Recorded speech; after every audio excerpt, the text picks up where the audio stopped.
Thanks, Lisa.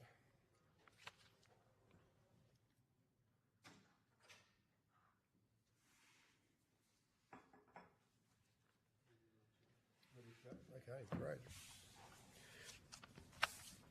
So I now declare open this hearing of the Senate Environment and Communication Reference Committee's inquiry into waste reduction and recycling policies. I begin by acknowledging the traditional owners of the land on which we meet and pay our respects to the elders past and present. On behalf of the committee, I welcome everybody here today. This is a public hearing and a Hansard transcript of the proceedings is being made. The audio of the hearing is also being broadcast via the Australian Parliament House website. Before the committee starts taking evidence, I remind all witnesses that in giving evidence to the committee, they are protected by parliamentary privilege. It is unlawful for anyone to threaten or disadvantage a witness on account of evidence given to a committee, and such action may be treated by the Senate as a contempt. It is also a contempt to give false and misleading evidence to a committee. The committee generally prefers evidence to be given in public, but under Senate's resolutions, witnesses have the right to be heard in a private session. If a witness objects to answering a question, the witness should state the ground upon which the objection is taken, and the committee will determine whether it will insist on an answer, having regard to the ground on which it is claimed. If the committee determines to insist on an answer, a witness may request that the answer be given in camera. Such a request may, of course, also be made at any other time. I remind all senators that as we continue our work implementing the set standard report, as chair, I will ensure that proceedings are conducted in an orderly, respectful and courteous way. I remind people in the hearing room to ensure their mobile phones are switched to silent, including senators. And the committee has set Monday, 26th of August 2024 as the date for answers to questions on notice to be provided. So I now, excuse me, I now welcome representatives from Secos Group Limited. I understand that information on parliamentary privilege and the protection of witnesses and evidence has been provided to you. For the Hansard record, will you please state your full names, or full name and the capacity in which you appear today? My name is Richard Tagoni. I'm the CEO and Executive Director of Secos Group Limited. Thank you. I invite you to make a short opening speech, and then we can ask you questions if you wish to. Richard. Yeah, no, thank you, Chair. Secos Group is a publicly listed company, an Australian company. We've been in business for about 15 or 20 years, specialising in the development of bioplastics to replace plastic or conventional plastic. We have offices all around the world, offices in Mexico, the US, China, Malaysia, and our head office is in Australia. We have a research and development centre in Melbourne and a team of scientists that specialise in biopolymers to develop the future generations of biopolymers that are designed to replace conventional plastics, and to also to assist with the current standard of bioplastics that we have in the market. Secos Group is probably better known in the public by our brand, My Eco Bag, which you'll see for sale in most retail stores. It's the #1 selling product to compostable bin liners that are used in council waste diversion programs. We also have our wholesale brand, which is Cardia Bioplastics, and we have a large patented family of biopolymer resins that we export all over the world, and different manufacturing converters use our resins to make a varied range of compostable products. Our products are all certified. We pay a lot of money to get them certified. They're certified globally. They're certified under Australian standards. Some of the Australian standards are the strictest in the world, where even we have a worm test so that when people, our bags disintegrate or biodegrade in the soil, they don't hurt the worms. So they're of the absolute highest standard compared to any other products on the market that are not regulated in any way, whether they're paper bags or conventional bags or products on the market. We're part of the CRC for solving plastic waste, which is a $140 million funding commitment by the federal government to work with some key partners to develop solutions for replacing conventional plastic and solving plastic waste. We're working with a number of universities and key not-for-profit organisations and partners to develop that waste, and we'll be contributing money and using our research and development centre in Melbourne to assist in developing that technology over time to effectively develop the next generation of biopolymers.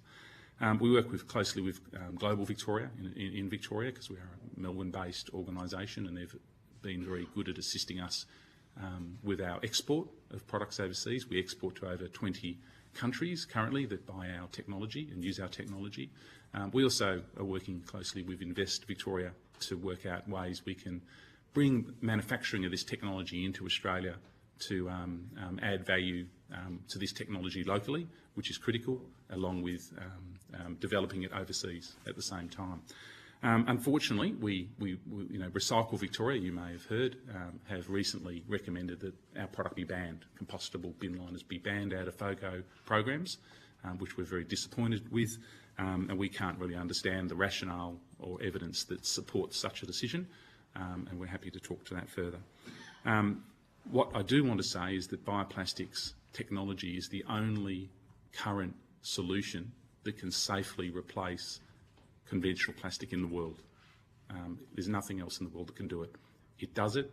We've been working with local councils, local government, as well as other state and federal government organisations or departments, and local government's our main customer. We've been supplying local governments and councils with compostable bin liners, working with them very closely and processors to make sure that we can improve the diversion of food waste from households and out of landfill and to be composted. And to date, over 80% of councils use compostable bin liners, and those that use compostable bin liners have seen a 30% increase in waste diversion away from landfill compared to councils that choose not to use compostable bin liners. We also have data and this data comes from local government because we've been working with them for 10 years, so I'm just giving you back your own data effectively. It shows that councils that use and composters that use compostable bin liners show a decrease in contamination in the soil.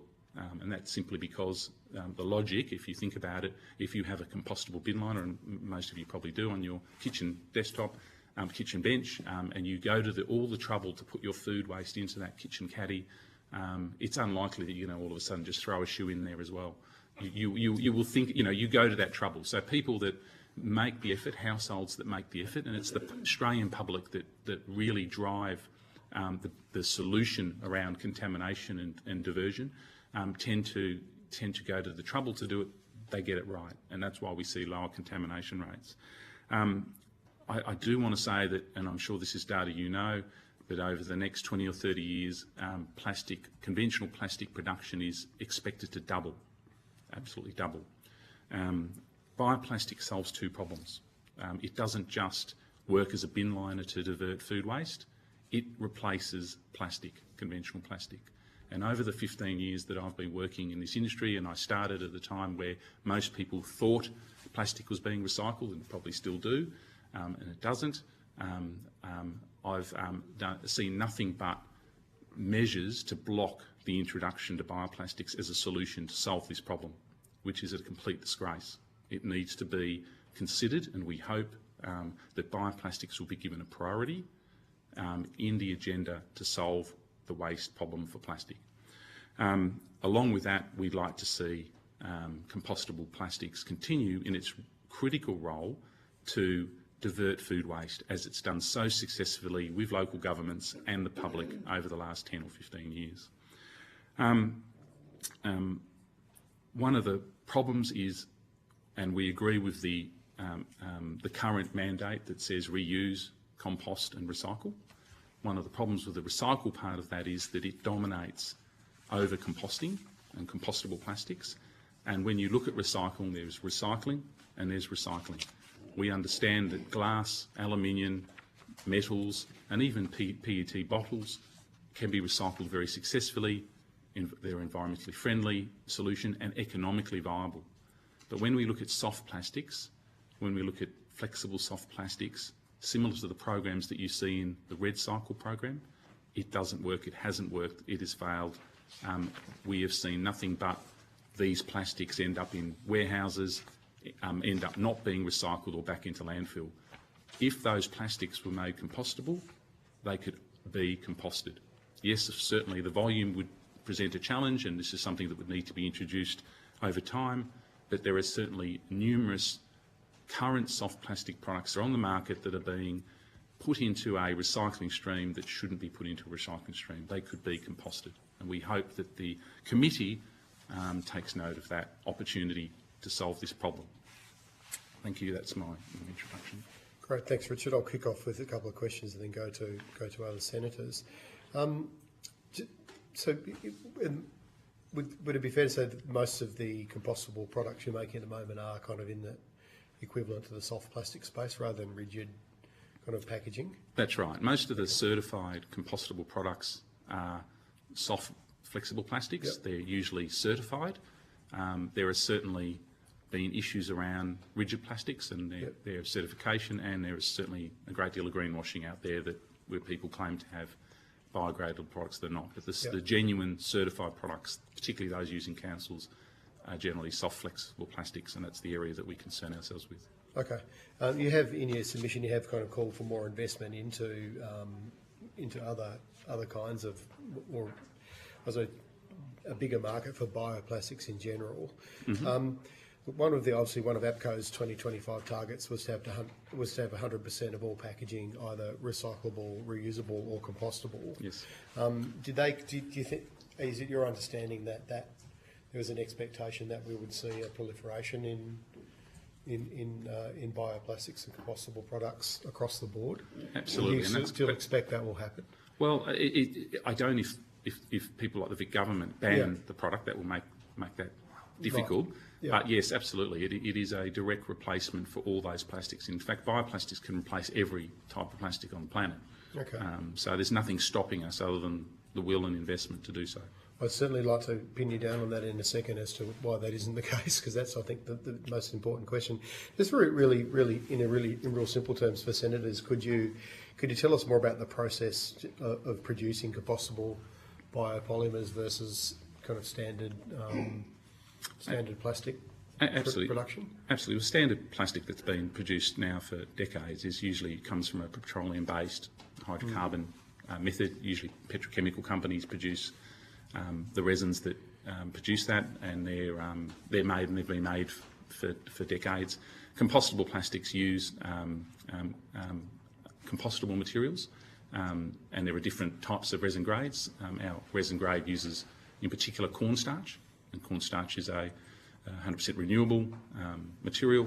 There are other materials plus other compostable materials and compatibilisers that are used to make sure they're safe, and they're tested independently globally and within Australia to make sure there are no toxins and that there are no residual materials that are left in the environment. So those toxins and one obviously that's come to mind has been PFAS. Is that an issue for your products? No. Contamination, or is that more when the compostable process itself, we get PFAS contamination in the actual process of composting rather than the Well, there are no PFAS in certified compostable materials. Right. But people, there's no regulation as to who wishes to claim their product is, and they tend to use the word biodegradable. So there are companies that have produced biodegradable materials that people think are compostable. They think they're certified, and they've used PFAS. There are no PFAS in certified compostable materials. It gets tested. If it is, we would fail our certifications if we included PFAS. Sure. Yeah, please. Yeah. Let's get from the beginning. Certified versus claim and stuff like that. The AS 4736 and AS 5810, are they the? Yes. That's what we're talking about here? Yes. Okay, that's what Yes. thank you. That's right. Thanks, Ross. So with are you able to? I know it's a fast-growing area, compostable packaging per se, be it rigid or be it soft plastics.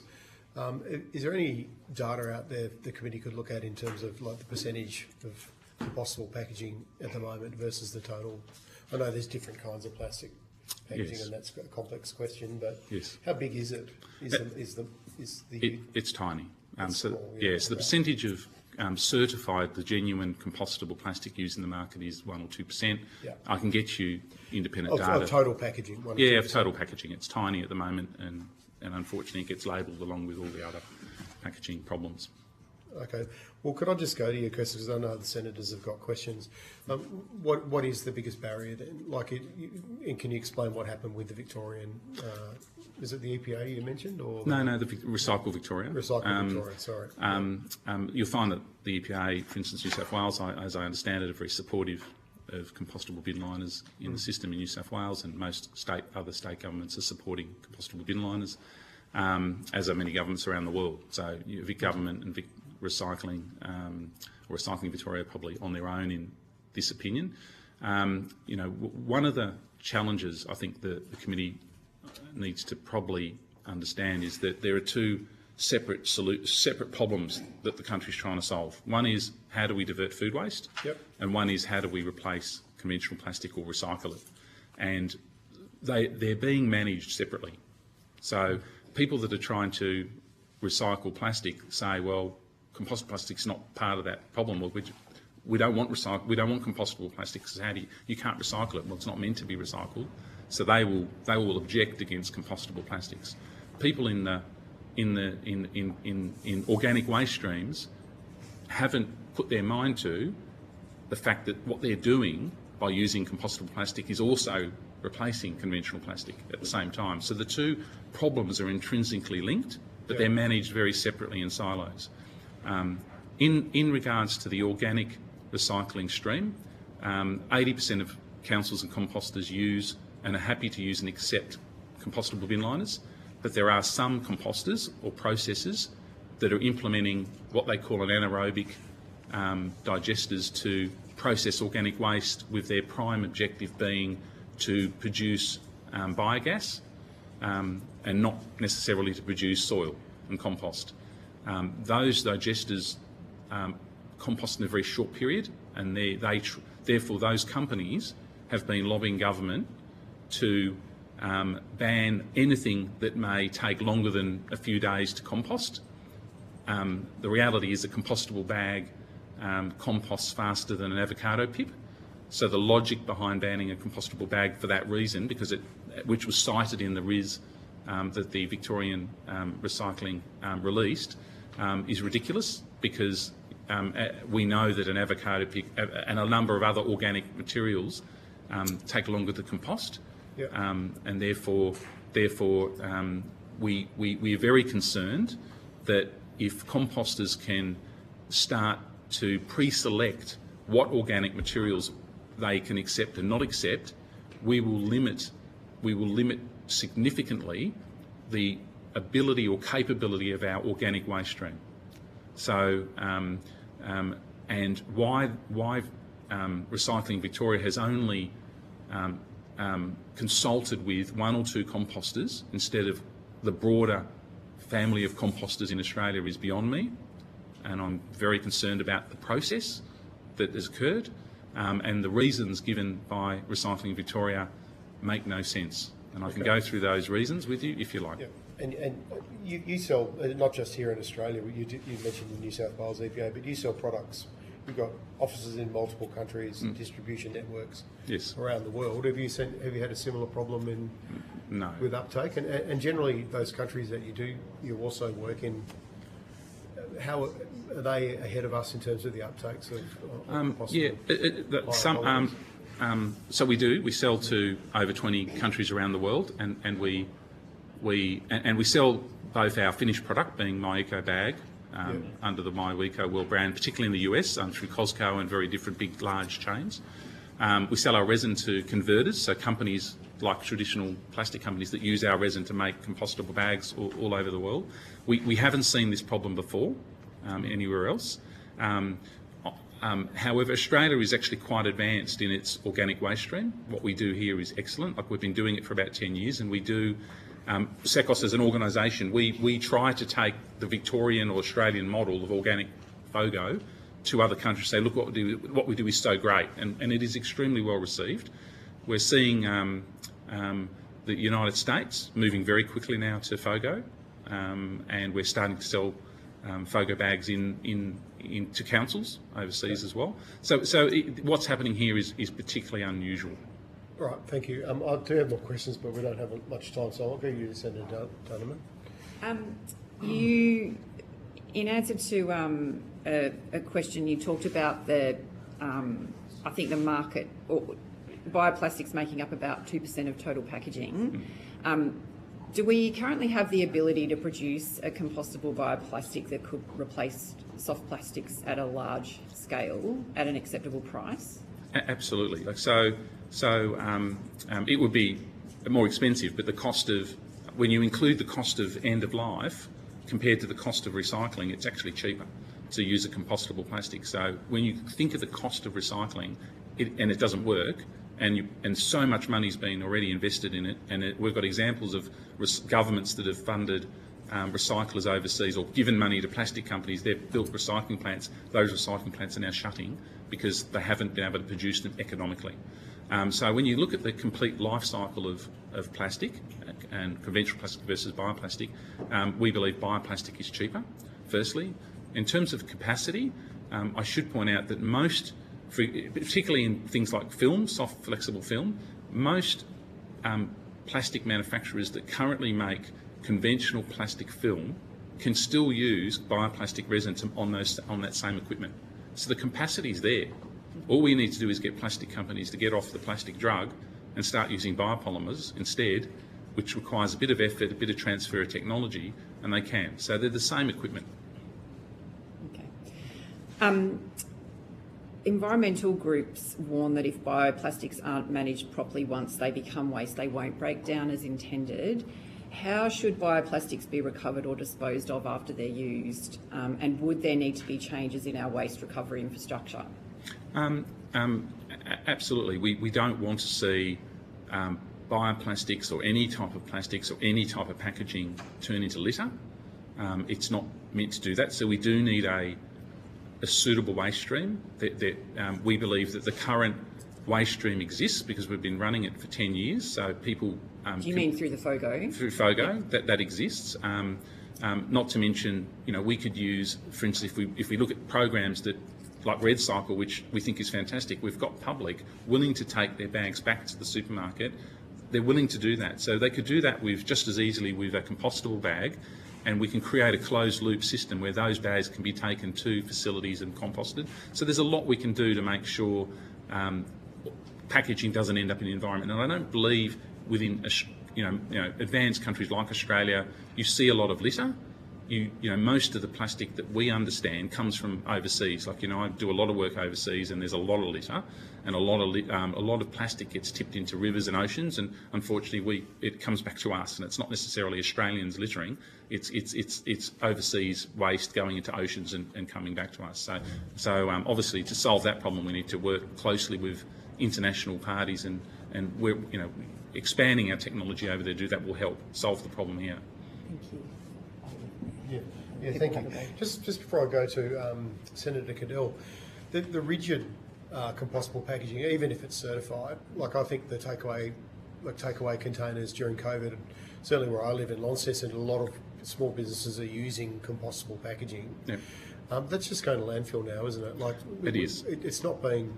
Some of it is composted, but it needs an anaerobic digester or a temperature treatment to be properly composted. No, it can be composted in normal aerobic environment, but it takes longer. Right. So the idea of certification is that, and there's a reason why our films are designed so they compost within a certain time frame. So there are standards, and obviously rigid packaging takes longer because it's bigger, thicker. Just as some soft plastics, if you make it really thick, it'll take longer. So the barrier here is how do we make sure we can give composters more time to compost, and how do we make sure that they're remunerated for that if things take longer to compost? So we do need to support composters if we want to take particularly rigid packaging that takes longer. Okay. If I have time, I'll come back to that. Yes, Senator Cadell. I'll go to a few different places. You mentioned about the shoe in the food waste. No one does that because it's not there. But if we go down this thing on compostable bags, don't we have the same problem of red where the non-combustible, people don't sort well in the yellow bins. They don't have those sorts of issues. I've just gone and, oversharing like I always do. I find out my Step 1 undies come in combustible bags, the same thing. But how do we stop the cross-contamination of combustible and non-compostable if we go down and promoting one and we just see different forms of waste? Yeah, it's a good question because, and I get asked this a lot. We have a problem where you've got one product that is a contaminant, plastic, and another product that is not. What do? You get rid of the contaminant. So if we got rid of if you ban soft plastic, conventional soft plastic in this country, people don't need to separate. They'll know what we need to do is have consistency so people know the difference. If everything was certified compostable, then the sorting process isn't a problem. Now, a lot of people, like plastic companies that do recycling, say if a compostable product gets into a conventional plastic recycling stream, it contaminates their recycling. Well, it does, but what do you do? Do you ban the solution or the problem? And that's what I put to the committee. We should be banning the problem, which is plastic, not the solution, which is compostable. Okay. Page 2 of the submission. An increase in food organics and garden organic programs will increase benefits and cost savings to councils. Yes. Can you give the reason? Is that the 30% reduction in what are we talking about? It is. So an examples, and some of the councils I've worked with is Penrith Council in New South Wales. We've been working with them for over 10 years. They're one of the first large councils to introduce a FOGO program. Some of the data, and you can get this direct off them, they buy over $1 million worth of compostable bags a year, and they give them away for free. And they still save money, on top of giving the bags away for free. My council, Labour Quarry Council, does the same. We get our free. Yes. Yeah. They save money. So the reasons councils for many, many years have been buying our products and compostable bags, Myco bag or whatever other brand, and giving them away for free, which is an extraordinary thing to do, is that they actually save money. Okay. Do you do Lake Macquarie? I don't know. I'm not sure. I'm not sure. We do quite a few. About 30 or 40% of the councils in Australia we supply. When we talk on this fee, because things are tougher now, and we've got to look at how we do that. You suggest the imposition of a licence fee and levy on sales of flexible conventional plastic film. That's different than an outright ban. It is. So, of 30, I think it's page 8. It is page 8. Level of 30%. So, what do you think that will raise? Have you done numbers on that? I haven't got those numbers. Could you with me. supply them on notice? Or I could come back and try to get that information for you. And do you believe the levy is the way, or a ban is the way? I think our preference is a ban for soft plastics, but other plastics, because there's so many different types of plastics. If you look at the virgin resin, you should put a levy on that, because then it'll obviously promote the incentive to use other materials or not to use materials, particularly in the more sinister, more difficult plastics, flexible soft plastics. They should be banned because there's no, and they're the ones that are more difficult to sort and label. So it's probably a joint solution depending on the different types of plastics you have in the waste stream. Yeah. Entirely indulgent question. You spoke about the worm test earlier. Never heard of the worm test. Can you tell me what the worm test is? Yeah. So one of the tests that are required to meet our certifications in Australia is that when the bags are being composted in the soil, they actually test whether or not the worms are affected. To prove that there is no toxins. So worms can eat them, or so worms can eat the materials, okay. and it doesn't cause any toxins. So that's the sort of standard that's being introduced for certified compostable packaging. Thank you, Chair. Senator Sharma, do you have any? Thanks, Chair. Thank you, Mr. Tagoni, for your evidence today. Just on the certification, can I just? My colleague here talked about the standards. Is there an independent body that does the certification, or? Yes, yeah, absolutely. So there are accredited laboratories around the world, yep. And there are certification bodies around the world. DINSERCO, TÜV Austria. Most of these bodies were international because that's where these standards were originally implemented. TÜV does my undie pack. TÜV, okay. All right, thank you. And just the. In terms of your customers in Australia, so who do you sell to? Councils? Is that overwhelmingly? Overwhelmingly councils, bin liners, compostable bin liners, and the other is through Woolworths, Coles, IGA, all the big retail stores where you can go buy a My Eco bag on the shelf. So people will go and buy the product to use at home and as a caddies or bin liners. As a caddy or bin liner. It is more expensive than a traditional bag, but it shows you that we have 45% market share of bin liners, compostable bin liners in Woolworths, for example, and it shows you that people are willing to pay more so that they get the right product to separate their food waste. So, the public are very committed to do the right thing if they're given the opportunity. But this only makes sense if you live in one of the 130 local government areas that actually does for an organic waste collection, right? So I think there's about 540 LGAs in Australia, so only about 25% are. Yeah. They're also home compostable. So if you want to use the bags, you can compost at home. Yeah. Obviously, all this makes more sense if the more you go 100% compostable, the more sense it makes. The more you go less, the more difficult, or less benefit So it's more, not so much about making sense or not making sense in my view. My view is that it still makes sense because it's replacing plastic. Yeah. But it because that's that second objective that people keep forgetting. But it's, obviously makes more sense. There's a lot more benefit when it's 100% compostable solution in the country. And you're not selling here to food manufacturers or packagers or anything? We do sell, so some people buy our products and make their own packaging. Yeah.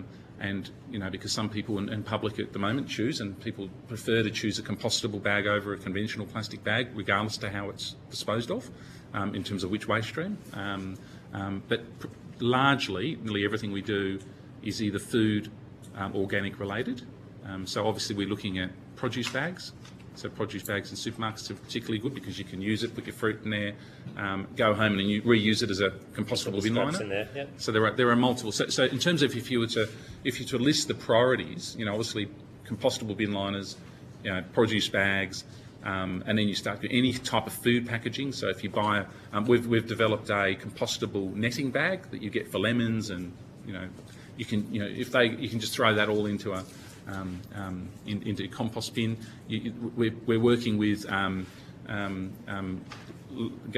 forestry in Tasmania to develop compostable tree protection, so that when you plant a new tree, they wrap plastic around it. We use a compostable version of that, so as the tree grows, it protects the tree, it composts into the soil, it actually feeds the plant, and they don't have to go out and send somebody out to go collect the plastic, which by then would have caused some sort of microplastic contamination to the soil. So there are lots of different applications that can add value. We try to be very purpose-driven, and an example of planting trees and using it as a protector is an example of the different types of applications that could work quite well. And what's the main break on your uptake amongst food manufacturers and packagers? The costs? Is that why? Like why are they using compostable or reusable plastics? I can only offer an opinion, but my opinion is the uncertainty in regulation. Nobody wants to spend millions of dollars to develop a packaging for their product to be told they're not allowed to use it again. So like what's happened in Victoria? Yeah, and that's been similar around the world. We saw some laws change in the US, and people starting to go, "Oh, hang on a minute, I need certainty about what I'm allowed to do." And then we want to do it. So we're working with a number of global brands around the world that want to implement a range of solutions, whether it's using compostable gloves in fast food chains, so that they can just throw them into their food. There's all sorts of applications with global brands that want to implement compostable technology. But the feedback we get is, and the reason they delay it, and it's been very frustrating for our business, is that they want to know absolutely that if they spend millions of dollars changing all their packaging, which is what it costs, they don't have to change it again or get told they're doing something wrong. And in Victoria, I mean, as I understand, the rationale is that they categorise you as a single-use plastic manufacturer, right? Because it's only used once. Is that their rationale, misguided as it may be? Yeah, look, in terms of the Recycle Victoria's logic, they haven't said that, but they have said things like in their RIS statement that went out with the draft document, they said they think that some processors say they can't see inside a compostable bag, and so they're recommending a paper bag, which is just ridiculous. Like, you can't see in a paper bag any better than in fact you can see better in a compostable bag because it is a bit translucent. They've said that compostable bags cause contamination, but there's absolutely no evidence of that. In fact, it reduces contamination. So they've gone on to claim that some processors have said it reduces the production productivity, which is wrong, because 80%, this is a voluntary thing. 80% of processors have used our product because it helps them. And in fact, we realise that there's only 1 or 2 processors that use this anaerobic digestion that aren't really interested in creating compost. Their prime interest is in creating biogas, which, as we all know, is we're saying we're going to ban it. So why do we prioritise these composters over the 80% that want to use it? Why the Vic Recycling have done that is beyond me. They've recently come back and said, look, some people have got concerns. There's PFAS in compostables, which is just not true. And we've been using it for 10 years, and councils have been using it.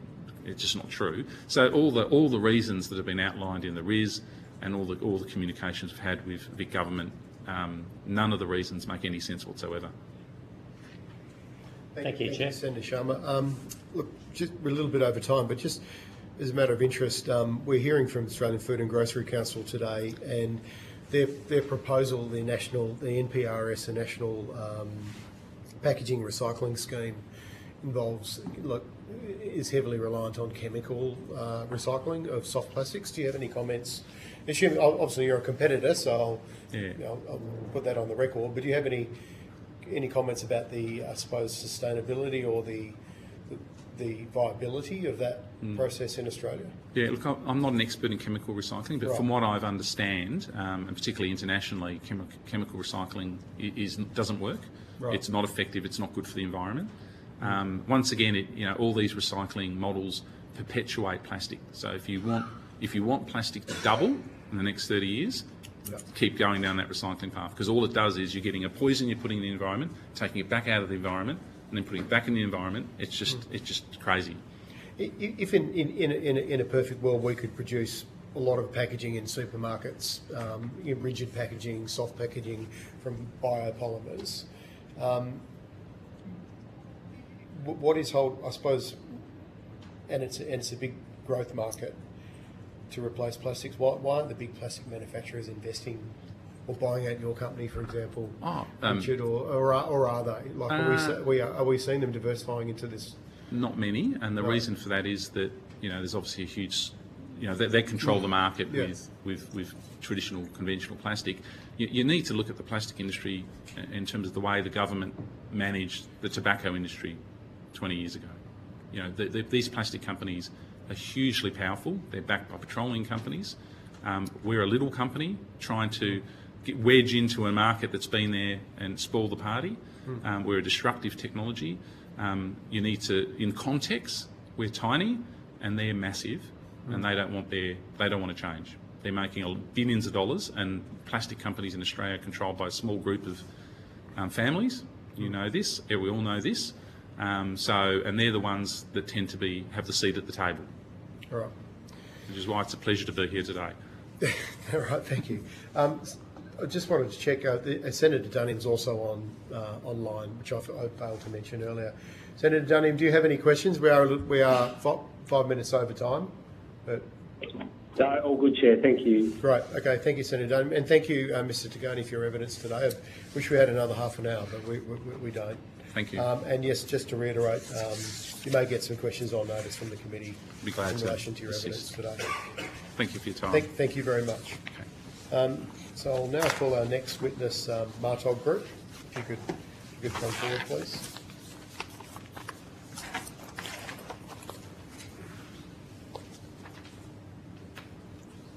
That's me. So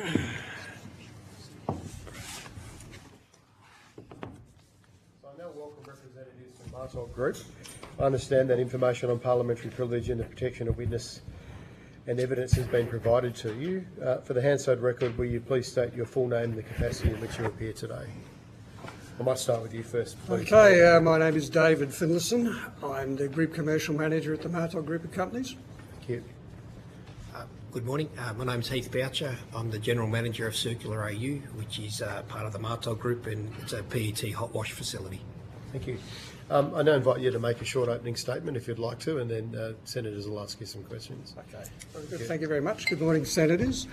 The Martog Group of Companies is a family-owned business. It's been in the plastics business, the plastics resin distribution and compounding and recycling business since 1975. Since 2016, the business has invested extensively in the production of food-grade rPET, recycled PET for packaging applications, of which the Circular AU has been our latest and perhaps largest investment in this particular area.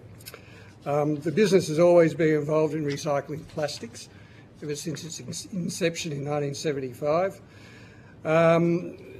primarily starting off with the recycling of in-house waste and then moving towards pre-consumer or post-industrial waste recycling. So essentially sourcing materials from our customers and then turning them back into recycled resins. The issues that we would like to raise today are really ones of market creation for products like food-grade rPET, the products that we make. There's been a lot of money spent by companies like ourselves in actually putting production capacity on ground here in Australia to make this product. But what there hasn't been is a concomitant investment, if you like, or establishment of policies from various governments since 2020, the Plastic Summit, which was held in March 2020, to actually do something about creating demand for this material. Essentially, we see a situation where recycled polymers don't have to be used in packaging applications. They can be used, but they don't have to be used. Recycled polymers like rPET are more expensive than their virgin counterparts. So where you've got a situation where recycled polymers are more expensive than their virgin counterparts and there is no compulsion for packaging manufacturers to use it in their products, the line of least resistance is to not use it. So we're in a situation right now where we've made a very significant investment in the production of PET hot wash flake, which is the raw material that we use to make food-grade rPET, over the last, well, the years since 2016, so 8 years now, to the point where we've now got something like 27,000 tonnes of domestic production here on ground and market demand for about a third of it. So we find that a little bit difficult. I guess the other thing too that we've got to look at is the APCO recycled content guidelines, which is what they have been. We know that government is talking about moving towards making those mandatory guidelines, if you like. That's not the right word, but making those mandatory targets, and we laud that. We think that that's the right direction to go. We would say that one of the key things that needs to happen there, though, is that the notion of Australian content is really, really important. Without Australian content being part of the mandatory approach to this issue, we're going to find that we'll see that even if recycled content becomes mandatory, we'll see imports replacing Australian-made product, which is really defeating the purpose of the whole circular economy initiative that's been put into place by the previous government and following through to the present government. I'll leave it with that. Pete, you want to say a few words? Not necessarily on the position, but I guess just some understanding for what our Circular AU is doing. So our business is sourcing basically PET bale feedstock via either the container deposit schemes that are running all around the country or via curbside collection, MRF collection. So we have a lot to do with all the MRF industry, a lot to do with all the container deposit schemes. So it's quite interesting to see how lots of people have lots of passionate views in this sector. Indeed, well, it's a chance to express that passion. Could I perhaps just start with you, David, just your comment about mandated versus voluntary, and I see it in your submission, you make a point about this. Yep. For those listening, why is a business calling for a mandated, like a regulated approach to this? It's not often you see businesses kind of calling for, like governments to regulate, for example, recycled content in Australian packaging. What are the key reasons that you believe it should be mandated rather than voluntary? Well, we've tried voluntary. APCO have had recycled content targets going now since before the 2020s. Can't remember when the first ones came out. I think it was probably 2018 or 2019. But they've always been voluntary guidelines. So they've said, okay, we would like you to have, say, 30% recycled content in PET packaging, but you don't have to do it. And as I said in the outset, rPET, food-grade rPET, which is equivalent to virgin PET in every other way, is more expensive than virgin PET and always will be. Yeah. Why? Because virgin PET gets made in large petchem complexes, most of them found in Asia Pacific.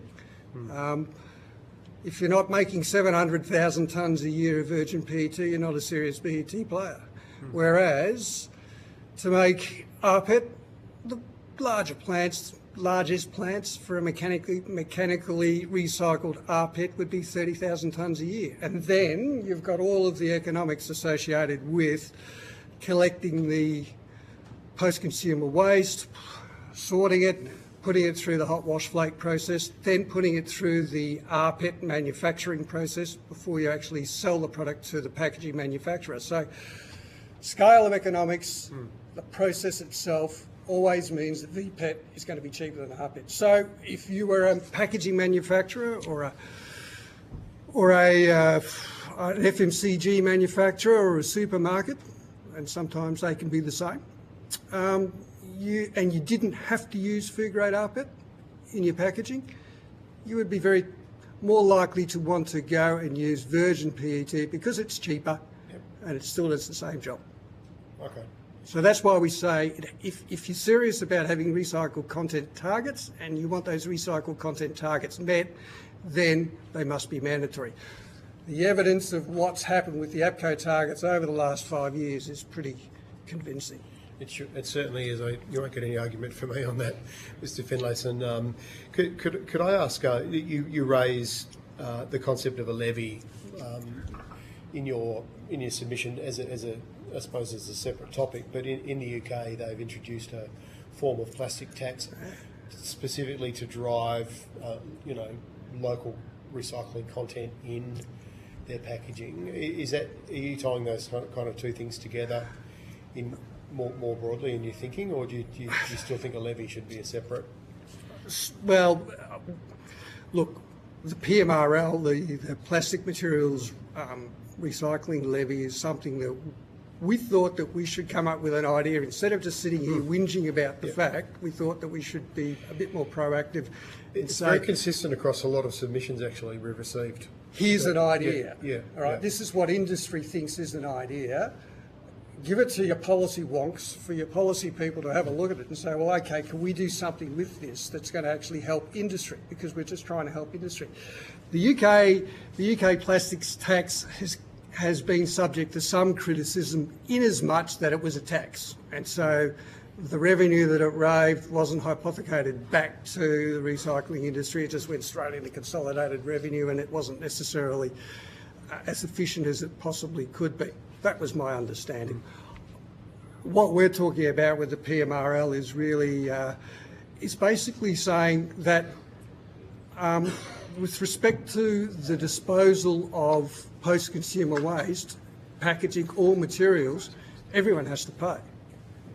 And the reason for this is the business model used to be for disposal of waste and packaging waste in particular, before National Sword in 2018 was you'd collect it, rudimentarily sort it, put it in a box and send it off to China for them to worry about, problem solved, and people got paid to do it.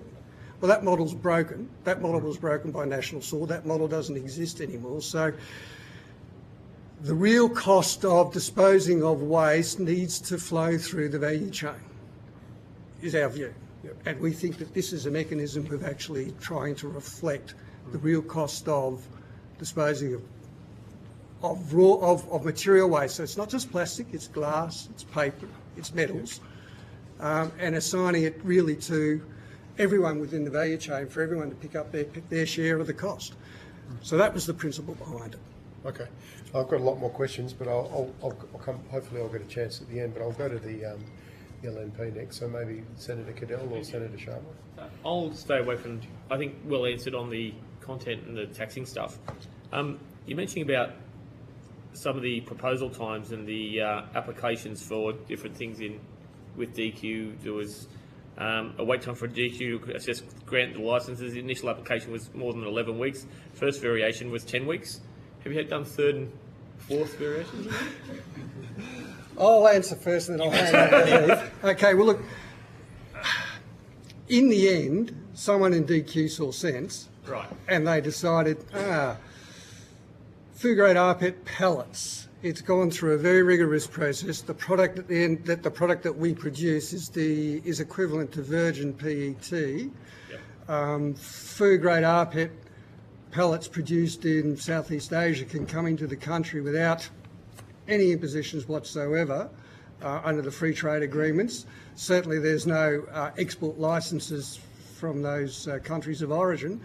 I think someone worked it out that actually this isn't waste, this is a highly processed, refined raw material that's the equivalent to anything coming out of a Chinese VPET plant. And so we no longer have to have a waste export licence. But the process that we had to put ourselves through to get a well to start off with, just so that we could sell some product to New Zealand, was really quite arduous. Heath, you talk. Okay.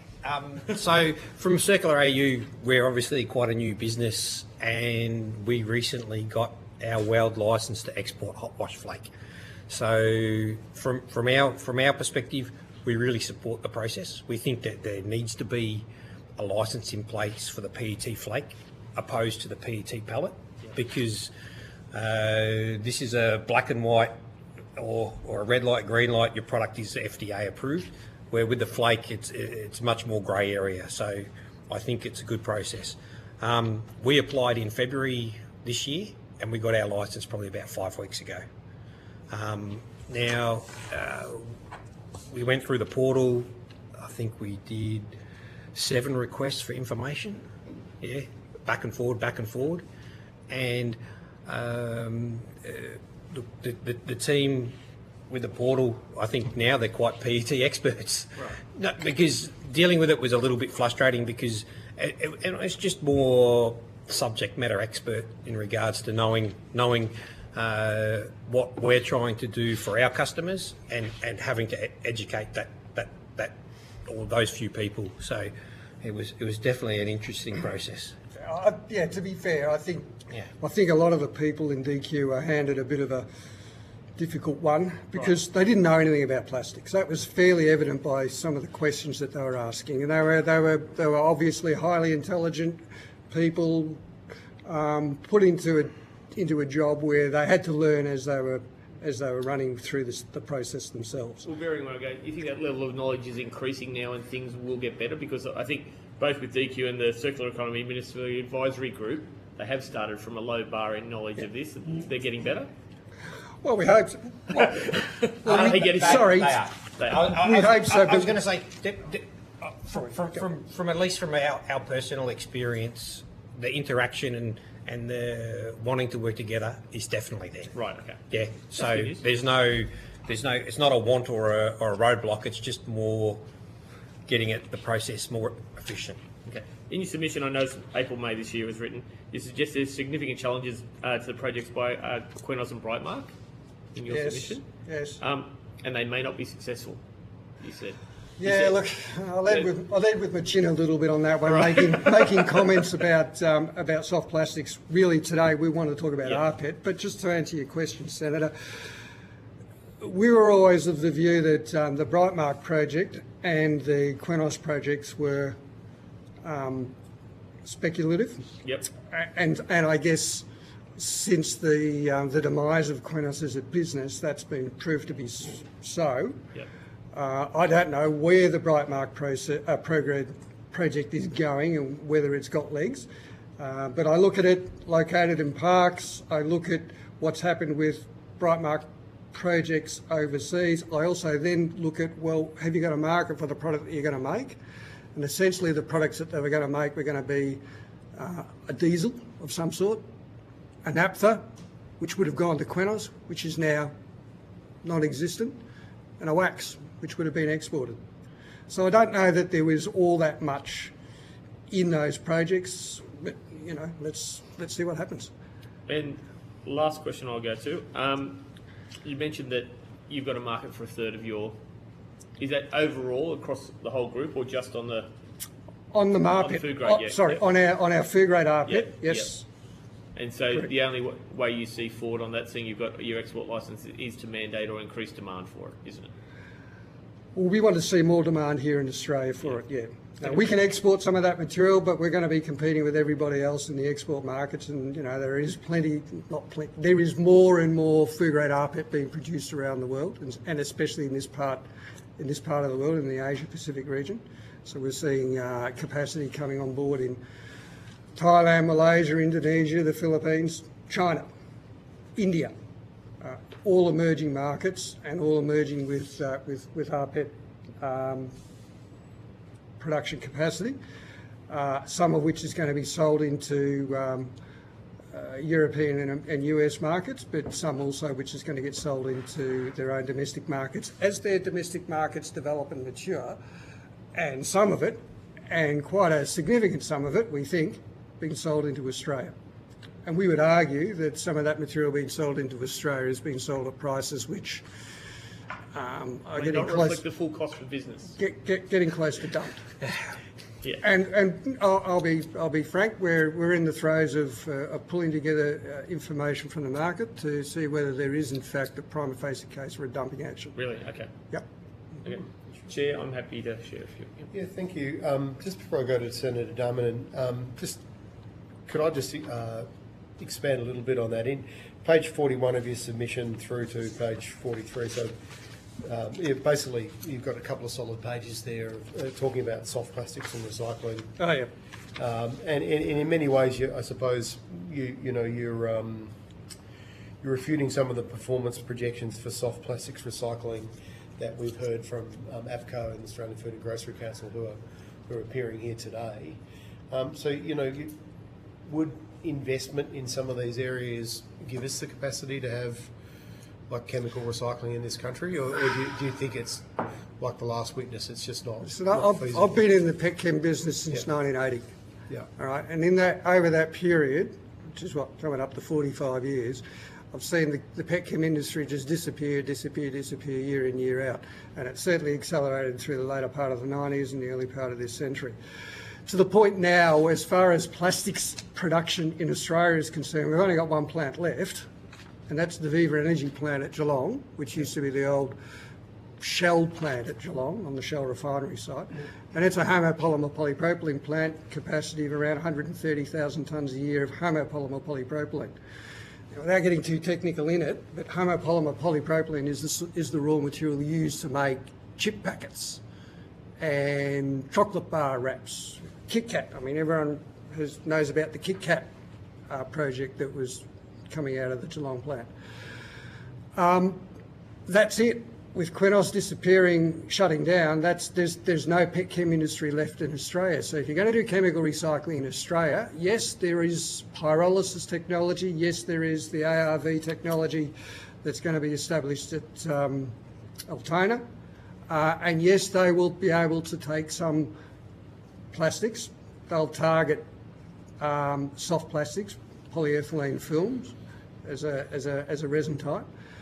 And they will be able to make a synthetic oil of some sort which can go through the sole remaining petchem plant left in Australia, which is at Geelong, and some of that could end up being turned into a chemically recycled polypropylene to go back into a BOPP film to go back into chip packets. So yes, it can be done. No, it won't be done at scale, and that's the problem. You can pick a number as to how many hundreds of thousands of tonnes of flexible packaging are put onto the market every year, depending on which report you want to read. So let's say it's anywhere between 300 and 500,000 tonnes a year of flexible packaging. This is just polyethylene, polypropylene, put on the market every year. To be able to chemically recycle that here in Australia without the infrastructure of a petchem industry, it's not going to happen.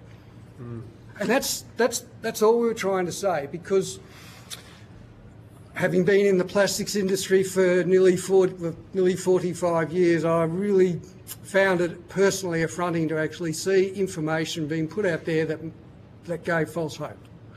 So if anyone thinks that there is going to be widespread chemical recycling of polyethylene in Australia at scale to match the scale of the issue, I just don't think it's true. Simple as that. My personal view. Yeah, you might get 30 KT Yes. Yeah, if you Just a follow-up on that then. So have you talked to, when you mentioned you're part of APCO in your submission, but have you talked to them or to Australian Food and Grocery Council about their plans for the NP, did I get that right, the NPRS? NPRS. Yeah. Have they consulted with you about your views? May I say strong views and based on your experience? Well, we've spoken about it, but I mean, at the end of the day, it's an opinion. Yeah. It's just our opinion, based on observation. Well, hopefully I'll have time to come back to that. Senator Darmanin. Just a couple of quick ones. There's a bit of talk about the mandatory targets, and Yep. then you mentioned having Australian content would also be very important. Yep. What would be the downstream effects of the potential kind of mandating of Australian content as well, do you think? In what sense? Well, is it increased cost of products, or Okay. what would be the implications of not just a mandatory target but also mandating Australian content? Okay, all right. If Australian content wasn't mandated, but recycled content was, Yeah. then what can happen is that there can be product which is manufactured overseas at overseas economics and then dumped into Australia by users here to meet the mandatory recycled content requirement of the legislation. And then essentially what we would be doing here is we would be having to collect, sort, turn into hot wash flake, and then hopefully turn into food grade rPET to sell back into the circular economy here in Australia. But if we can't sell the finished product that we make, the food grade rPET, back into the packaging industry because it's cheaper to buy rPET from overseas rather than buy Australian, we're not going to make it. And so the whole how do we circular address that? economy starts to. So how do we address that problem? I think the whole essence of mandating is that, and the federal government and the state governments over the last 2 years have done, not just for our business but for other businesses, have done multiple investments and multiple grants to other businesses to build the circular economy and to do that. So I think the goodwill or the nature of Australian product and Australian waste product going back into the Australian manufacturing, that's the essence of the mandate in regards to closing that circle. Yeah. It's a good question. How do you do it? Well, I think that's what the PMRL tried to address, because in the PRML, we say all along that everyone should pay their way for the responsible recycling or disposal of packaging in Australia. Okay. And what we're saying there is that if you could demonstrate through, by virtue of there being mandatory recycled content, mandatory traceability, not guidelines, because there's a traceability standard that APCO put out, but it's a guideline, it's not mandatory. So you don't have to do it if you don't want to. But if there was mandatory traceability, and you could demonstrate through third-party auditing, whatever the process might be, that the product that as a packaging manufacturer, the product that you're putting onto the market has got, say, for example, 30% recycled content. You could demonstrate that recycled content was Australian sourced, made in Australia, then yes, you would have to pay a recycling levy, but your recycling levy would be discounted by virtue of the fact that you've met those two criteria. Now, if you were actually just importing recycled PET and putting that into your packaging, and you could still demonstrate it was 30%, but it was imported, then you would pay a higher levy. So the whole thing was eco-modulated, if you like, depended on where the material was sourced from. So that was the notion behind the PMRL. Thank you. That'll do for me. Yeah, thanks, Senator. I think we've just lost Senator Dunham there for a second. Senator Sharma, did you have any questions? I don't have time for it. Yes, well, we're a little bit over time, but if perhaps with the committee's indulgence, we did have a 15-minute break after only starting an hour ago, so perhaps we could push in. I'm pretty exhausted. But Already? Thank you. Yeah. I just wanted to explore this PMRL a little more closely. How would it sit, for instance, I mean, you talked about having I guess, your model has a rebate for a certain percentage of recycled content and a higher percentage of recycled content. What if you just set a standard instead and said that all plastic must have a certain percentage of recycled content, you set it at a certain level, you ratchet it up over time, you don't actually impose a sort of a tax or a fee-based system, you just set a standard. How would that as a model be better, be worse, be different from the model that you put out? Look, I guess in a sense, it would be consistent with what we are proposing, in as much that you're saying, let's start off with a recycled content level, make it mandatory, make sure that people cannot make false claims, because we don't want to see, in our industry, we don't want to see greenwashing, right? Because we see a fair bit of it already, and it just doesn't help anyone in the industry when greenwashing happens. So yeah, mandatory recycled content, mandatory auditable substantiation of your recycled content is fine, tick tick. The biggest issue as far as Australian manufacturers are concerned come back to what I was saying before though. So if we're manufacturing a product here in Australia and it costs X, and the same product can be manufactured in Malaysia or Thailand or India or somewhere, and they can sell it here at X minus, With the same percentage of recycled content? well, it'll be a recycled resin. So what will happen is they will bring the resin in, sell it to the Like the resin packaging you produce manufacturer, from the just pellet. like us. Yeah. So it'll be pellet for pellet, Yeah. but it's sold at X minus, and that X minus is a dump price. That's where you're dumping stuff comes from. We're not going to sell. And if we can't sell, we can't load our plants up. And if we can't load our plants up, we can't buy the bale and turn the bale into hot wash flake. And the whole circular economy inexorably grinds to a slow halt. As far as This is why Australia is concerned. in your model, you've got a sort of a reward for Australian content. Correct. Okay. Correct. Now we accept and we acknowledge that that's going to raise WTO flags. Yep, and all of those sorts of things. But you know what, Senator, overseas, that's exactly what the Europeans are doing. I was going to say, Dave, in the European model, and the European petrochemicals generally, 10 years, 15 years in front of what we see here, and they've just mandated, and they're suggesting, Senator, that, like what you're saying, it's a mandated target and it goes over time, but I think they have some good rules around source of that material. Yeah. If we were to breach non-breach WTO rules, you're allowed to charge a fee for the cost recovery. If we had a very rigorous import analysis program where we were verifying the sources of these and cost recovered from the import of these things, that would cover that, wouldn't it? It wouldn't breach WTO rules.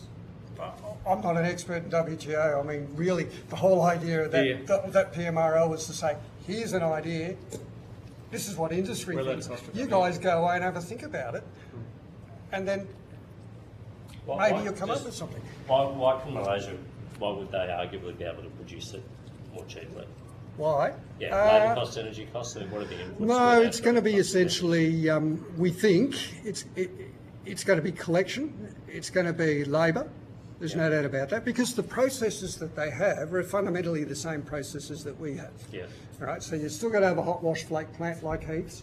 You've still got to have an RPET plant like ours, and it's basically two technologies which are being used these days. It really does come at the other end as to how they get their bale stock, How they sort. Yeah. Okay. and then how they sort it and the cost of labour. Okay. And I think the other issue that our observation of Southeast Asian countries in particular is that their domestic markets are immature.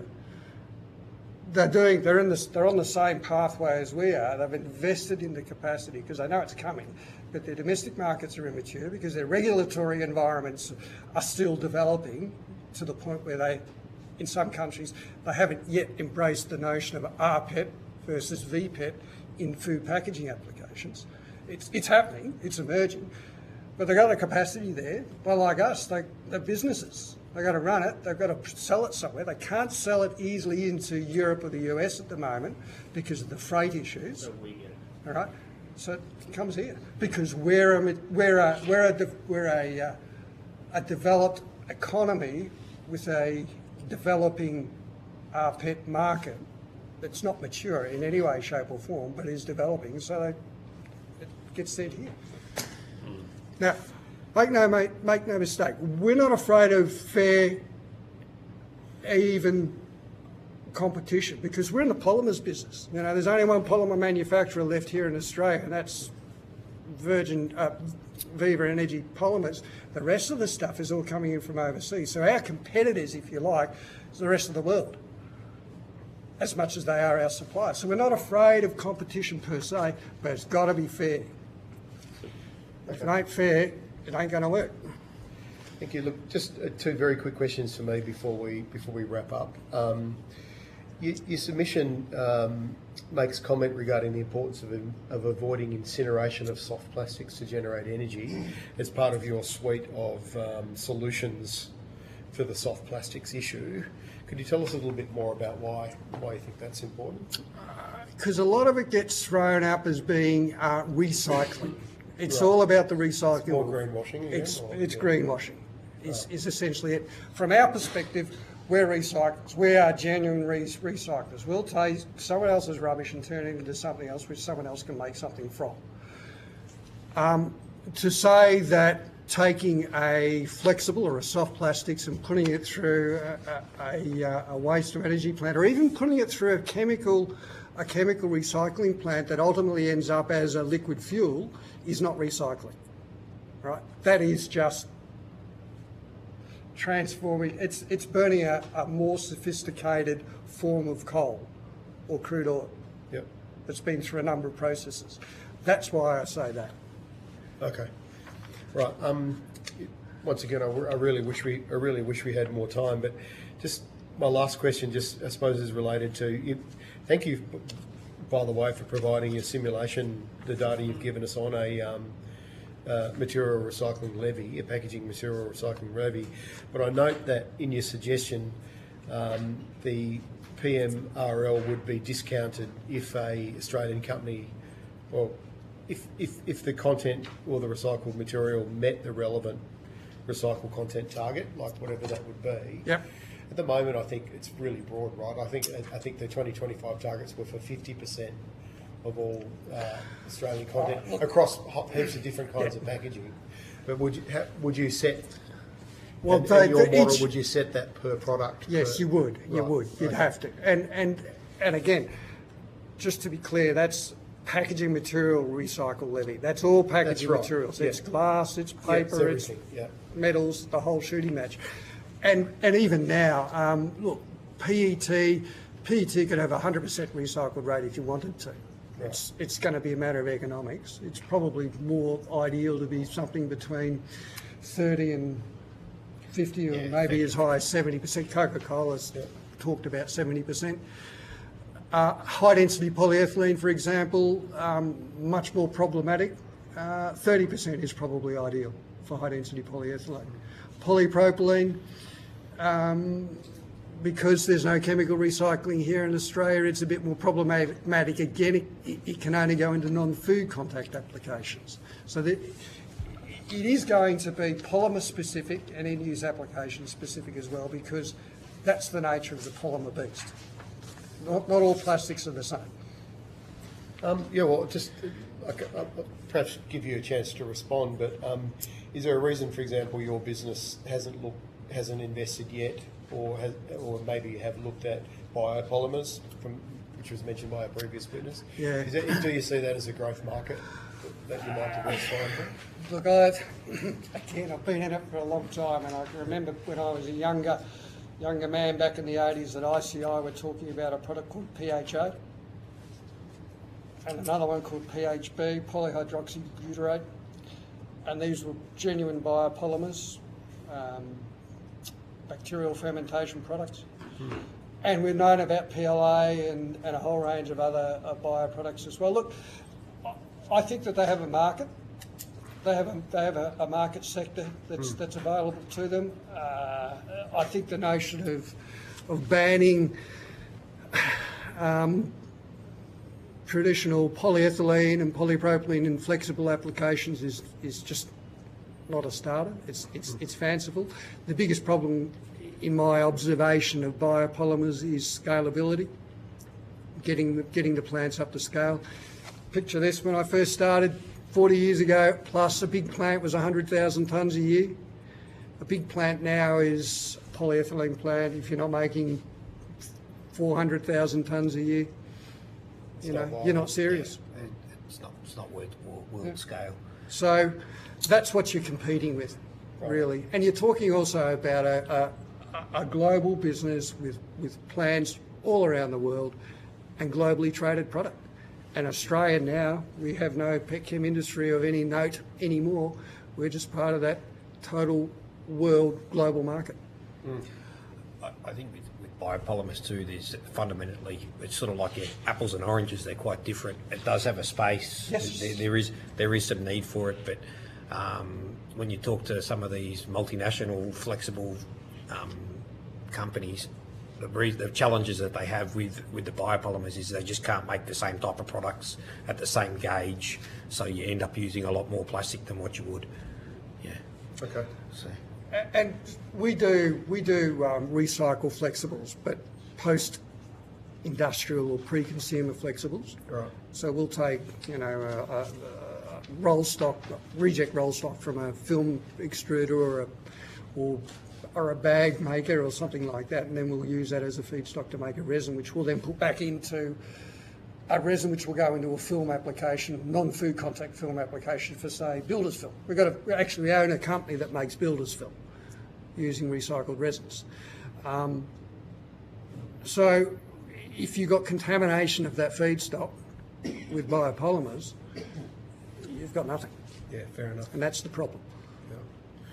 All right, well, once again, thank you for your evidence today.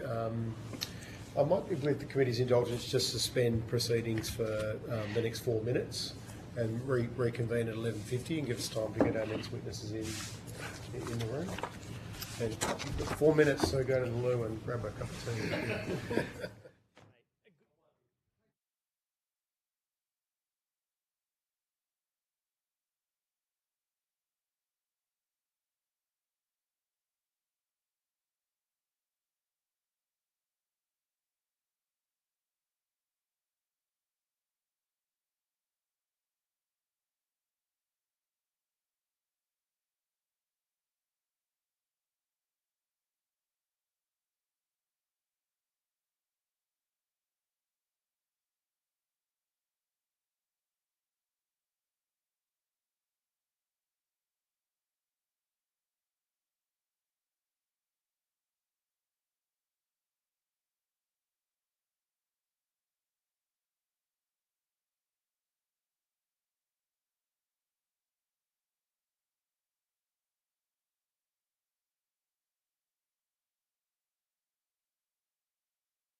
Could I just check with witnesses and those in the room if we have your permission to just do some light filming, recording? This is for committee purposes. It's not commercial. It's okay. Great. Thank you. So I now welcome representatives from WWF Australia, the Australian Marine Conservation Society and Friends of the Earth. I understand that information on parliamentary privilege and the protection of witnesses and evidence has been provided to you. For the Hansard record, would you please state your full name and the capacity in which you appear today? And I might start with you first, Roger. My name is Freya Leonard. I'm here representing Friends of the Earth Australia. Thanks. Hi, my name is Kate Noble. I'm here representing WWF Australia. Hello, Kip Hamilton, Plastics Campaign Manager, Australian Marine Conservation Society. Fantastic. I invite each of you to make a short statement, if you'd like, and then we'll ask some questions. Okay, I'll Freya, I may start with you first again, yeah. While I come to this, my background at the moment, my professional background is I'm the enigmatically titled No More Gas Campaign Coordinator. So I'm coming to this from concern about gas as a precursor feeding stock for single-use plastics. I'm also incredibly concerned about what we're going to do with all of the renewable technology, including batteries, at end of life, but also just as a citizen of the planet and someone who has previously worked in plastics policy before. I have a series of concerns about the way we have been failing to manage waste historically in Australia and how the reforms that are currently on the table just don't seem to be addressing the magnitude of the issue. Okay. Thanks. As stated, my name is Kate Noble. I am the Senior Manager of Oceans Policy at WWF Australia. WWF Australia is part of the WWF International Network, the world's largest independent conservation organisation. Our global mission is to stop the degradation of the planet's natural environment and to build a future in which humans live in harmony with nature. We work in more than 100 countries on a range of issues, including biodiversity conservation, material footprint reduction, and plastic pollution. WWF defines a sustainable circular economy as a regenerative system driven by renewable energy that replaces the current take, make, dispose industrial model. Materials are instead maintained at their highest value in the economy. Resources are shared and waste and pollution are designed out. Evidence shows that a sustainable circular economy creates positive environmental and society-wide benefits and functions within planetary boundaries. With regard to efforts towards a circular economy in Australia, we have some good and solid foundations in place, but we are very far from the transition required. Earth Overshoot Day is the date on which humanity's resource consumption for the year exceeds Earth's capacity to regenerate those resources in that year. In 2024, it fell on August 1st, just last week. However, if everyone in the world consumed as much as Australians do per person, Earth Overshoot Day would be on the 5th of April. We are consuming far too much and we cannot manage it. CSIRO's economy-wide circularity assessment published in March this year found that the Australian economy operates at a material use level 4 times the world average. With regard to product stewardship, again, we have made some gains, but not nearly enough to drive circular economy transition. We are lagging behind other jurisdictions internationally that have introduced mandatory extended producer responsibility schemes, for example, and other economic measures. In closing, I have a few comments on pollution and specifically plastic pollution, the reduction of which is a core aim of the circular economy. Plastic has now been detected in all parts of the planet's marine environment. It is having devastating effect on marine life and on ocean ecosystems. Just this year, research on shearwater fledglings on Lord Howe Island resulted in the naming of a novel disease called plasticosis, whereby chicks suffer internal damage as a result of scarring from ingestion of plastic pollution that their mothers mistake for food. We can and we must do better. 145,000 tonnes of plastic is leaked into the environment in Australia every year, generated and polluted by Australian industries and Australians. A good deal, much more difficult to track, washes up on our shores from elsewhere. First Nations communities are playing a significant role in cleanup and management in remote areas. Again, they simply can't keep up. They're faced with the daily frustration of having to bury abandoned, lost and discarded fishing nets, for example, just as they continue to wash ashore on a weekly basis. This cannot be the path that we continue to tread. We must speed up our transition to a circular economy through bold, high-level policy reform at the national level with a strong focus on upstream measures. Thank you. Thank you, Kate. Kip, would you like to? Yes. Hello. So, as mentioned, I'm from the Australian Marine Conservation Society. AMCS is Australia's peak marine conservation organisation and Australia's leading national charity dedicated solely to protecting our precious ocean wildlife. Representing over 300,000 people from all across the country, we are the guardians and voice of marine life. Plastic pollution is an environmental crisis that urgently needs to be addressed. Plastics are turning up in our oceans, devastating our marine life, and increasingly being linked to human health issues. We need strong government action and leadership that prevents plastic pollution through reducing the amount of needless plastics we are producing and using. Recycling alone will not get us out of this mess. A global study by Pew Charitable Trusts and Systemic found that a strategy focused solely on recycling would still result in 18 million tonnes of plastics flowing into the ocean each year by 2040. A government strategy that includes ambitious design for recycling coupled with an ambitious scale-up of collection, sorting and recycling infrastructure will not end plastic pollution. Whilst there have been many government plans and commitments to progress Australia towards an economy that minimises waste, progress has been slow and policies inadequate in setting the pathway towards a thriving circular economy that prioritises design, reuse and repair above recycling.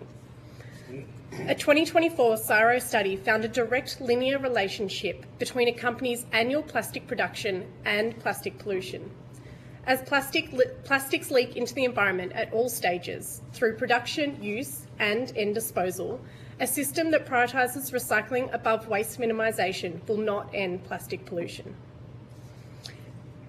Best estimates of plastic flowing into Australia's environment suggest up to 145,000 tonnes are leaked annually. This is over 250 kilograms of plastics entering our environment per minute. For reference, a 600ml plastic water bottle weighs less than 20 grams. Plastic pollution is having devastating effects on marine life and increasingly ocean ecosystems. Plastics can also have a devastating impact on the health of our corals, the building blocks of our iconic reefs. Preventing plastics from entering our environments benefits our oceans and wildlife, Australia's fishing and tourism industries, human health, and prevents unnecessary wastage of resources. We need to end our reliance on disposable plastics. Despite having some of the best drinking water in the world, Australia is the second highest consumer of bottled water per capita, far outpacing countries who do not share the same ability of being able to drink water straight from the tap. The solutions exist, but we need the policy levers to support businesses to act faster. Voluntary targets to reduce waste and improve our packaging system have failed. In comparison to a throwaway culture, reuse can provide immense benefits. A reuse and refill system is simple yet impactful. It involves creating products and packaging that can be safely reused multiple times. This approach decreases waste and maximises the value of resources and energy that would otherwise go into producing new materials. Importantly, reuse reduces the need for single-use plastics and reduces plastic pollution. In summary, Australia needs mandatory targets that are strengthened and prioritises avoidance and reuse ahead of recycling and composting. Australia needs genuine policy and regulations that focus on reducing consumption of needless plastics and sets a clear pathway to support businesses to enact solutions at the scale needed to inflict real change. Thank you, Chair. Great, thank you. Look, I might kick off the questions. There seems to be a pretty consistent theme there across your submissions and your evidence about mandatory, I suppose, schemes. You use language like you want bold initiatives, leadership, strong government. This is to the whole panel. given you've been following this issue for some time and you're very, very passionate about it and do a lot of work advocating for, against plastic pollution in particular, are you confident that we will see these kind of bold policy changes that are necessary? I might start with you first, Freya. Like, do you think that, from your work with the current government, do you believe there is momentum to get, for example, mandated extended product stewardship schemes in place for different waste streams? So far, it seems that we hear the right noises, but we don't actually see the right sort of action. So we've had, for a long time, product stewardship disclosure, but it hasn't been mandatory, and so it has a low implementation scheme. Is anyone here able to describe what the product stewardship scheme logo looks like? Because it's supposed to appear on packaging, and I've never seen it in the wild before. So that's one really strong example of a great idea that isn't actually brought to bear. And then when schemes are implemented, we saw a couple of years ago Tanya Plibersek start to impose exclusions on certain products that were required to be managed in Australia. So exemptions on products that we weren't going to send overseas for recycling. For a long time, we have been perfectly comfortable to send all of our too hard basket stuff over to particularly the global south, where it's inadequately recycled. So there's nothing so far that I've seen that gives me confidence that Australia is really tackling this issue seriously. And I'm just heartened to see that this inquiry got off the ground in the first place and that we're able to have this conversation, because it's something that does need strong interrogation, I think. And certainly more significant reforms with the sorts of penalties that actually make business stop and do the right thing, rather than being low enough to just be an acceptable price for doing business badly. Ms. Noble, would you like to add anything? I am quite optimistic, actually. I think it is a question of when, not if. We have been very pleased to see, for example, that the resourcing and capacity within the department on circular economy has been significantly scaled up over the last couple of years. That has made a difference. We are pleased to see work on Australia's circular economy strategy, and a group of very eminent thinkers and doers convened as part of the ministerial task force. The rest of the world is heading in this direction, there's no doubt about that, and some of the regulations in the EU that have been put in place and will be unfolding over the next decade will make a difference on what Australia can and can't do in terms of trade and export. And Southeast Asia, many countries have responded to China's national sword decision with their own restrictions on imports. So while I share Freya's, I guess, lack of confidence per se, I am quite optimistic that, Australia has made some important steps. They need to be built on and delivered. There's been some excellent research done around the kind of policy levers that do need to be implemented at the upstream level. And it really is a case of just putting those to work.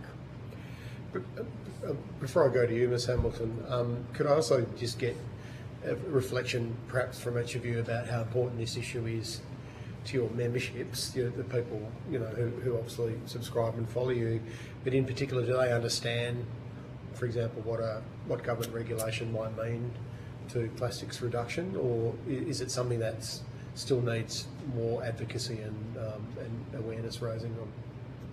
Do you drop back? Yeah, look, I think that in principle, Friends of the Earth supporters and membership care deeply, but it is a really complex policy ecosystem. It's on the ground for the most part waste management, municipal waste management, means local government, and then there's state tier and there's federal tier, and I think it would be fair to say that our membership might not understand as a whole, broadly understand where those different tiers of government step in and where their policies are enacted.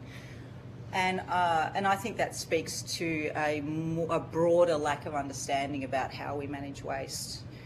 I know that, 5-6 years ago, the Victorian government didn't have a handle on how much recyclate was stockpiled across the state.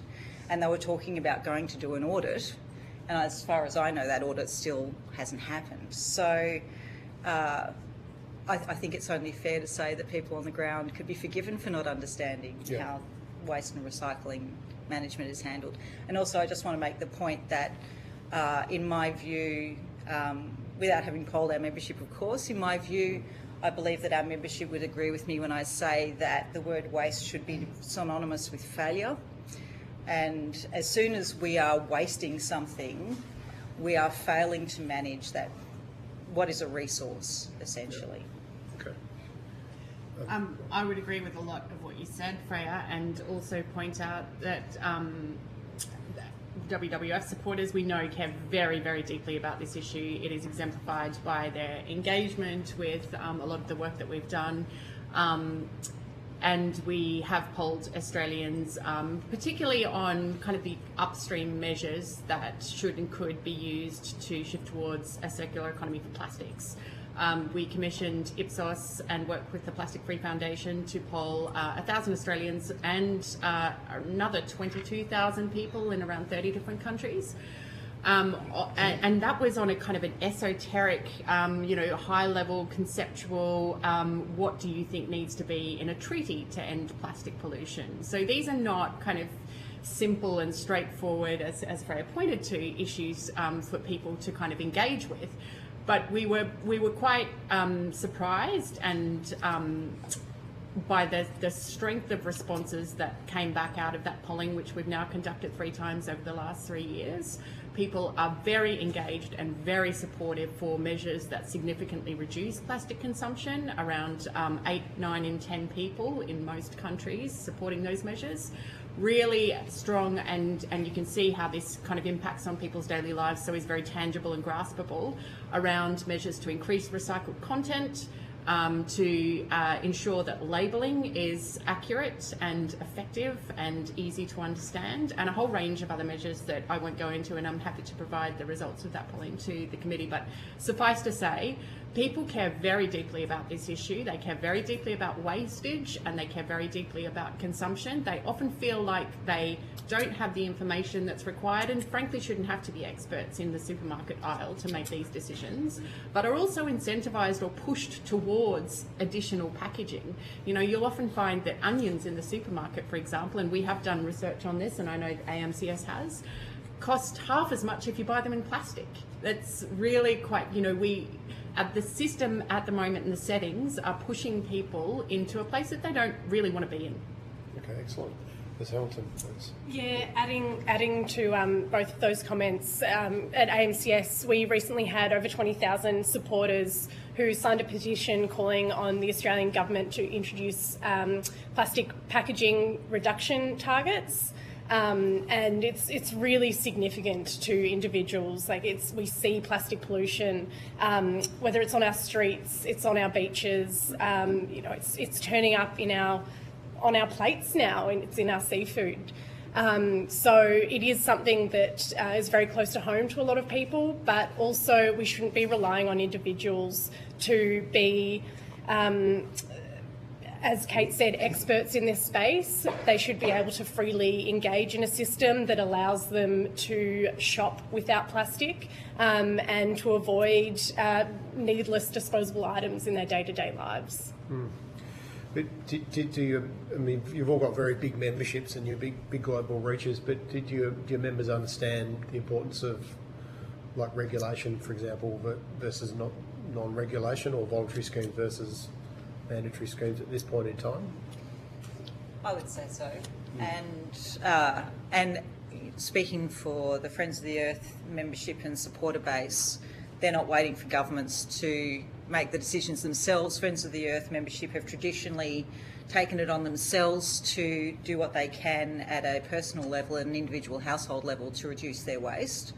Friends of the Earth has had a food co-op that's been operating on a waste-free basis for 50 years and continues to operate successfully, where people are able to buy things in bulk. And the fact that the sustained success of that business really speaks to the commitment of our membership in that regard. And I can also speak to some of the experience of, because Friends of the Earth is an international organisation as well. Friends of the Earth Malaysia have released a statement expressing disappointment that Australia is reopening waste exports, pointing to the dirty waste trade from Australia and the way it's impacted on Malaysia, including wastes that were disguised as fuels, and asking that Australia prioritise source reduction and take responsibility for our own waste, not to export harm in the pretext of recycling. So this is not just Friends of the Earth Australia, this is Friends of the Earth International have a unified position on this. Yep. I would say it depends. I think, there are some policy measures that are very readily kind of graspable and understandable by a really broad range of people. And for example, container deposit schemes and single-use plastic product bans, people have a good amount of experience with those in their daily lives. They're quite easy to grasp. I think some of the other policy measures that have been or need to be put in place around, for example, potentially additional levies.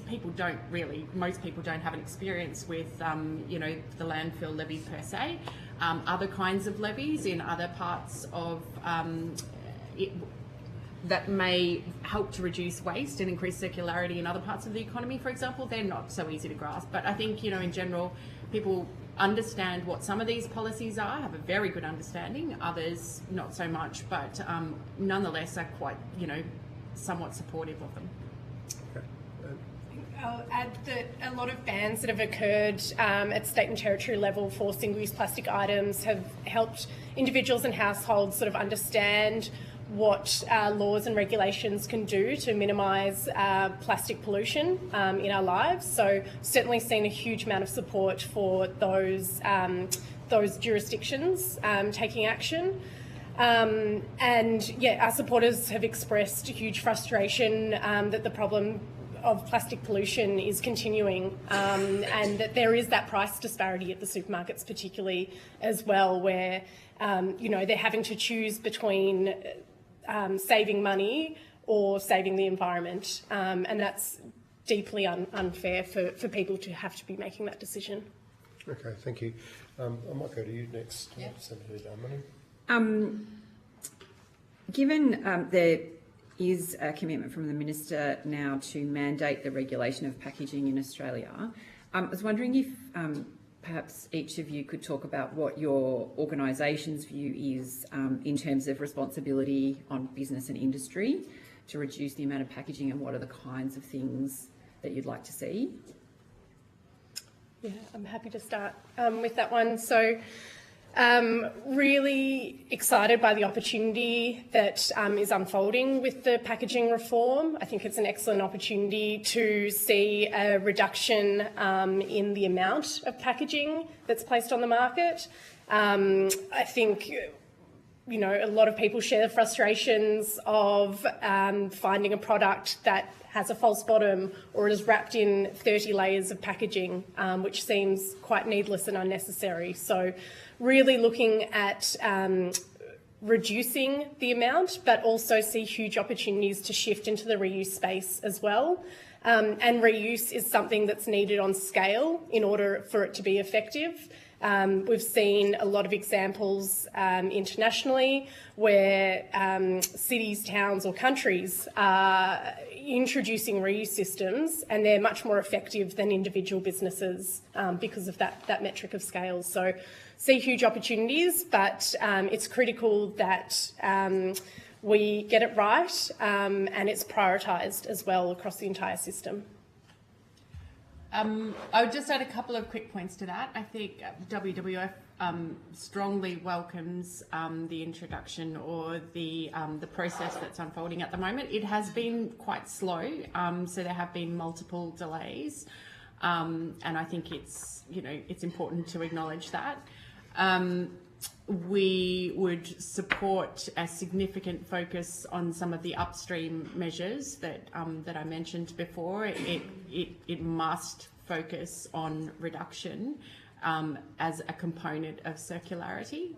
And finally, I think it is worth noting that not only has the process been a bit delayed, but we've really failed, we've not yet capitalised on the huge amount of work that has already been done leading into this process. Finally, I would point out that, when businesses are calling to be regulated, as many of the members of APCO have and are doing publicly, then it was really time to do that last year or the year before or last decade. Adding to what Kate and Kip have said, I think it's an important step towards what has to be a zero waste economy, and tackling packaging is one of the most prolific waste streams and a great place to start, and I hope that this is not considered to be an end point but is instead a step towards a zero waste economy. I think it's critical that government takes charge and shows leadership in not just reducing the amount of waste, but shifting the type of packaging resources that we're using and considering how they will be treated at the end of their life. Mm-hmm. So, shifting, I could either buy a packet of lentils in a plastic bag or I can buy them in a cardboard box. And once upon a time, everyone was very comfortable with brown paper bags and cardboard boxes, but we've all been trained to accept plastic now. And so it's going to take a certain period of time to retrain the public to accept lower impact packaging and where possible, wherever possible, zero packaging whatsoever. And what about transparency? So in terms of, again, I guess large companies being held accountable and transparent for the use of packaging throughout their businesses, how could this be improved? So globally, over half of the world's branded plastic can be linked back to just 56 companies. So there's a need for us to start really seriously considering making the producers of plastic pollution pay for plastic pollution. And part of that is making sure that there's full transparency across the entire chain, so that we're aware of where these leakages are occurring, but also that we can hold those responsible to account. Can I just ask you to clarify the question? Sorry, Senator. It was around transparency specifically in relation to companies like Woolies and Coles. In terms of, I mean, you talked earlier about all of the kind of unnecessary packaging that comes with consumers when we go to the supermarket. So, what kind of strategies do you think should be applicable to organisations like that to be transparent about their business model and the use of that sort of packaging? So I think you've answered some of it, like that's a kind of quite a high level sort of following it all the way through, but are there other things that you think? If I could quickly add to it, and then Kate will have some things to add as well, but I think part of transparency also goes to the greenwashing that we're seeing on packaging and labels, and it's really challenging to understand what's fact and what's fiction. And we know people generally want to do the right thing, and ensuring that that's clearer is very important. But also, and I'll reiterate it, this price difference between per kilo items of the same item. So you're looking at a navel orange that's packaged up in plastic netting versus loose, and people are paying more for the loose items. So that can be quite challenging when they're sort of represented in different ways at the supermarket. Is that a published report? Yes, so... Can you send us a link to that? Yes, absolutely. Yep. Sorry. One more. I think perhaps Ms. Leonard and Noble, you didn't... Sorry, Senator Dunn, did you guys want to finish? I would just jump in please. on transparency. Sorry, And I was seeking clarification because there are so many issues with transparency along the plastic value chain, particularly when it gets outside of Australia's borders, but specifically in relation to, I suppose, Australian businesses and maybe consumer goods providers. There is, there's pretty good data on the packaging that they place on the market. Where I think the problem is something that Kip has alluded to really is around, on the one hand, these kind of clean green images, compared with, on the other hand, these kind of price incentives to shop with more packaging, even when people don't want to. In a cost of living crisis, that's just not a choice for most people. And so, then there's a bit of cognitive dissonance between what a lot of these businesses are saying and then the choices that they're actually giving consumers when they're having to buy, the most basic of household goods. Thank you. Absolutely backing what Kate and Kip said, and also wanting to point to my concern about imposing, for instance, a user pay system or a producer pay system, because if farmers are required by Coles and Woolies to put a zucchini or a cucumber in shrink-wrapped plastic, then are we not just penalising the farmers who are already having to cover the cost of shrink-wrapping the cucumber in plastic, which, generally I think most consumers would be perfectly happy to buy a cucumber whether or not it's in plastic. They're not buying it for the plastic, they're buying it for the cucumber. So it really is just a requirement that's been imposed by Coles and Woolies. And I know that there have been moves in the past to implement or introduce legislation at a state level in Victoria to ban gratuitous grocery packaging, for instance, shrink-wrapped vegetables, and that hasn't been supported by the Parliament of the day. I think that there is perhaps a place to go back and revisit that policy approach. I think that implementing that, there was a bill that was to ban gratuitous plastic packaging as well as microbeads and single-use plastic bags, and I think that there's probably a space to reintroduce some policy like that. Thank you. Just one more from me. I'm not sure, I think maybe Ms Hamilton, you might have heard some of this, but just wondering if you had any views on the submission that we heard this morning about bioplastics and the wider use of bioplastics. Do you have any comments on what we heard this morning and what your thoughts are about that? Yes, I do. So a major concern, I guess, is that we're looking at where are we using these materials, and wanting to ensure that we're not swapping one disposable material for another disposable material, but really looking at sort of avoidance in the first instance. It's particularly concerning when bioplastics enter our environment. They behave in a similar manner to conventional plastics, so they need proper composting facilities in order to break down and do what they were designed to do. We don't see the conditions that are offered in a composting facility in the marine environment. So this means that bioplastics have the potential to harm marine life, harm our oceans, and can be problematic. So really need to consider the use of these materials and the settings for these products. Can I just clarify, in terms of the harming of marine life, is that even in the scenario where they are composted in facilities that are, as would, I don't know what the technical phrase is, but the fit-for-purpose processing facilities, is that what you mean, or the ones that are not? Yeah, needing to ensure that, I guess there's a disposal pathway for compostable plastics so that they are ending up in a compostable facility, which isn't available everywhere.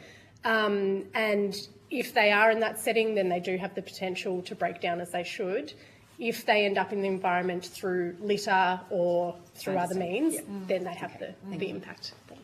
Yeah, I think just coming back to the waste hierarchy, which is enshrined in, most of the country's policy and legislation, there's a lot of excitement around bioplastics. In reality, they make up a very tiny fraction of the plastics market globally and in Australia. And they are really, this widespread shift from reduction of certain types of single-use plastics or other packaging materials and wholesale shift to bioplastics is just not a good outcome really for anyone apart from the bioplastics producers. So, that transition needs to happen. It needs to happen in a way that is aligned with the circular economy principles and aligned with the waste hierarchy, which means not not wholesale sort of shift to bioplastics. I think the other point's worth making, and we did commission the Institute for Sustainable Futures at the University of Technology Sydney to do some work for us very recently, specifically looking at bioplastics applications in Australia and end-of-life pathways and management. What they found was really no surprise to anyone working in the industry and many working within government, which is that bioplastics don't really have a viable treatment and a management pathway in Australia. The vast majority of them go to landfill. So this is, still, again, not a great outcome. They're really, it's not a scalable solution. And Senator, it's a great question, and thank you so much for asking it. I drove past a billboard the other day that was campaigning for bioplastics to be allowed in the recycling stream, which I thought was a dangerous piece of work. I didn't catch who had paid for that billboard. But as someone who's been an active composter all my life, I have attempted to compost every single type of bioplastic that I have received, either as, that like puffed corn, replacing polystyrene packaging. Every single thing I have tried to compost in my garden has not broken down. It has instead broken up into little pieces. So I have concern that I am seeing people who, with the best will in the world, are lining their compost bins to put their food waste into the municipal bin, and they think that by using this bioplastic bag and dropping it into the composting bin that goes out and is collected by the council, they're actually doing the right thing. I believe that we need some really stringent standards in what plastics are allowed to be called bioplastic, and we need a commonly understood definition of how those plastics are to break down and under what circumstances. Thank you. Thank you. Senator Cadell. Thanks very much. Breaking down, there's a few things we said about circular Australia versus the rest of the world, imports and exports. Is a truly circular economy domestic, or is it international? In reality, circular economy really needs to be thought about at multiple levels. There are contexts and countries in which a lot of this can be done domestically and should be, because on balance, for example, of considerations around geography and consumption and capacity and resourcing. Many Pacific Islands will find it extraordinarily difficult. They don't have or are running out of space for landfill. And, within the kind of visible forward time frame, lack the capacity and the resources, for example, to build a domestic recycling or management infrastructure. So I think this really needs to be looked at on a case-by-case basis. Yeah, adding to that, I agree that it needs to be across all levels. We can see some really amazing local solutions, such as repair cafes in a council environment, but we also need to have the domestic, system and infrastructure there. But also, plastic pollution is a global crisis, so we need to ensure that we've got global solutions in place as well. Senator, it's a fantastic question. I think that in reality currently, the circular waste economy is global. And that's evidenced by the 20,000 square kilometre Great Pacific Garbage Patch, and the fact that we import products that are designed for short-term use in packaging that no one's really given consideration about end-of-life stewardship for, and then we export a lot, or have traditionally exported a lot of that waste at the end of its life. I think that given that it's a particularly pertinent question for Australia, which is so isolated globally, like geographically isolated, and I think that we really need to ensure that once we bring a product into this country, we manage both the packaging and the product itself thoroughly at the end of its life as a reclaimed resource. And I guess that's where I'm trying to get my head around this evidence in this group. Is we talk about 145,000 tonnes of plastic waste in Australia, finding everything, but we spoke about millions of tonnes finding it to our shores, or other. We talk about the waste dump in the future. Talk about not exporting our recycled product overseas, but yet we import resins and recycled product to Australia to make other products. And it's a hard understanding when we're importing so much and not export it. I'm trying to find that balance between yeah. Well, and then also we supply gas to other countries to use as a feedstock chemical to produce plastics, right? So it is now. I mean, everything is global. There is no way to throw to. It's all the same planet now. And Australian parking tickets will wash up in Bali, completely intact, like they'd just been ripped off the car yesterday. So. Probably didn't get paid either. I probably didn't get paid either. Well, somebody paid, certainly, So it is. I think we really do need to consider how we manage our waste in a very bioregional sense. But we need to accept that we are so far from there yet, and it is a global problem, and both by design and by complete lack of design. And I think there need to be restrictions on imports as well as exports, and it's a matter of what those restrictions are and what they're designed to achieve. And there are 160 odd countries at the moment engaged in negotiating a treaty to end plastic pollution. That is looking at trade measures. That is looking at measures around agreeing on transparency, on labelling, on recycled content. Now, this focuses specifically on plastic and not a broader range of materials, but it does show that there is very broad recognition of the need to address some of these issues at a very high level within the context of the global economy. So it's not a matter of saying, imports are fine and exports are not fine. It's actually, the specificities of what those rules are trying to do, what they're trying to achieve. At the moment, there are some very real and valid concerns around transparency of what happens with waste that is exported to countries that do not necessarily have the capacity to deal with it. And a lot of it is burned in an open setting or put in open dumps and subject to leakage. So, we just need to get it right, really. It's not a matter of yes or no, it's a matter of how we do all of these things. Senator, can I add to that as well, please? In addition to Kate's over 10 years experience in international policies and development, I think the crux of it is that we're using too much here in Australia. So we generate more single-use plastic waste per person than any country in the world except for Singapore. So we're the second most. I'm just trying to work out what Singapore would do. So there's a huge amount of waste that we're producing. I mentioned in my opening statement that we're using an astounding amount of single-use plastic water bottles. This is something like we have fresh tap water here, so there's certainly options and ways that we can reduce the amount of waste that we're using and generating. Okay. Yeah. Last question, because I know we've got past it. I think, Ms. Noble, you mentioned about stewardship, that you haven't seen the logo. I didn't even know there was a logo, I'm going to be honest, when we were on this committee about the... Oh, sorry, I was misleading on the thing. So specifically in that stewardship space, what would you like to see happen in that space?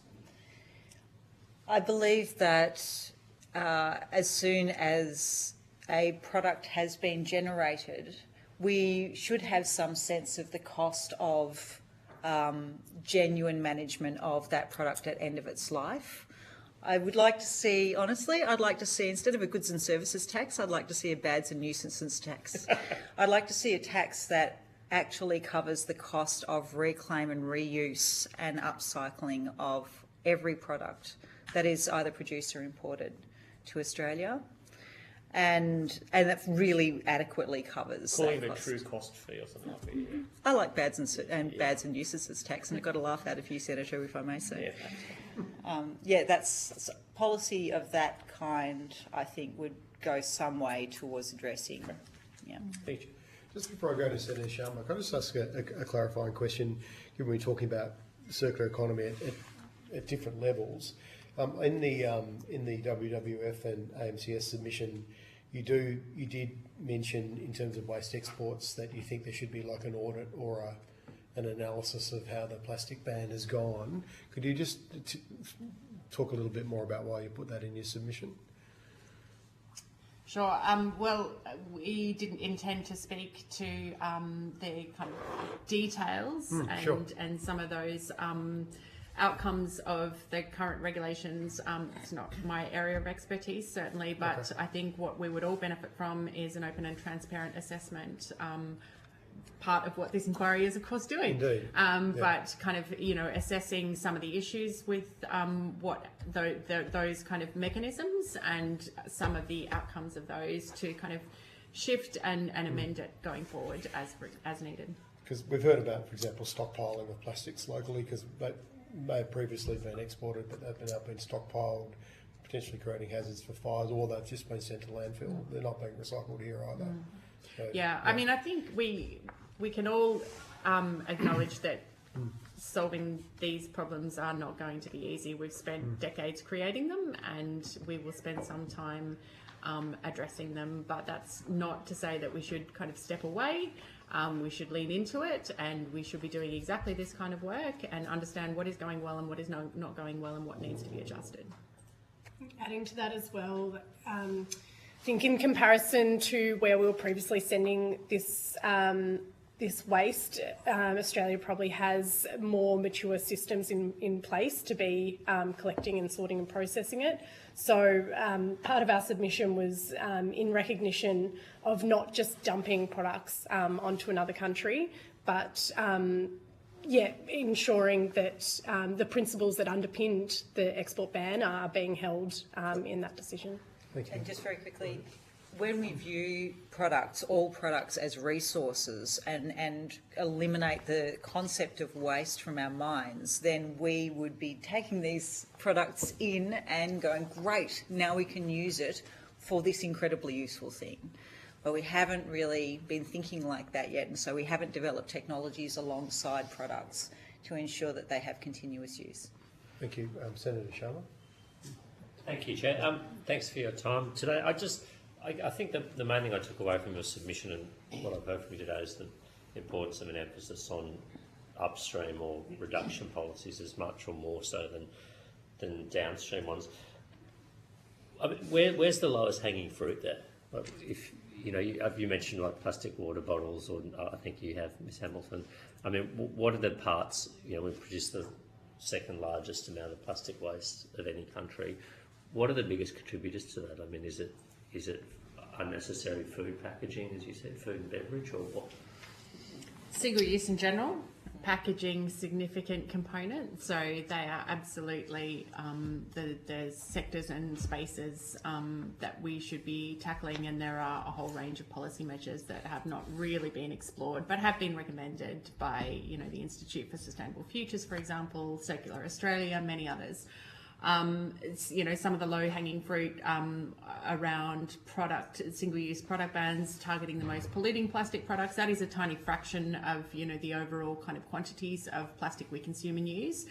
And the rationale really around those have been taking what is unnecessary and most harmful when it enters the environment right out of circulation. So and we've done it in a very challenging way, 8 times in 8 different jurisdictions within Australia. So we really should probably learn from that experience. It's a really costly and challenging way for businesses to kind of adapt and manage, and time-consuming process for every jurisdiction to do that work when we had national agreement on some of those products to be addressed. So we should probably learn from that, move on, ensure the design rules that we're developing do this kind of next stage of low-hanging fruit, looking across packaging, but also obviously commercial and industrial sectors as well. Do you want to add anything? I think Kate probably covered that quite holistically. Just tell me, can I just want to bring this to life? Yeah. Like, what do I or Australians do by consume today that you would think would be the best target for having an alternative in place tomorrow? Is it like someone getting Uber Eats? Is it buying water in a plastic bottle? Is it the amount of packaging in supermarkets or something like that?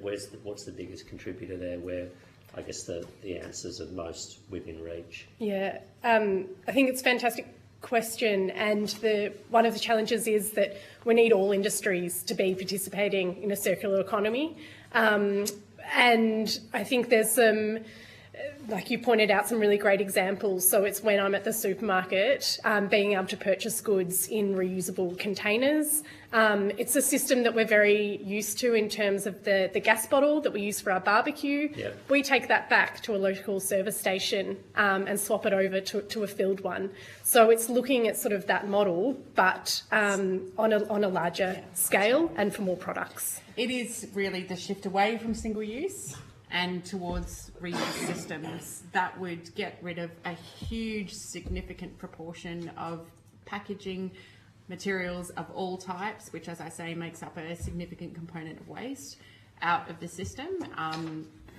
It is, at systems level, it's moving away from some of the complex kind of materials that are really not recyclable at all. But I think in terms of if you think about something that people can do and communities are already doing, but really requires government intervention and some thinking and innovation, within the sector, guided by a clear and consistent set of rules. It's moving away from single use and moving towards reused systems at scale.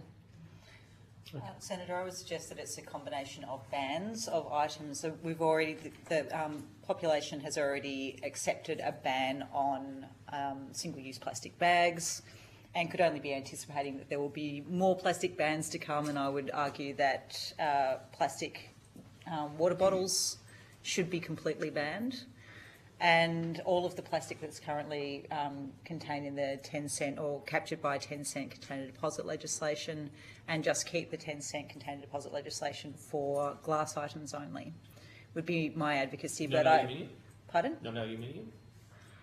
Sure, and aluminium as well. Sorry, yes, of course. Although that is a higher energy, but we can. That's a conversation for another day.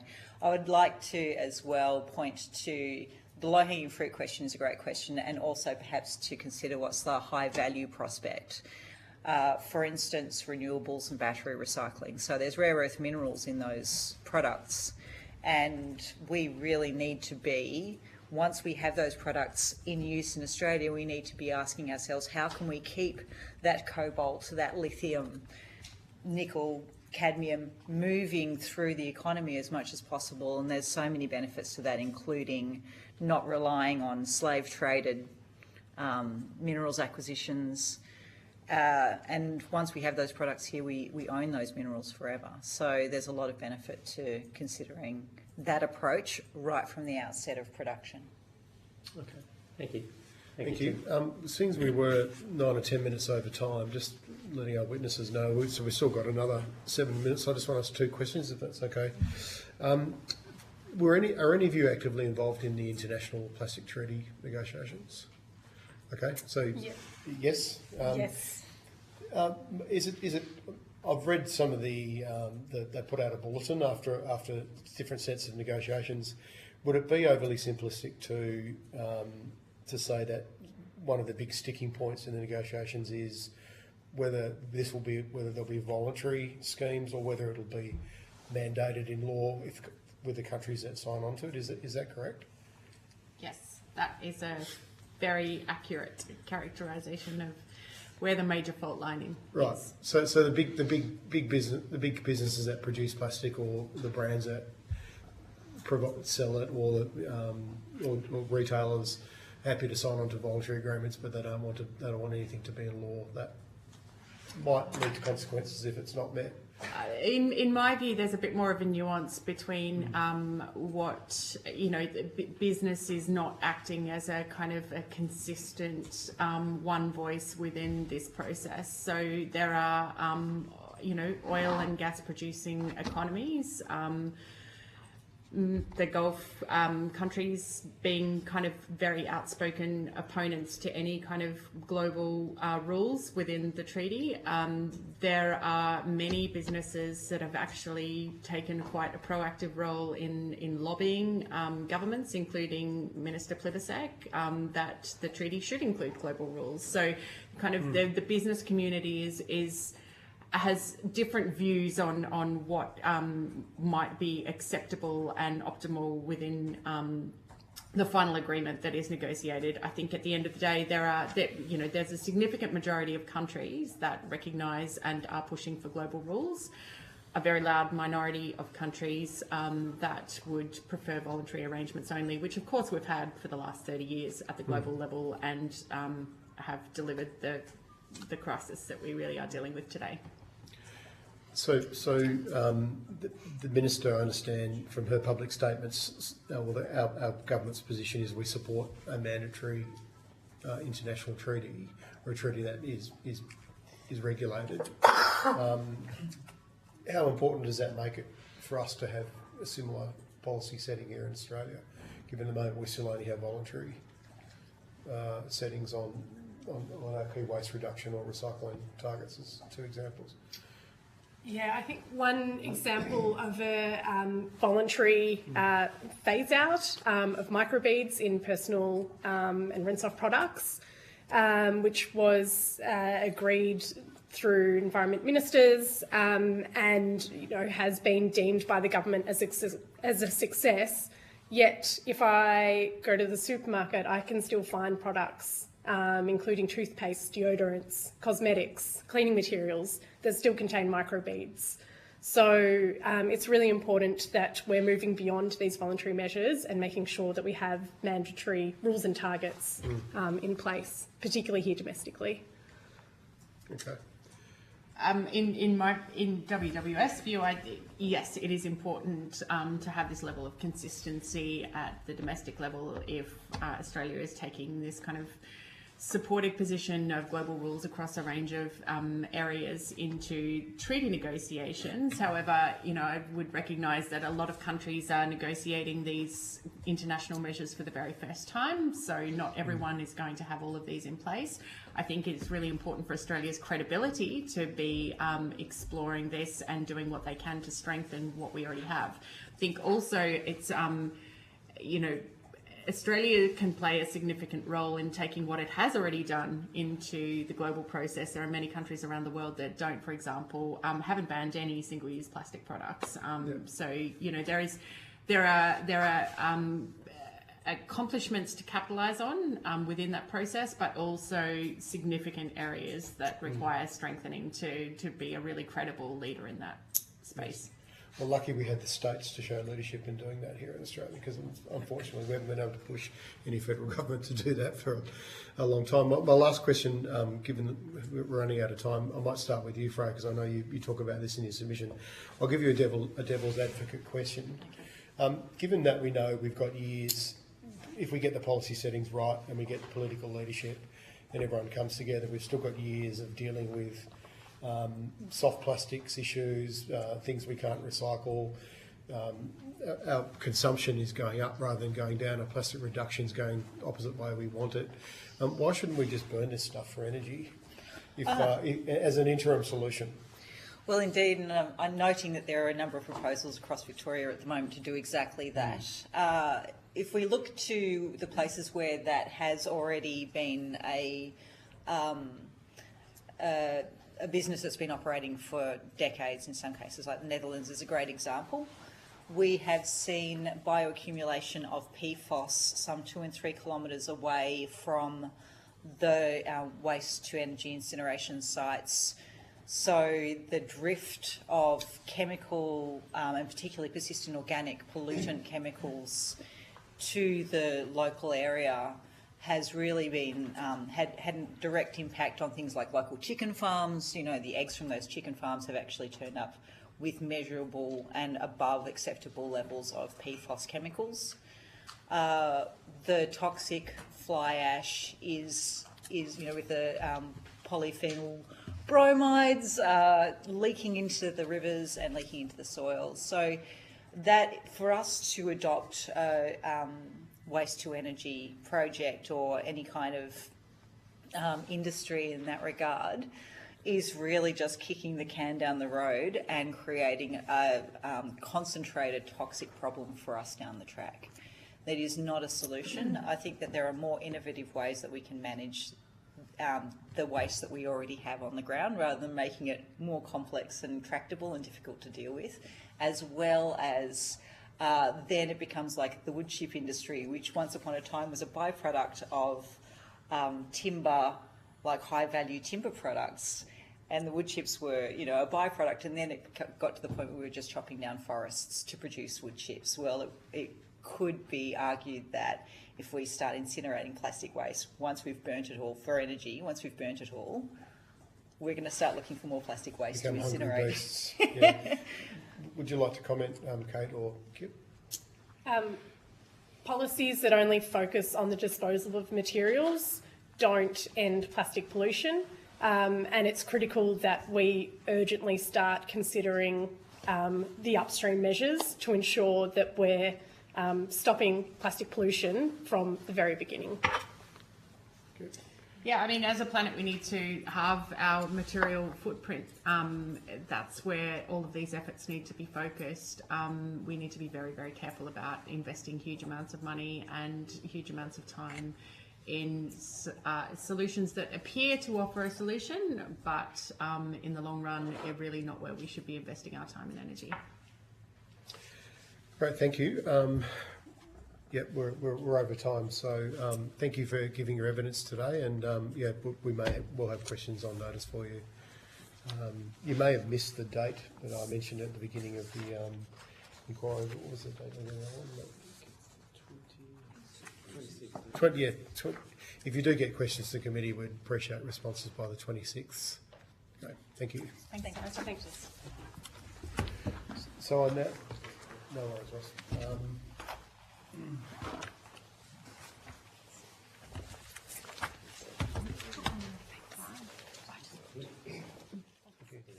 So, yeah, we'll see how we go. We thought we might push maybe 10 minutes over time and we'll leave it at that. So still get half an hour. So I now welcome representatives from No Waste Incinerations in Lara and Greater Geelong Incorporated.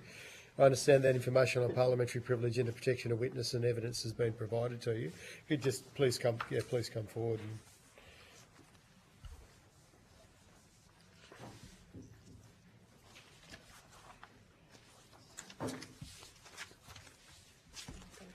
For the once you've taken a seat, I'll. Thank you. Have these just been tabled? Or? Yeah, just now.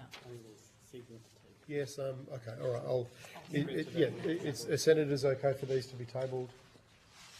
Looks like a Bellarine Catchment Network strategic plan. Yep, that's okay. All right. That's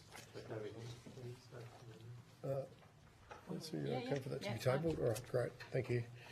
For the Hansard record, will you each please state your full names and the capacities in which you appear today? Might start with you first, Vicky, if that's right. Right, yes. Vicky Perrott. I'm here as a member of the No Waste Incinerators of Lara and Greater Geelong.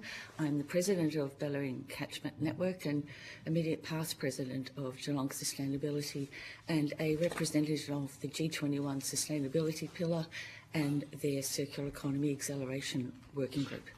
Thank you. My name is Charles Street, and I am the president of No Waste Incinerators in Lara and Greater Geelong Incorporated, and I am a resident of Lara. Fantastic. Would you like to make a brief opening statement before we ask some questions? If I may. Certainly. Yes. And Vicky, I don't know if you want to make one too or one beyond. You go first. I'll compliment. You go first. Yeah, okay, great. Thank you. Thank you for the opportunity to appear before you today and assist you with your inquiry. No Waste Incinerators in Lara and Greater Geelong Incorporated is a small group of citizens, mainly from Lara, Victoria, who are fighting off a proposal from Prospect Hill International Proprietary Limited to build a huge waste incinerator in our small town. That incinerator is designed to burn 400,000 tonnes of garbage in Lara every year. So none of that garbage would come from our local area. Our local government area, the City of Greater Geelong, our council, have declared that they have no interest in burning garbage. They're in writing on that, in the declaration. So all of it would come from outside our local government area. It would all be imported from somewhere, and we're very unclear about that because as far as we know, there are no contracts with Prospect Hill International for the burning of garbage from anywhere. Sorry, Charles, who's Prospect International? Yes, Is that the company that the proponent of the... it's one man. Right. It has one director. His name is Mr. Jean Cui, and well, we can do a company search to give you more info about that. We know very little more than that. We've never met Mr. Cui. We've never seen him. There have been a couple of public meetings where he could be there, and he's not there. Okay. Yeah. Anything else you'd like to add? Well, despite the fact that there's no demand and there's no supply, and that the council's not interested in using this, our Environment Protection Authority still granted a licence to build it, and we just find that completely unfathomable. We just have no idea why they did that, and the report they've given and the explanation, they don't make any sense at all. So they're my opening Great. comments, if I may. Thank you, Mr. Street. Thank you. Ms. Parrott? Yes, so in relation to the subject of this waste incinerator and the proliferation of incinerators around the country, I would also like to comment that in Victoria, it's the only state or territory that does not require an environmental effects statement to occur beforehand.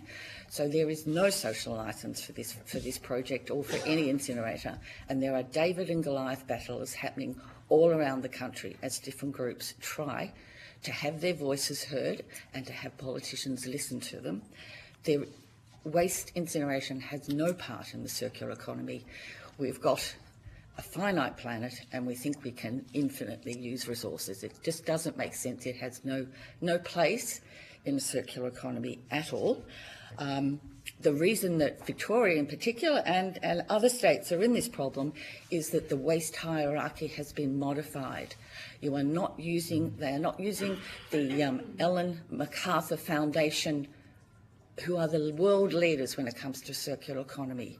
They consider energy recovery and disposal to be leakages from the system.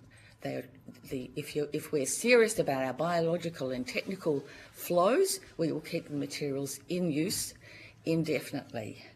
So this deliberate industry-led manipulation is leading to the current situation, and communities feel very threatened and very concerned about the toxic pollution that is occurring. The other things that I would like to talk to you about with my BCN hat on is the back page of this is an example. Small amounts of funding, recurrent funding, will enable community groups to continue to offer services that will do amazing jobs at reducing waste and keeping materials in the economy and allowing reuse. The BCN offers a waste-wise equipment system and which can be then used at festivals and other big events to reduce that. There was a question from Senator Sharma before about what are the low fruit. Things like repair cafes, libraries of things. There must be a way that they can get small amounts of recurrent funding that will keep them going. We used to have a circular economy officer. The funding was run through the Port Phillip Bay Fund. That was discontinued. We're just a small not-for-profit charity, $500,000 turnover. You can't do it. In comparison, these waste incinerators are talking about $700 million just to construct. The flow-on impact on what that will mean for households on their rates and their waste levy, no one is able to say. But we know at the moment there are councils being pressured to sign long-term contracts for the Maryville incinerator, and it becomes a put or pay. If you don't give them the rubbish, then you will have a financial penalty. So it is that hungry beast mentality. It's not clean energy, it's not renewable, and it is the back door by which the fossil industry will keep running if we don't address our plastic addiction. The other thing I wanted to do is to speak for my region, and in particular the G21 region, where they do have, the various 5 councils that make up the G21 Regional Alliance have a strategy. They have a number of priority projects. One of the innovative projects that is underway is a regional renewables organic network being led by Bowen Water. They are looking at investing I think it's like $90 million in creating a food organics processing plant, which could be a leader for the country. And that will take food organics and create digestate and biochar, products that have a market. So there are solutions, and we can get, once we get food organics out of landfill, then we can overcome that methane problem, which we currently have in a number of landfills. So I guess they're the main points. Thank you. Yeah, thank you. So, just briefly then. So, what are the key issues with incineration in your view? Is it the toxic emissions, as you call them, or is it Yes. they're not part of the circular economy? What are the key problems for the communities you spoke on behalf? Well, toxic emissions is certainly something that I'm very sensitive about, having a background in biochemistry. So the kinds of toxic emissions that have been encountered from waste incinerators, they have been known to emit heavy metals, mercury being the worst of those. But they also make toxic organic compounds, halogenated organic compounds. The worst of those being things like the polychlorinated dioxins and polychlorinated furans and polyfluorinated compounds, PFAS.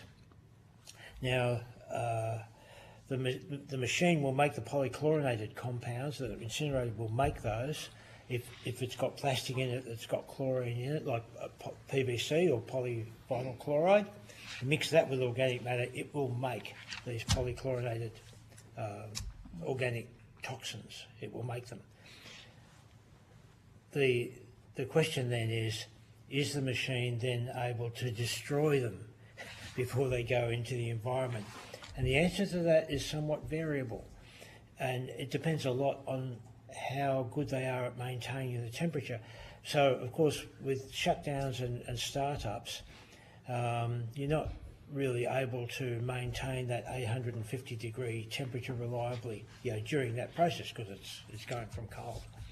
But even during steady state operation, that temperature can vary. It has a lot to do with the variable nature of the material going into the furnace, and to some degree the moisture content in that material, and that is often dependent on how much organic matter has gone in there, because the wetter that material, the lower the temperature will be, and the more likely it is to make these toxic compounds. And if they're not destroyed, then they come out into the environment. They're emitted into the environment, especially out through the flue gas. But the one type of organic pollutant which is really intractable as far as waste incinerators is concerned is PFAS, which is your poly and perfluorinated alcohol substances. And in order to destroy those, you need a temperature of at least 1100 Celsius. Now, these standard waste incinerators, including the one that's proposed for Lara, they are designed to run at 850. That's a long way short of the mark. I've actually been to see a machine that is specifically designed to destroy PFAS. That's its job. And it runs at 1100. They like to tweak it up to 1130 if they can get that. and it has to run at that temperature because otherwise it won't do the job. It won't destroy the PFAS. So, PFAS into the incinerator, 850 degrees, if we're lucky. What will happen is the PFAS will just simply boil off and just come straight back out of the flue and out all over the landscape and any waterways that are around. And these PFAS chemicals, their properties vary, but some of them are implicated with various kinds of cancers and also endocrine disruptors, so interfering with reproduction. Could I ask in relation to, for example, PFAS? I mean, obviously it's becoming very topical now all around the world. Classifying as a hazardous pollutant at a federal level, do you see a role for the federal government in the regulation of these kind of facilities, given at the moment it tends to be local government and state government regulated? In terms of incinerators? Waste incinerators? Yeah, if you're saying they need to operate at that level but they're not. Oh, they can't. They can't? No, not a waste incinerator. So the machine that I went to see, it's designed for that one specific purpose, and it uses a colossal amount of gas in order to achieve that temperature. Whereas your standard waste incinerator, the concept there is that there's enough energy to keep that machine running just from the calorific value that's in the garbage itself. So just burning the garbage, the idea is it's supposed to achieve 850 degrees and stay there with very, very little input of gas. The only time you put gas in is if, say, it's a bit moist and you just need to boost it up just a little bit. So the use of gas is quite minimal with those machines. But a dedicated PFAS destruction machine uses a monstrous amount of gas to achieve that 1100 Celsius. It's not designed for waste incineration. It really is greenwashing to call these waste to energy or energy from waste. It's a glossy term which the community goes, oh, well, that's better than landfill. No, it's not better than landfill. And all levels of government have a moral and ethical duty to look after their citizens' health and to apply the precautionary principle. So it's your understanding that councils may put green waste in terms of their contracts into these kind of facilities? Because it's been put to me that it'd only be like hard to recycle stuff that can't be recycled or is currently going to landfill. Well, in our region, the City of Greater Geelong runs its own green organics facility. Right. They have signed a contract with Barwon Water to supply food organics, have Surf Coast, Queenscliff and Golden Plains. They've signed 10-year contracts to supply their organic material to Barwon Water's RON project when it starts in 2026. That will get the food organics out of the landfill. But yes, no, we don't believe that's happening intended to. And one of the problems when you talk about difficult to recycle items is that none of these incinerators plan to do any front-end sorting. Yep. So whatever you put in your red little bin is going to get dumped in and picked up by this enormous claw. They might mix it around a little bit. They might have two claws. One does a bit of mixing and one does picking. But the community is rightly worried about potentially explosive things that could happen. The other thing of the siting of the Lara incinerator, it is across the road from Viva's major hazard facilities where they have above ground and below ground LPG storage for the region. The juxtaposition of those two is just insane. It's just completely crazy. Yeah, big incinerator, big LPG gas terminal. What could possibly go wrong? Yeah, it's nuts. Just last question for me, and I'll go to you, Senator. A previous inquiry from this committee back in after China soared, we looked at waste to energy. One of the big impediments to setting them up in Australia, this is only going back to 2018, was them finding power contracts or having long-term power contracts to make it viable. Is the incinerator you're talking about, does it have a power contract? No. It's barely had any discussions with Powercorp about that. So, and in reality, how much they promised to, have enough power to run X thousand homes, but in reality, they're going to consume most of that in trying to keep the temperature up at this level to make it somewhat safe. And these 850 degrees incinerators are called BAT's, Best Available Technology. Best Available Technology, and it's a catch call. Oh no, they're better now. No, they're not. No. In Europe, they have been banned. They are classified with nuclear energy and coal-fired power plants. All grants and funding has been taken away.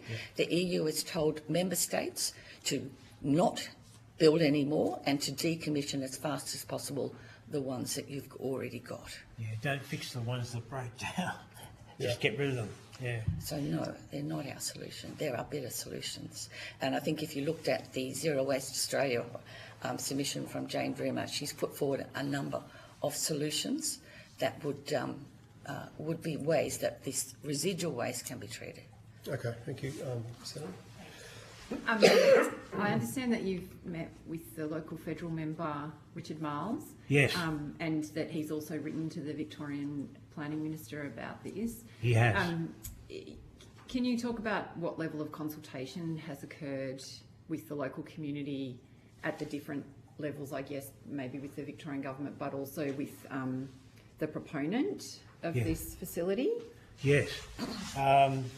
So the proposal was put by Prospect Hill International. They applied for licences back in February of 2021, yes, and then we sort of became aware of it, the community, in sort of April of 2021, and that was the time when our Environment Protection Authority in Victoria first called for public submissions, and so I put one in then. I read all the documentation, all 1,900 pages of it, and I was just stunned by the gaps. Like, there's so many pages and yet so much missing information.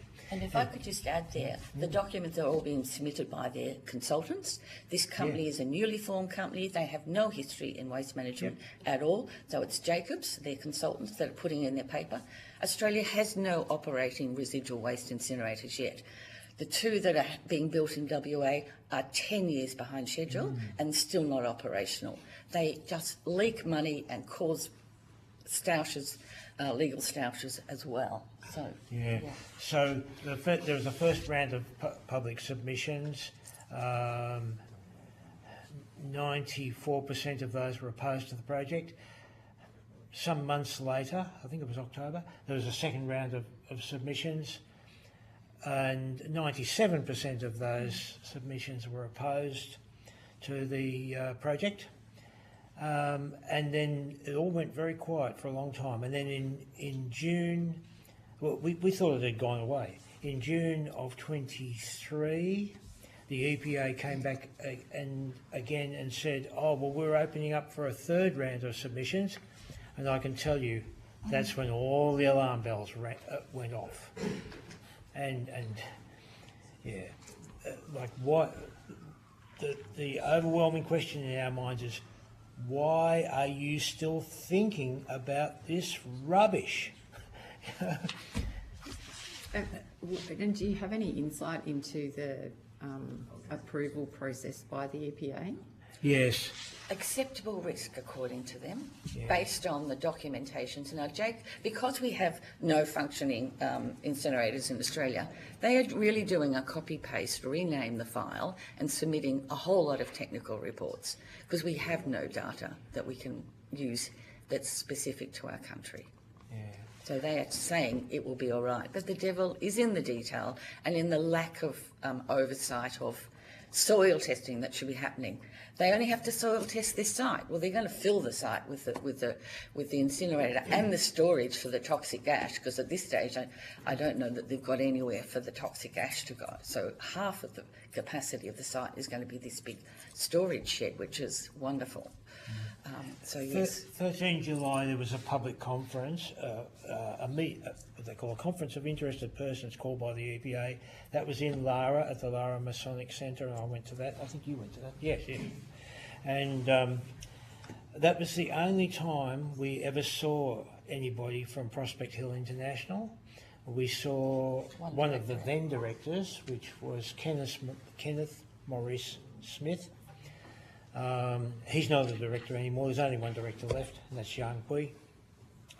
I put the hard word on him for a business case back then, like 3 years ago. We still haven't seen a business case. A business case is now a requirement. It's a requirement of the Victorian waste to energy system. Where is it? Now, this is not a trivial matter about a business case. It's not, oh, we forgot it, or oh, we'll get there eventually. Not only do we need to have a business case in order to show the economic viability of the project, there's also a question here about probity and just making sure things are done in a proper way from a commercial perspective, a compliance perspective. But perhaps even more important than that, we need to be able to compare the business case for this incinerator project with business cases for all the other options, all the alternatives, anaerobic digestion, or recycling, reuse of materials, and so forth. We need to be able to compare the business cases for all of those different projects, so we can make a rational decision from an economic perspective. Our region doesn't even have an operating MRF, and yet we're going to build a $700 million incinerator. We don't even have a recycling hub. Our repair cafes are running on the thread of volunteer support. Let's get real. Let's put the money where it can actually do some good. And build community resilience. Yeah.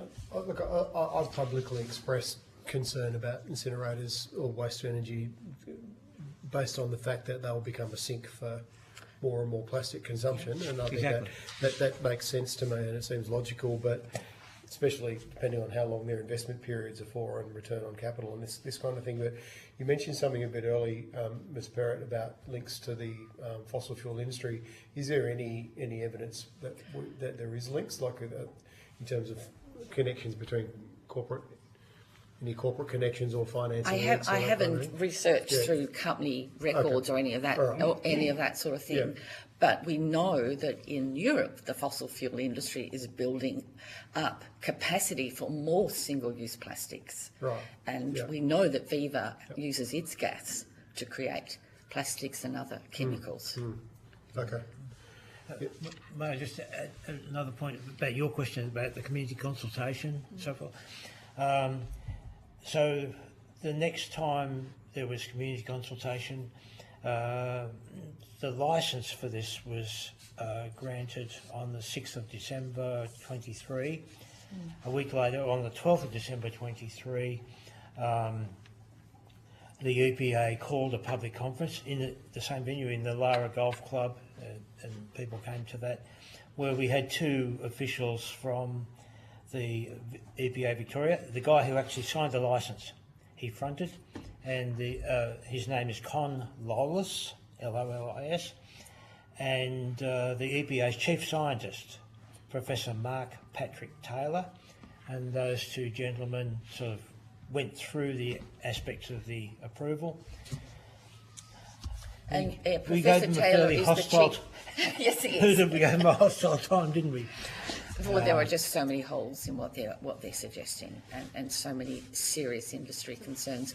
The state government has not done an inquiry into the health impacts of waste incineration. Professor Taylor is the Chief Health Officer. He has that environmental responsibility. So what's the follow-up from here? Like, what are the next steps? Well, there's three parts for there to get the go. They've got their first stage of the EPA development licence. They have to. Local government is only a referral authority. It's this planning minister that needs to give them the approval, and then they will need to get a share of the waste to energy cap. So that is also being reviewed. And yes, the state government has sold the community down the gurgler there, because it was going to be a maximum of 1 million, but they'd already approved 3 or 4 projects, and then they're saying, oh, we won't count those, which are more than 1 million, and now we might have another 1 million. So it's, it's by stealth, the things are getting worse and worse, when Australia could be saying no to this technology and looking at real solutions and solving it up the waste hierarchy. Right, unfortunately, we're Sorry. over time and into our lunch break now, so thank you so much for giving your evidence here today. The committee will now adjourn until, I think it's 2 o'clock. Thank you very much. Thank you. Thank you.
We're good to go. So I now welcome representatives from the Australian Food and Grocery Council. I understand that information on parliamentary privilege and the protection of witness and evidence has been provided to you. For the Hansard record, will you please state your full name and the capacity in which you appear today? Tanya Barden, CEO of the Australian Food and Grocery Council. So I now invite you to make a short opening statement, and after that, Tanya, we'll ask you some questions. Great, thank you. Thank you. So good afternoon, Chair and members of the committee, and thank you for welcoming the AFGC to present at this important inquiry. By way of background, the AFGC represents Australia's largest manufacturing sector, the $140 billion food, beverage and grocery manufacturing industry, which has an impressive history of economic contribution to the nation and a significant regional footprint where almost 40% of its 275,000 employees are situated. Food and grocery manufacturers are committed to playing their part in the establishment of a circular economy. Having worked with a range of stakeholders for several years on the development of a product stewardship scheme for one of Australia's most problematic materials, soft plastic, the AFGC has developed a strong understanding of the elements needed to achieve true circularity for packaging.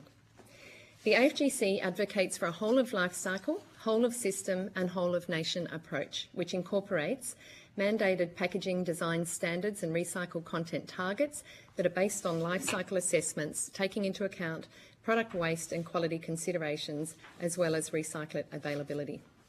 Secondly, we support financial incentives to assist brand owners to change their packaging capital equipment to meet new design standards and the additional costs of recycled content.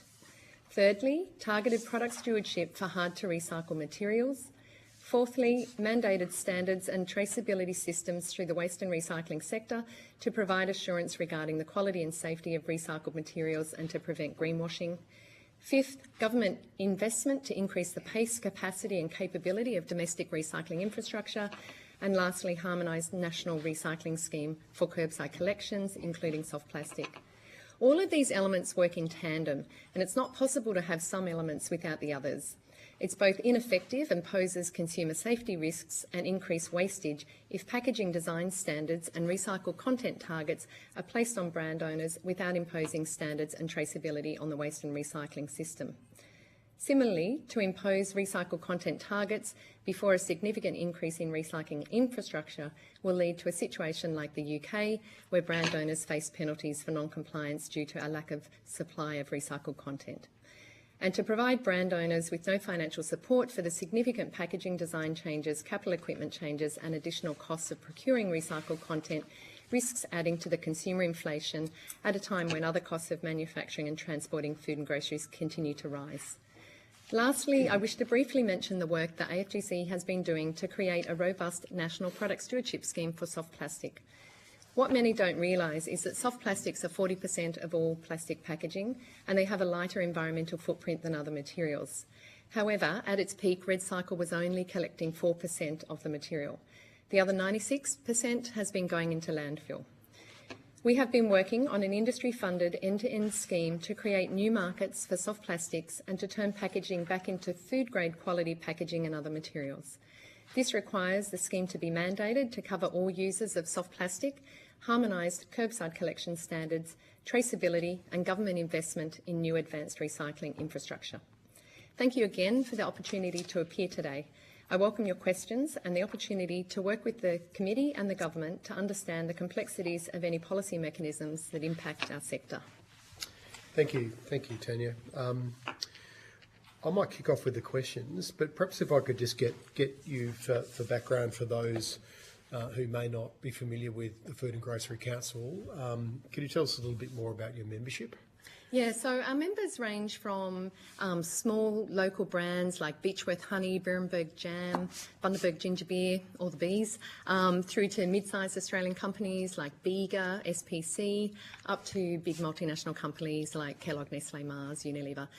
We cover across food and non-food grocery items, so cleaning, cosmetics, personal care products, predominantly goods that are sold in a packaged form and through the supermarket channel, or they do also supply to other channels. So the supermarkets are not part of our membership, it is all the suppliers of the branded goods.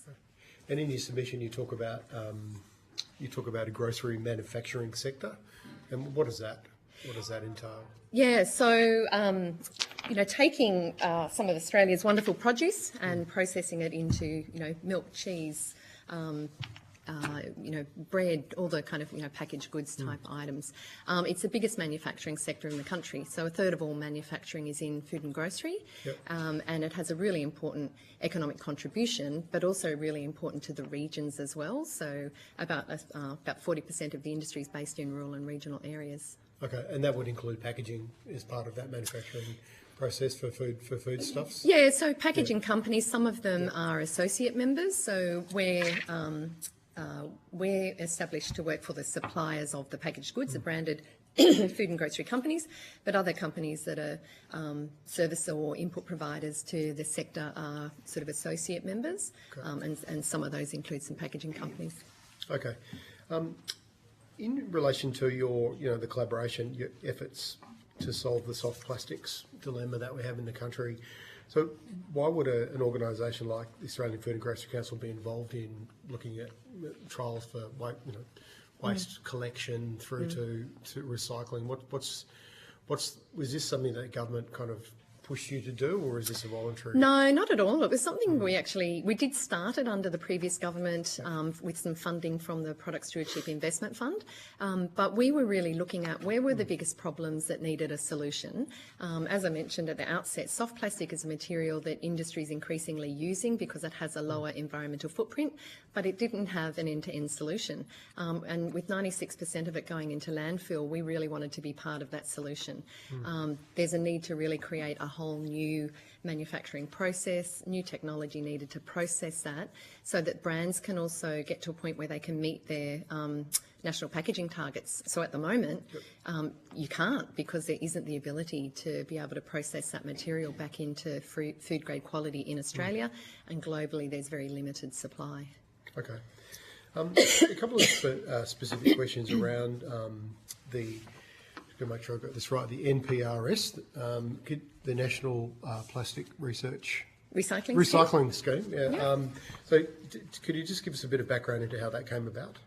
Yeah, so we looked at what the best practice around the world was and looked at a number of product stewardship schemes in other markets, including Belgium and the Netherlands, other parts of the world as well. And we did a lot of desktop research, and we did some economic modelling looking at different options for collecting and processing the material.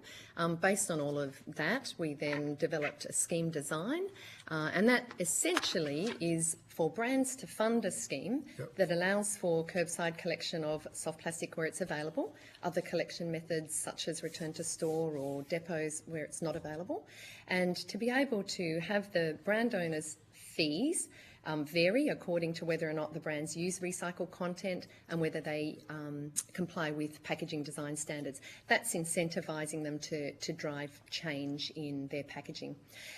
Those monies are then used to fund the incremental costs of collecting and processing the soft plastics, and we really need to then have new infrastructure that it can then convert that back into a safe packaging format. The scheme also requires brands to use recycled content, and this is where it's really important that the scheme become mandated so that then the recycled content demand, the eco-modulation of the fees and the driving the change in the packaging, all of those then take greater effect when you have the scheme mandated and free riders aren't free riding. Okay. Now I've got certainly got a couple of questions on some points you made there. You mentioned in your submission that the NPRS differs fundamentally from REDcycle in its aims and the robustness of the arrangements. Would it be fair to say that the scheme did arise from the failure of REDcycle? No, not at all. It was absolutely, previous yeah. to that? We started this a few years before, and I think if you look at product stewardship schemes that are in existence, like mattresses or batteries or so on, they are far simpler than what we're trying to do with, working with the curbside collection scheme. So we wanted to make sure that we're not causing any unintended consequences for the existing recycling system, and so that has meant a lot of, thorough research has gone into it. So no, we were absolutely doing this to deal with the 96% that was going into landfill, not as a result of the collapse of the REDcycle. Okay. So the NPRS, it's at the moment it's focused on soft plastics, including from your submission bread bags, confectionery wrappers, frozen vegetable bags, toilet paper wrap, etc. What percentage of packaging amongst, I suppose, the grocery sector is soft plastic? Do you have a rough idea for us versus like rigid? Yeah. Plastic packaging, for example? Soft plastic would be about 40% of all plastic packaging placed on market. So it's very significant then. It is, Yeah. and as I say, it has a lower environmental footprint in terms of energy, emissions, carbon, and so on, compared to a rigid form. So brands increasingly will use it as a refill pouch. Instead of putting, say, a laundry detergent into another PET or HDPE bottle, putting it into a soft plastic refillable can significantly improve environmental outcomes. But the problem was that it was going into landfill. Okay.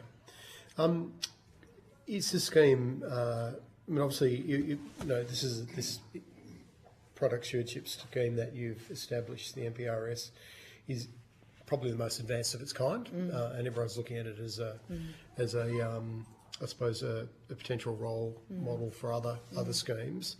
Can it be extended to include rigid packaging, for example? Like at the moment, it's only soft plastics. Yes. Is that what you envisage? Absolutely. So we started this with soft plastic because that was the biggest problem. It didn't have a solution. But the design of the scheme, we've always had that in mind, that it could be expanded into other types of packaging that are hard to recycle. Okay. In terms of, you mentioned the mandatory. You feel like it needs to be a mandatory scheme. Can you talk us through why that is the case? Like, what's the key driving principles of that? Yeah, so we've been working with leading food and grocery companies of, toilet paper, breakfast cereals, confectionery, frozen vegetables, all of these companies. We've been working with about 40 or so of those who have put in additional funding for this work to drive it. To be able to really get it implemented, though, it needs to be more than food and grocery companies. There are a lot of other soft plastics users in the economy, Australia Post, the iconic, fashion, electrical, all of these need to be part of the one scheme. The risk with it being a voluntary scheme is you've got and it will be, big costs being borne by a small number of businesses, which then impacts the viability of the scheme. Having it mandated will share the cost across others, but also really importantly, having it mandated makes the end market demand binding. There's a lot of talk about needing mandated recycled content targets to be able to pull through the supply chain. We've built that into the scheme. So if you mandate participation in the scheme, then that mandated recycled content becomes binding. And you pay a penalty whether you use the recycled content or not. You pay a penalty whether you comply with international design standards. So it's aiming at addressing that end to end. Okay. Obviously, as we've discussed personally, when I've met with you, we've had this debate in the country for some time now about mandatory versus voluntary schemes. How serious has the free rider issue been in the past to kind of prevent higher recovery rates and recycling rates? Oh, it is. It is a problem, absolutely. And I think, the other thing in the past, I would say, is that a lot of focus on product stewardship schemes in the past has been on brand owners, where what I talked about at the start was it's got to be whole of life cycle, whole of system and whole of nation, and you can't just impose regulation on one part of the supply chain. If you just put design standards on packaging companies, then how can they be assured that they're not greenwashing? How do they know that the material they're buying as recycled content is if there aren't standards and traceability through that whole supply chain? I've seen an example, actually. Barry, my sustainability lead, who's here with me, gave me a plastic tub that smelt like dirty shoes, and it was meant to be a 2-litre tub for putting yogurt into. You could not put food in that from a quality or safety perspective. So if you've got standards and traceability through that whole supply chain, then that's really critical to complement product stewardship. And are you suggesting a mandated traceability system to sit within this structure? Yeah, so at the moment the federal government is doing some work looking at curbside collection and MRF standards and traceability. However, at the moment they've said that that would be voluntary, and I fail to understand how we can end up with mandated product design, packaging design standards, but not mandating other standards that actually lead to the development of the material that is being mandated. Yeah. So, but in terms of that mandating, obviously traceability across the supply chain would be one thing. Would the AFGC be open to like a system where you're just buying directly from licensed manufacturers who have been certified in the products that they're recycling? I think that's part of it, but then for you mean for example the packaging companies to be certified? Yeah. But to sit behind that, they would need the standards and the traceability to give them the assurances. Okay. Could I ask, obviously reading your submission, and on page 11 of your submission, you say to escalate the development of the scheme, you encourage a co-regulatory approach to membership. What do you mean exactly by co-regulatory in that context? So I think of full regulatory as being government designing and running a scheme. Right. I think of co-regulatory as more like a container deposit scheme where you have government set targets and have accountabilities on industry, and then industry be responsible for running the scheme. Right. Okay. So we envisage, and we're in the process of establishing a producer responsibility organisation, working closely with the major supermarkets to bring together the work they're doing on return to store soft plastics with the work we've been doing to have one scheme run by a producer responsibility organisation. And we envisage then the government setting a couple of things. One, a requirement for users of soft plastic to be in the scheme, and secondly, some targets for industry to achieve and to hold us to account on. Okay, and by producers you mean producers of plastic packaging? Or soft brand plastics owners, in this users of soft plastic packaging. Right. Okay. You mentioned then government funding to escalate the construction of advanced mechanical and chemical recycling facilities. I'm sure you've seen the evidence we received this morning from a couple of companies that are saying they don't believe chemical recycling is feasible or possible in Australia. How are you going to get around that? Or what are your views on that evidence? So I look at so the CSIRO, the National Scientific Body, they've done some work around this, and they consider that it's a viable option. But we're also being technology neutral. We just at the end of the day want to end up with food grade, cosmetic grade, recycled content. There are new technologies, including being funded by the federal government, a new recycler in South Australia that has the potential to provide food grade through non-chemical recycling. So if those other technologies can meet that standard, great. But at the moment, chemical recycling is in its infancy in Australia. There are some exciting Australian developments with Licella on the Central Coast, and they have a lower emission version of chemical recycling than perhaps what some of the people this morning may have been talking about. Okay, so it is in its infancy, and we've received, fairly strong evidence that, Australia can't rely on domestic mechanical or chemical recycling to solve its plastics problem, and that we need a rethink of soft plastics and how they should be managed and recycled. Are you in discussions with chemical recyclers and others to, I suppose, make this work? Yeah, so we've, for the last 4 years, been having ongoing conversations with the whole supply chain. There are some councils that are a lot more progressive than others, to be honest. There are some who don't want soft plastics in the bin. There are some who do, hence why we've been doing trials to be able to allay any concerns. Same in the waste and recycling industry, there are some that are more progressive and keen to work with and some less so. So we've been trying to understand what any concerns are, work with them, test and trial, because at the end of the day, I guess I challenge anyone who criticises the scheme as to what the alternative is. Like, you can't take your frozen peas home in your pocket. In the long term, there might be an alternative to soft plastic, and I really encourage the committee and the governments to make sure that there's adequate funding to look at what alternate sources of packaging material might be. But it's a bit like the energy debate. We're not 100% sure what the kind of final technology solution is. We're not sure what the final best packaging material is to be able to meet those quality safety needs and, barrier protection properties as well as environmental needs. So for now, advanced recycling is the best way that we can process this material. Brands are also increasingly getting out of plastic and into other forms of packaging where they can. We just have to be careful that that doesn't lead to unintended consequences of a higher emissions footprint, for example. It's just that, for example, Martog today was saying that chemical recycling can't work in this country without a viable oil refining and or petrochemical industry that buys its products. They went into a lot of detail about your what you're trying to do and what APCO is trying to do. But they've also provided some solutions on how they think this could be done. Is this going to require significant government investment for your scheme to work? It is, but not just for our scheme. I think, there is a need to invest more in recycling infrastructure in this country that is moving slower than is needed.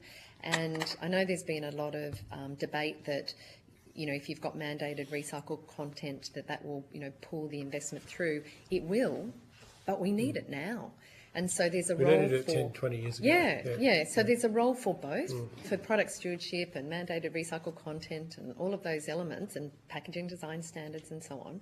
But at the same time, we need to move quick. The community expects us, industry expects us, government expects us. And so that does require setting up an infant industry, which requires government funding. So I really encourage the government to use the National Reconstruction Fund or Recycling Modernisation Fund to point towards investment in advanced recycling. I also encourage consideration of... Is it underway, Mrs. Barden? Are you aware of that kind of... Are we at advanced stages on discussions around that kind of investment? If this can't work without that, can you give the committee some assurance that these things are underway? So the government did just provide funding to an advanced recycling facility in South Australia. So that is, one example of where there is some traction. I'm not sure exactly the stage of where those other proposals are at, but I encourage the government to take haste at moving them along. I mean, have you, as the AFGC or anyone else, maybe APCO, done any projections on what kind of tonnage is going to be required if your scheme was to be fully operational and effective? Yeah, we have, and I'd be happy to provide that on notice to the committee. We've done a lot of analysis looking at the amount of tonnages on the market, the amount that would be collected, the capacity of infrastructure that's needed. So, yes, we'd be happy to share that on notice. Okay. I've got more questions, but I'll now go to other senators. Senator Tamanen. I know I think some of this has been touched on a little bit about the soft plastics. You mentioned that there might be other alternatives down the track, but right now soft plastics is, I guess, where we need to look. Earlier today, we did hear previous submissions that talked about other alternatives around reducing the packaging in the first place and containers to reuse, so that is not soft plastic. What is your what is your view on the feasibility and the main barriers to perhaps accelerating that as an alternative rather than a way to process soft plastics? So our view, as I mentioned at the beginning, one of the really important things has got to be whole of life cycle. And sometimes, people might just assume that getting out of plastic is going to be a better environmental impact, but it's not always the case. Sometimes other materials can have higher emissions, higher energy, higher water usage. So we need to make sure that there's a really rigorous life cycle framework to be able to assess the environmental impact of packaging and design for the lowest environmental footprint, as well as making sure that it doesn't end up in landfill or in the environment. And so, some of the barriers are around the product safety quality needs, particularly of food and cosmetics. If I think about the example of bread, so majority of households will purchase their bread in a plastic bag in a supermarket channel. Now, people will buy their sourdoughs in a paper bag down at the the local cafe. But I know myself even that sometimes you don't get through the loaf, and in the paper bag it dries out, and then that becomes food waste.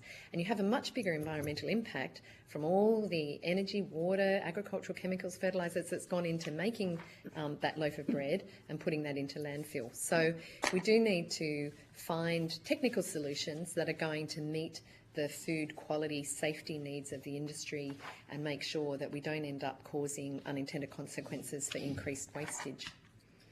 And so is there modelling that kind of does that comparison, as you've said, bread in a plastic bag versus bread in a paper bag, and what the costs are at each end? Not enough. That's an area where I really think that the government could be doing some further work to develop a common life cycle framework that can be used by industry, because at the moment, there's different ones that exist that companies are using, but one common standardised approach across government would be helpful. Okay.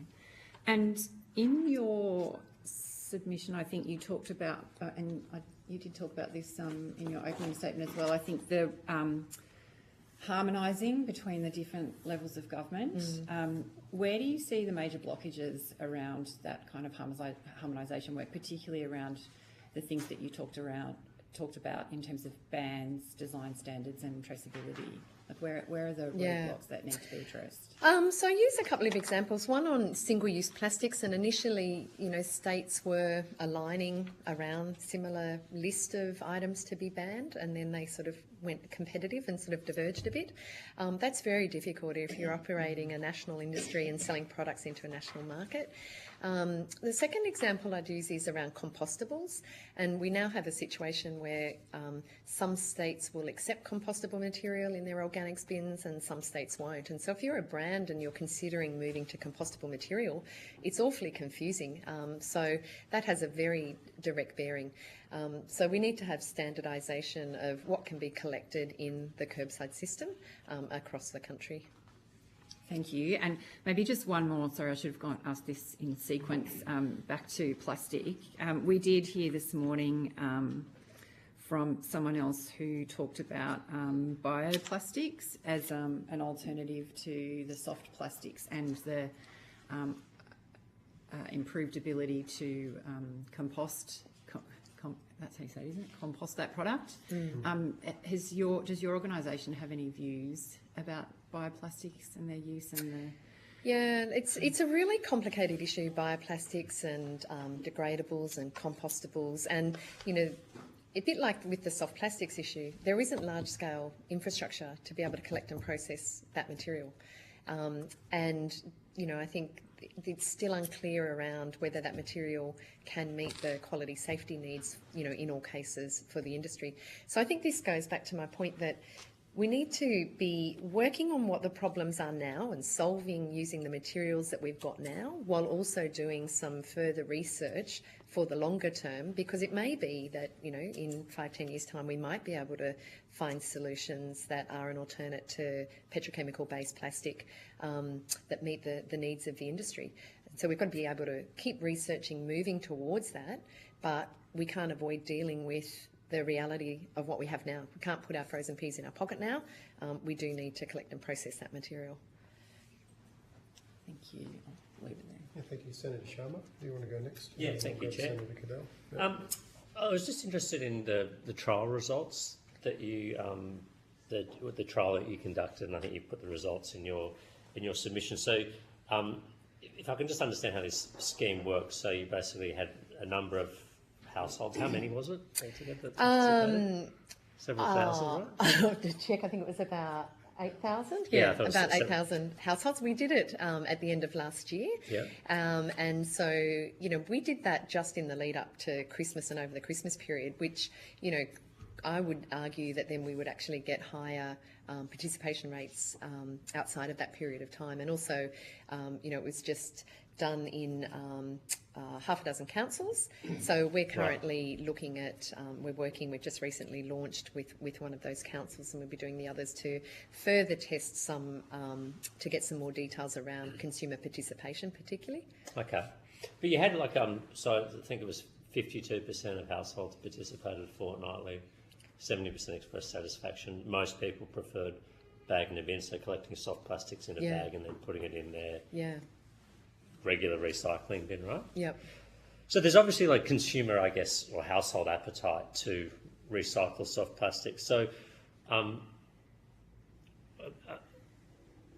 is the issue then what to do with these soft? So there's not the processing available for these soft plastics now, and not end demand case to allow them to be commercially processed?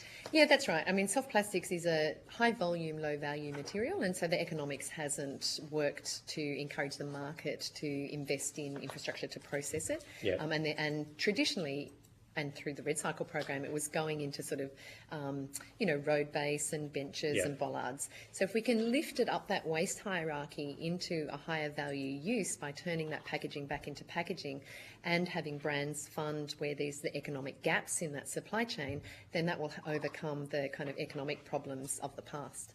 Okay. So what did you do with the soft plastics that you collected in this truck? Yeah, so there's a couple of small processes that can turn that material into oil, and so we're trying to do some testing with that. So we worked with RPA down in Melbourne to be able to turn that back into oil, and we were predominantly with the trials testing the consumer participation and testing for any quality impacts on the rest of the recycling system. And pleasingly, it showed that there was very negligible impact on any the existing waste and recycling system. Yeah, okay. And then just elsewhere in your submissions, I'm moving along here a little, but you talk about the importance of national packaging design standards and then potentially the need to upgrade or retrofit or build new packaging plants. So what am I missing here? Because so the soft plastics at the moment can be used and recycled, but we need to find a way to increase their sort of commercial value. But why do we need to change how soft plastics are produced then? And I think you make the argument that they're quite extraordinary costs, like $100 million per facility for some things. What's wrong with the soft plastics that are coming out now in terms of their future use in the So this is where. So our submission covers not just soft plastics. So we've talked a lot today about the work we've done on soft plastics, but those points relate to all of packaging. Okay. So if a company is, changing the format of their packaging to meet packaging design standards that are being worked on by the government, or they're wanting to make their packaging more sustainable and move out of a rigid plastic into a soft plastic, it's those broader packaging changes that require changes in your capital equipment. Right. And talking to industry, it can get into the tens of millions of dollars, and for brands that have a significant number of products, it can get up into the 100 million.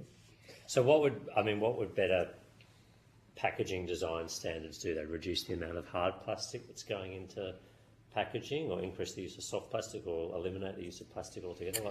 So this is something that's a bit unknown at the moment. We're waiting for the government's consultation to be released around packaging design standards. But, for example, if I think about single-use plastics, so if you have a drink that has a straw attached to it, and then you can no longer have the straw attached to it, or if certain types of packaging become banned, or from an environmental perspective through the LCA process, if you decide to change your packaging, then the actual packaging equipment. And in fact, maybe the easiest way to describe this, we would welcome the opportunity, if the committee's interested, to come and see a food and grocery manufacturing site. We've done these tours before where we've gone from a packaging company to a food and grocery manufacturer to a distribution warehouse to a retailer to then the waste and recycling industry, to be able to understand how packaging moves through that whole system, and that might help to just shed a light on some of these. Okay. And then just lastly, so you mentioned the desirability of tax incentives. I mean, obviously, if you're building new plant and equipment, you get access to the normal range of tax incentives like depreciation and offsets and various other R&D incentives if you're doing new R&D research. Well, what specifically did you have in mind? So this is part of a broader proposal for food and grocery manufacturing that the AFGC has been advocating through food security, food and beverage manufacturing, other inquiries. So if we look at the food and grocery industry, pre-COVID, profitability of the industry fell from $8 billion to $5 billion. Capital investment stagnated for a number of years. We're releasing figures shortly, and it shows, this is the challenge the industry faces, is how does the industry invest, whether it's around packaging or whether it's around other sustainability initiatives such as emissions reduction in operations, right through to competitiveness, food waste. So there's lots of areas where the food and grocery industry needs to invest to be more sustainable, healthier and more competitive globally. But profitability of the industry has hampered capital investment. It's way below where it needs to be. So we have advocated for a 30% investment allowance to cover across multiple investment needs of the industry. Right, okay. And this goes to the core of, I guess, the opening question, which is that food and grocery manufacturing is critical to the economy. Increasingly, we're seeing more offshoring of manufacturing, competing against other countries that have better adoption of technology because they have incentives to be able to support that investment. Yeah, okay. I think that as a Liberal, it's not surprising I'm going to put it this way, but there's often a good case for lots of industries to seek an investment allowance because they're critical to the economy, or if not, they won't be profitable. But once we start designing investment allowances or concessionary regimes or different tax treatment for certain industries, what we tend to encourage is the next industry in line then comes along and says, well, now you've disadvantaged us, or that industry is attracting labour that's coming away from us, or it's attracting private capital now that would have otherwise gone to us. And we end up by trying to help out one sector, we grossly change the playing field and create all these other distortions and rent seeking, which is what I'd be seeking, what I'd want to avoid. So as an economist, I would agree with you generally. I think the difference with food and grocery manufacturing, and COVID highlighted this, is just how critical local food supply is in times of what's increased global uncertainty. There's still an enormous amount of global disruption to supply chains, and that impacts availability as well as then price of local product. Just one last question. Why is it not profitable though? The main reason people invest is because it's going to generate, future earnings which will generate a return on capital. So you're saying at the moment the industry is not sufficiently profitable to attract new investment. Why is that? So there's pockets of new investment. It's not of the scale that it needs to be to go through the transformation the industry needs. And it fundamentally comes down to the high costs of manufacturing in this country, high costs of energy, of labour, of transport.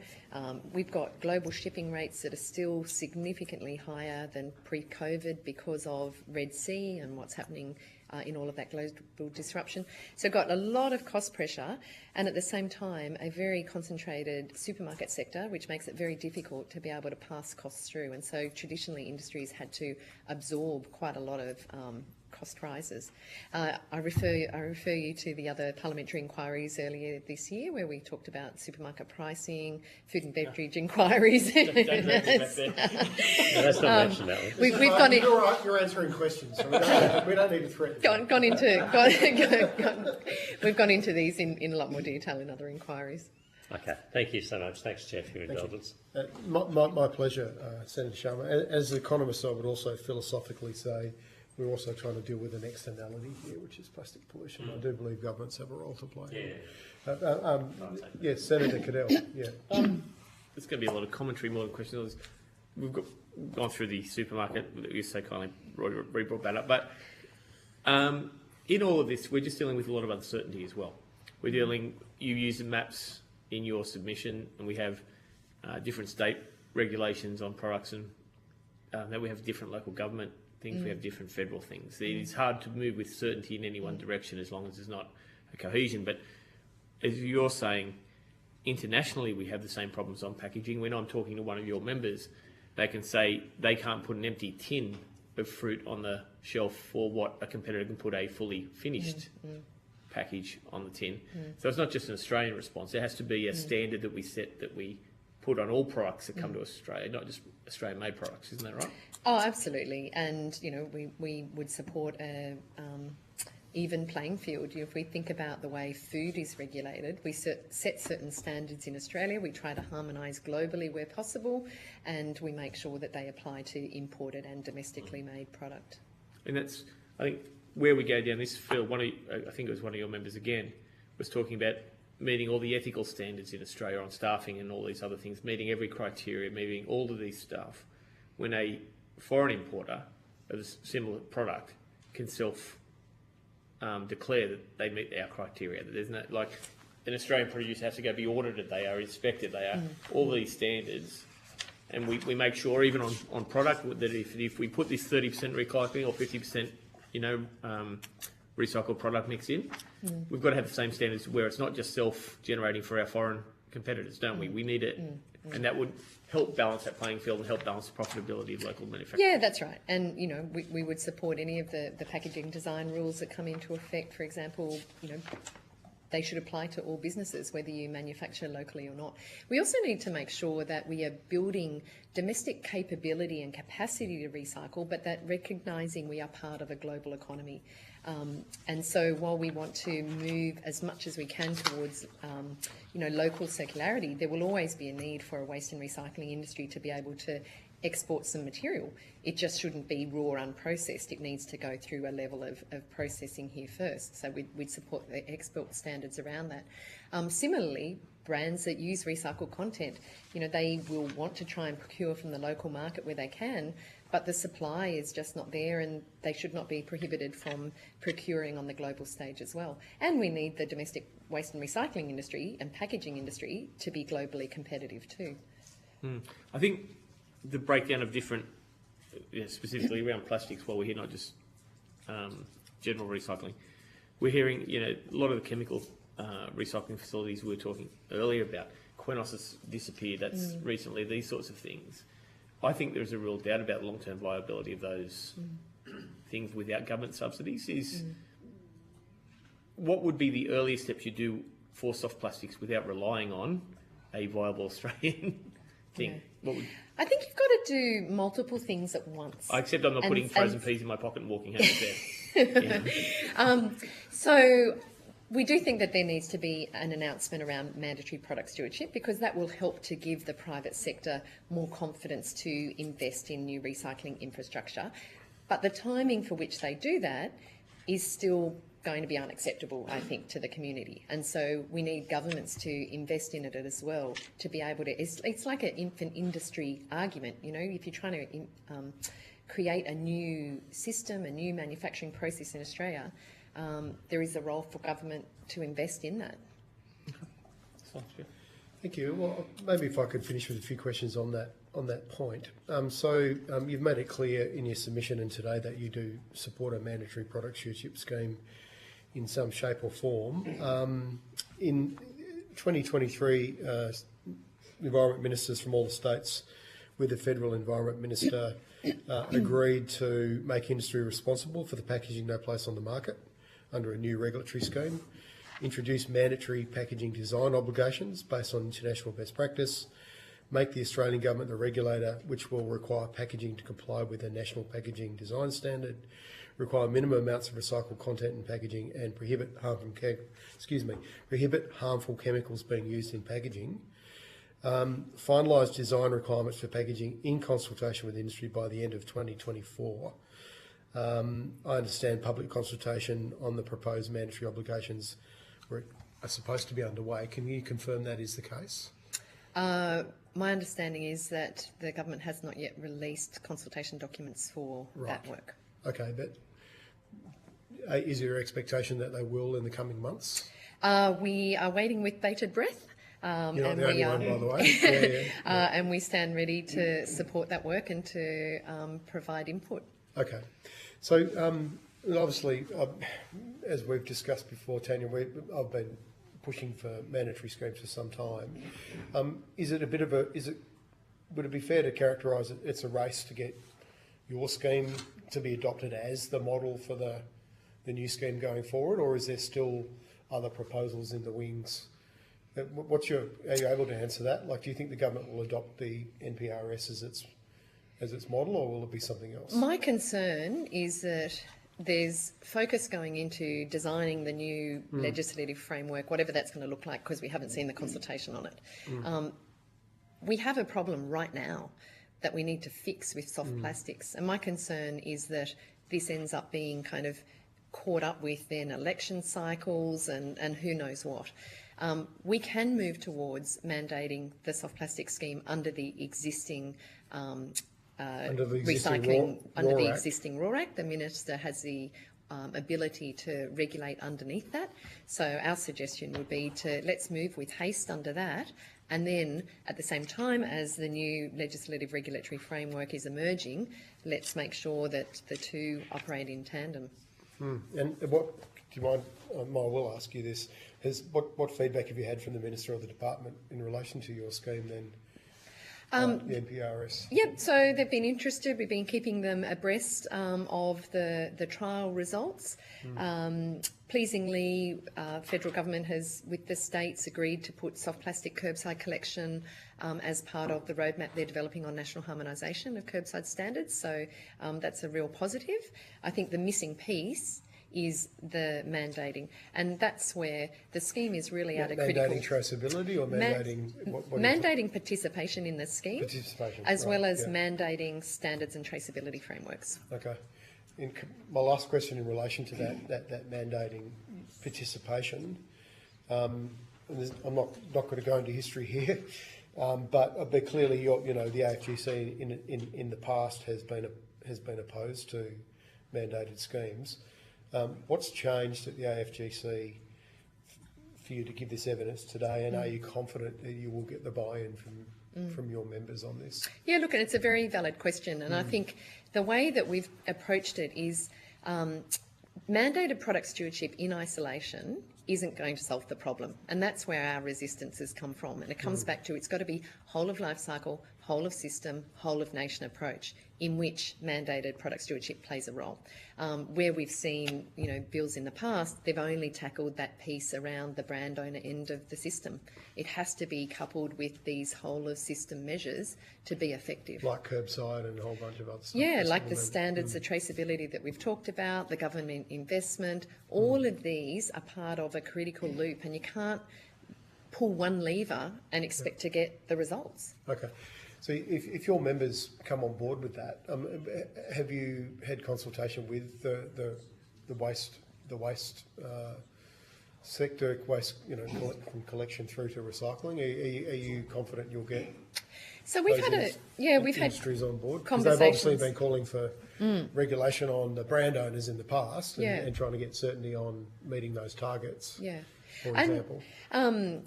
So there's a lot of different groups in the waste and recycling sector, and lots of councils and lots of different organisations. So we've been working closely with those who are more open-minded and progressive to this sort of change. And I would say that in a lot of instances, we're not as far apart as you would think. I think that if I look at Boomerang Alliance, if I look at several groups in the waste and recycling industry and ourselves, I see quite a lot of cohesion. We all recognise there's a role for product stewardship. We all recognise there's a role for design standards and, recycled content. I think the point of difference is the waste and recycling industry having voluntary standards for what goes into the MRF, what comes out of the MRF, what can be collected, and voluntary traceability frameworks. That's not feasible when you're mandating the other end of the supply chain, and I'd say that's where the major divergence is. Just in relation to that aspect of my question about what's changed with your membership, is it just a sense of inevitability that there has to be some kind of scheme that works, or is it that you've looked at CDS and CDS has worked? And I think so. I've been involved in this space, as you know, for many years, and I think if you look at what's happened on the global stage and the Ellen MacArthur Foundation, the Global Plastics Treaty, I think all of these things have just raised brands' awareness. And if I look at the last sort of 3 or 4 years, the number of really big global brands that want to have recycled content, that don't want their material ending up in landfill. So I think it is more of that awareness of the problem and a desire to be part of a solution. And so we've just, really been keen to be at the table and to be helping to lead change. Okay. Any other questions, Senators? Well, thank you for giving your evidence today, Mrs. Barton. And just a reminder that questions on notice, if you get any from the committee, if you could get them back by Monday, 26th of August. Okay, great. Thank you. Look, I really appreciate the opportunity to thank appear you. today. Cheers. Thanks. Okay. So I now welcome representatives from Waste Management and Resource Recovery Association of Australia.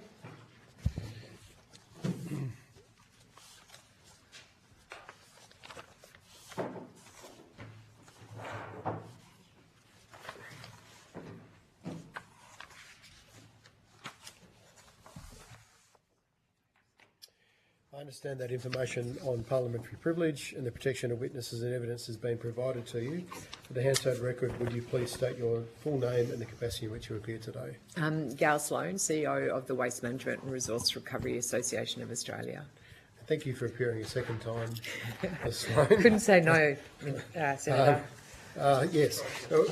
Would you like to make a short opening statement? I'll make it really short. Yep.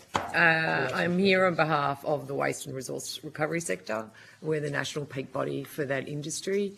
As an association, we have over 2,300 active members representing over 400 companies across the entire spectrum, including energy for waste, plastic, MRFs, reprocessors, councils, state governments. Our sector contributes $17 billion to the economy every year and employs over 50,000 people. It might come as a surprise to you, but as the waste sector, we're very keen for people to use less and use it for longer. I find it interesting today the word carbon has not come up at all, and I think we've got a long way to go when it comes to driving circularity in Australia. CSIRO currently says we're at 5.4% circular rate, which is a long way off where we need to be. We have a desire to get to an 80% resource recovery rate in the next 6 years. We generate 74 million tonnes annually, of which we're only recovering 63%.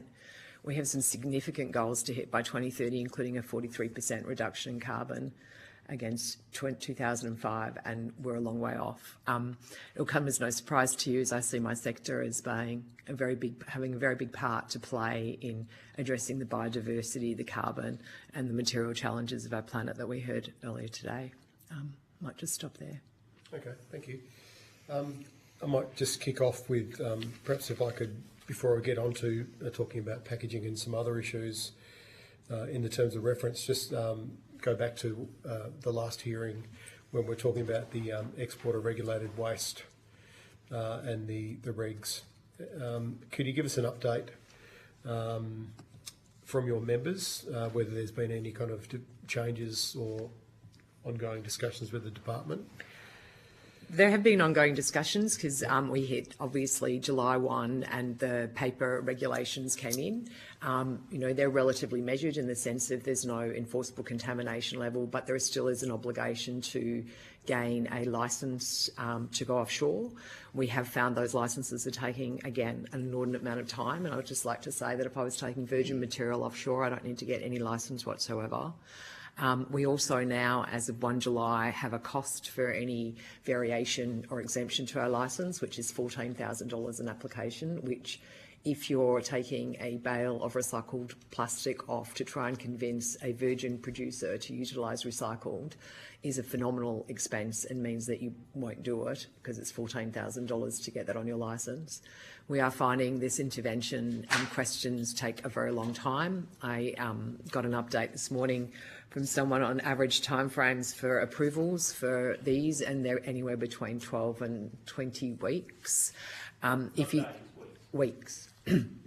Weeks. And if the way our sector works, I'm sure you've all realised now, bins keep coming, stockpiles keep arriving, we process through. We've had examples where people who've been making pellets, and pellets are now exempt, which has been a very good thing, but if we're making flakes... When were they exempt? 1 July, the interpretation applied from, where you didn't have to get a licence for a pellet. Okay. But we have had examples of facilities having to rent warehouses until they can get approval to take their material offshore. So again, cost, and the cost of a recycled product is a lot higher than a virgin product because you've actually had to collect, store, sort, clean, value add. So it's a very uneven playing field for us at present. So, Gail, look at most people that I've talked to when they look at the whole idea of not exporting our waste to other countries and having to deal with it is a good concept. Yeah. Could you just briefly explain in what ways it's been counterproductive to your environmental outcomes? The exporting or yeah. the regulation? Both. So Yeah. as an industry, we absolutely supported having a level of regulation around what went offshore because our goal was to actually have greater manufacturing onshore and demand for it. So when we supported the export regulations, it was part of also having increased government and public demand for that material. We haven't seen that to the level that we were promised. Yes, we had $1 billion committed in 2019. And it really was just for paper and glass. We've got about 330,000 tonnes of operating facilities that have come on since that time. There's still more coming, but it's very, very slow.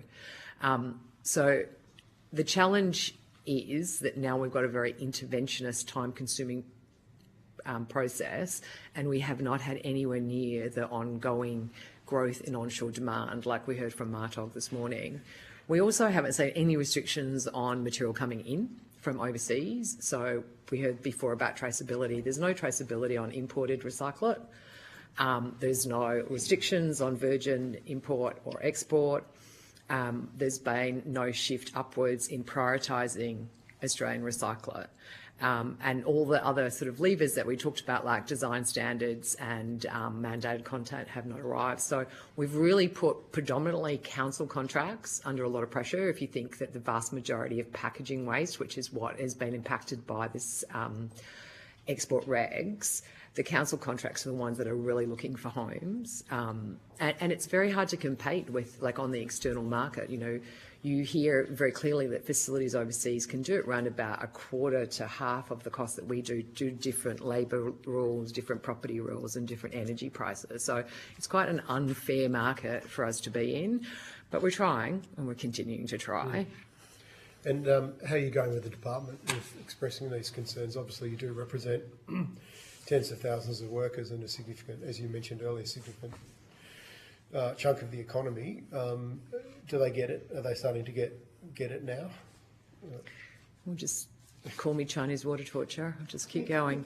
You know, it's a very challenging space. You know, I guess I've got the easy role because I'm the one who gets to advocate. I'm not the one with the commercial challenges. So, you know, I think very well-intentioned officers, it's just a very interventionist framework that we do want to pivot to using onshore material. We absolutely don't want to create the carbon. We know that if we use recyclate, we're creating less carbon, using less energy, but we have to get the whole system right. It's very easy to interfere in the end. What we were promised, I guess, or what we thought we were going to see was far more emphasis on production and consumption and carbon and setting up systems that actually drive the systems change that we need in Australia, and we're not seeing that yet. Okay, and some of those systems changes include the kind of things we've been discussing today around, you know, mandated extended producer productivities. Yeah, like APCO's only had 20 years to develop design rules, right? Yes, I understand. Senator Gill, do you want to ask any questions on the export regs before we go into some other questions? I'll just throw them into mine on generally the export regs. I will go on the export regs specifically a bit. Now, so when you were last year, you're talking about the specification changes would change per bale a number of times over any particular order, and now that number hasn't changed to $14,000, and the time is of the essence when you're talking about what is essentially a commodity on the market. That means we really don't have a market. Well, we make the market very hard to pin down, right? And there was a period there through the licence approvals that we were able to sell to the world, right? So it was kind of easier to not get the variation. My understanding is that has changed. So now you actually have to predict who you're selling to. So it's like, you know, the analogy I get, if I'm Woolies, I have to know who's coming in to buy my product. Yeah. So it's just not easy. So we're having to get variations to those licences, and that's a cost. It's a real challenge. My great fear is we will do that much damage in the short term to the recycling industry that it's not there by the time we get these things right by restricting this. What can we do in the short term to assist you with this so that your industry remains viable? We absolutely need, well, the fees removed. There is no reason to be having fees and charges on this part of the chain because it just takes it makes it even more economically unviable. We need the system fast-tracked. There is no issue with the fit and proper person. We are a very regulated... I thought we heard that from Martok today. They said the flake, they agreed to have it... Yeah, the pellet makes sense. Yeah. There are some that would argue hot wash flake should be exempt as well as a commodity. But what we need is this all to go faster and be more responsive to the fact that we're trying to grow and build an industry and create jobs, and we've not got any of these barriers for virgin. So we should have the same approach as virgin. Also protect an industry that is there when we get the rest of the soft plastic, the whole chain right. Correct. You need to keep it going. So then otherwise we're just giving more government money to rebuild something we crushed. Yes, and we also want to pivot to far more onshore manufacturing, right? So we want all governments. So we just had a missed opportunity with the Commonwealth procurement policy come out. It did not require any sort of purchasing. It was a reporting. It was one of the considerations. We need far more emphasis on buying local Australian content. That's what's going to drive the change, is the certain signals to say, we will buy that back from you. And we have not had one procurement policy come out outside of Victoria since 2019 that did that. And that would, if we bought enough, we wouldn't have to export any, would we? Correct. Okay, thank you, Jeff. Could you just clarify, are you aware of anything underway? To streamline and improve the system? No, around Commonwealth procurement. You mentioned there's reporting requirements, which presumably is the first step, but are you confident that there's anything else in the wings? Stage 2 of that document has commenced, the implementation of it, and to be fair to the officers, they are engaging on that. Right. I guess if you think, and if you're as old as I am, 2019 Adelaide M meeting was actually about, at that stage, calculating how much we were using to grow it. We haven't even got a baseline. So we're miles away on driving that sort of across the board procurement of recyclate in Australia. So we all states and territories, as well as the federal government, need to really prioritise that. To be fair, this M in June, Victoria took responsibility for trying to drive that going forward, and they have done a good job with their ecologic model. So they're probably the only state that's really grappled well with that, but we are a long way behind where we need to be. Okay. That was a regulation, that's fees and everything like that, wasn't it? The regulation. It was a regulation? Of the export? Yes. Yeah. The fees and charges came in via regulation and rules. And I'll just, before I go to Senator Darman, and is the industry confident that if with a mandatory packaging scheme that has mandated local content requirements for recycled product, that will at least assist in terms of? Well, it couldn't be worse than business as usual. So we are yet to see the detail of what it looks like. We were told that the design rules would be out in June, and then we were told we'd be consulted starting July. The devil, it really is in the detail, right? And I guess I brought this as a prop because it was talking about packaging and how it can be improved. Like, it's very straightforward what we have to do in many ways at scale. This container has 3 different packaging types in it. And the reality is it can only go in one stream in a MRF. So it's got paper, it's got PET, and it's got HDPE. So if this goes into a recovery facility, it can only go in one line, and straight away it's got over 10% contamination in it. So that couldn't be exported. Right, so to improve design rules, we actually just need to start getting to single stream materials, and that will clean it up so quickly. There's not a huge amount of intelligence or mystery to this. We actually need to get to clear, so also not coloured, plastic of one polymer type, and that helps with our recovery. That also then helps us with remanufacturing, because you're not dealing with dyes and you're dealing with high quality.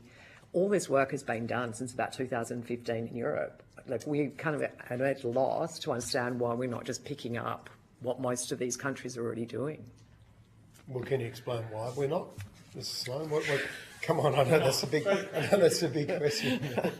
I don't know, we seem to think we're special, but, we could actually just pick up, we've heard about Ellen MacArthur Foundation today. EMF talked, 2015, Plastics in the Ocean talked about the need to have high-value plastics, PET, HDPE, polyprop, talked about having clear plastics. They have a waste directives framework in Europe that we desperately need here, where the rules are very clear. You place on market, you take responsibility for it, you design for recovery. Too much time by our sector is actually trying to solve poor design. There's no obligation on the generator. They just want to make the next person in the supply chain responsible for the cost associated with it. As much as I offended by taking a go of my favourite drink, Pepsi Max. I really quite like that. I actually think we should get that on Hansard, that we are talking about a Pepsi Max. Pepsi Max bottle, maybe, what was it, 500 mils? Or 600 mils. 600 mils. And it has a 10-cent deposit on it. Right, okay, thank you. Yeah. Senator Dominic? Yeah. So you did just talk about single stream material as perhaps being one of the requirements in the National Packaging Design Standards. Do you have any other, what would you say are some of the other mandatory design requirements for packaging that you'd like to see in the standards? No composites, so multi-layered. We often get, meat trays have a number of different layers in it, so you can't separate that, yeah. Single material stream, and, you know, definitely not multi-layers. So Tetra Pak, you can't recover that through a MRF at scale. So we just have to keep it really simple and provide it guidance as to how to use less, yeah, but also separate it. So you can take a Corona bottle with a steel lid and put it in a steel tin. By the way, I buy tins of peas because then I don't need to actually worry about the energy cost for the freezer. So, you know, there are alternative ways that you can do it. But often we do think about the light weighting. You know, we have to think about how we can use less packaging that is single stream and reuse it where we can or avoid it where we can. Mm-hmm. But, you know, I don't demonise plastic. Like, we haven't talked enough probably today about food waste being a bigger contributor to the carbon footprint than plastic. I think it's absolutely acceptable to have a cucumber in plastic because we use it for 14 days as opposed to without for 5 days. But we have to understand, right, what we're doing and why we're doing it. And if it's wrapped in bioplastic?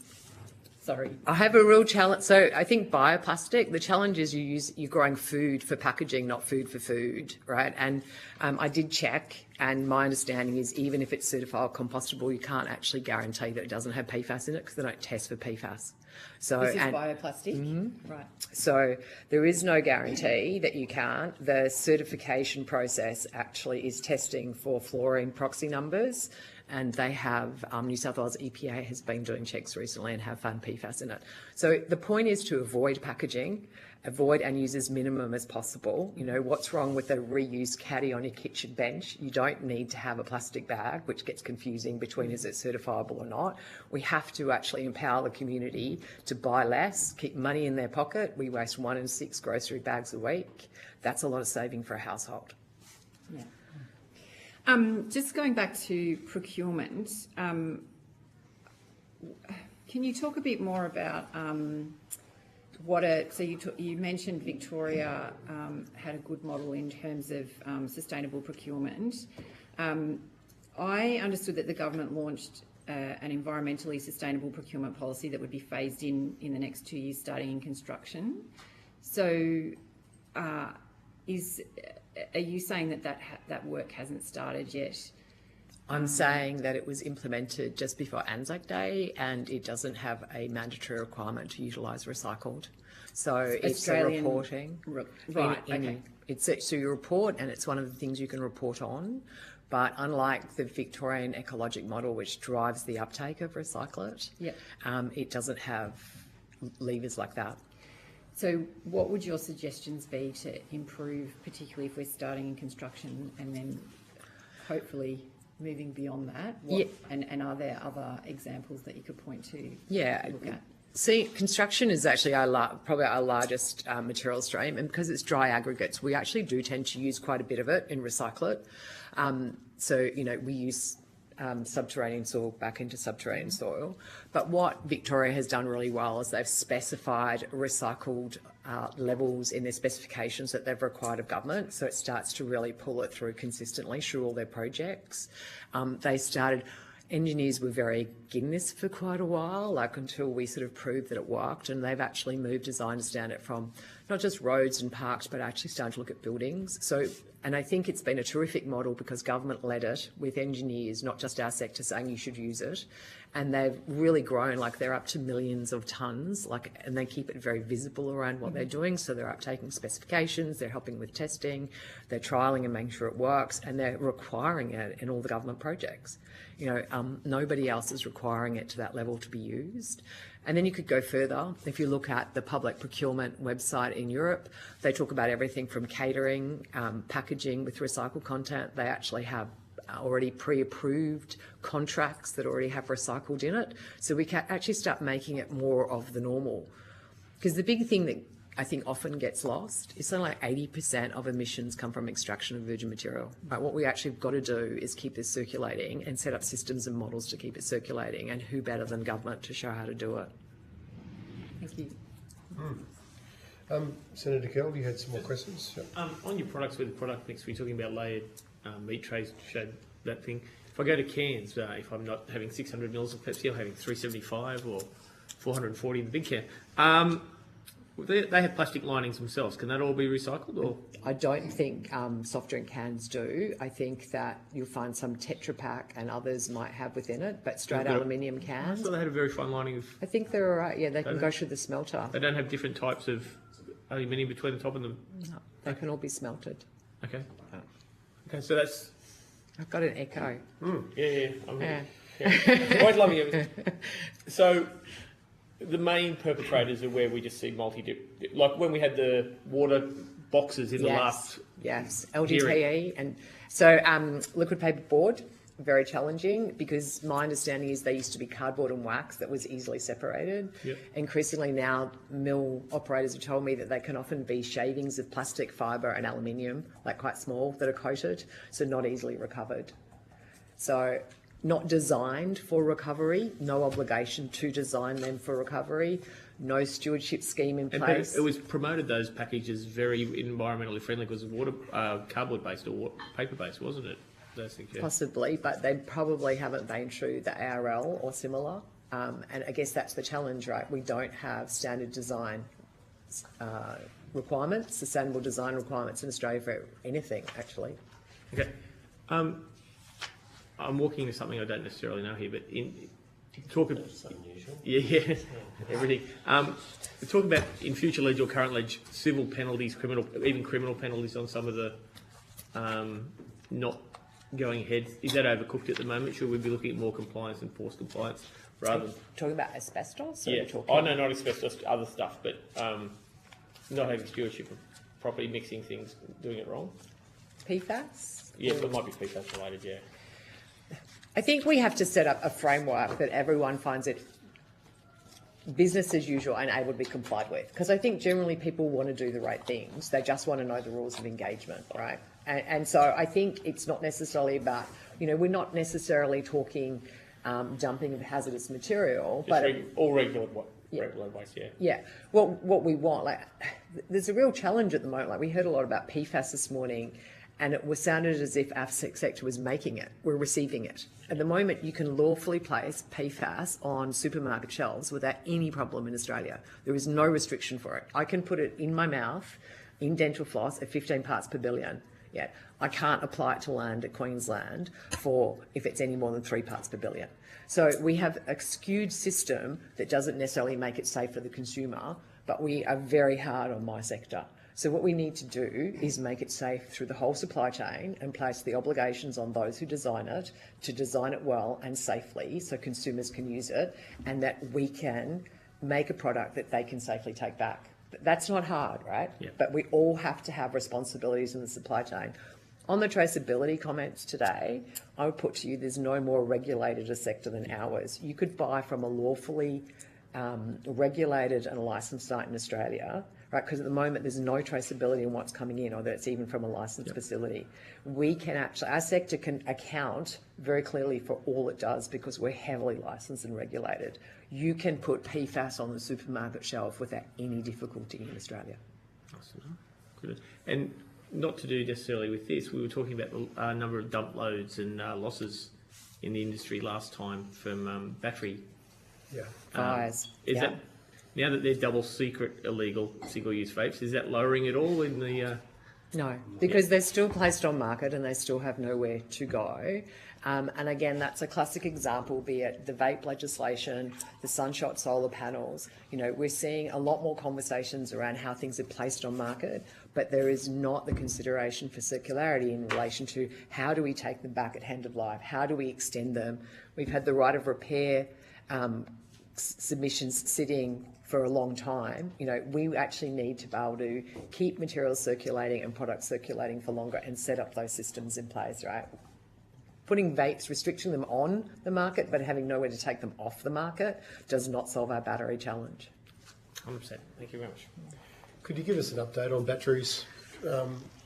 Obviously, last time we chatted, we had proposals from ACOR and others about a national collection scheme for batteries as a separate waste stream. Is it still a crisis, or do you accept that it's a crisis? Still a crisis.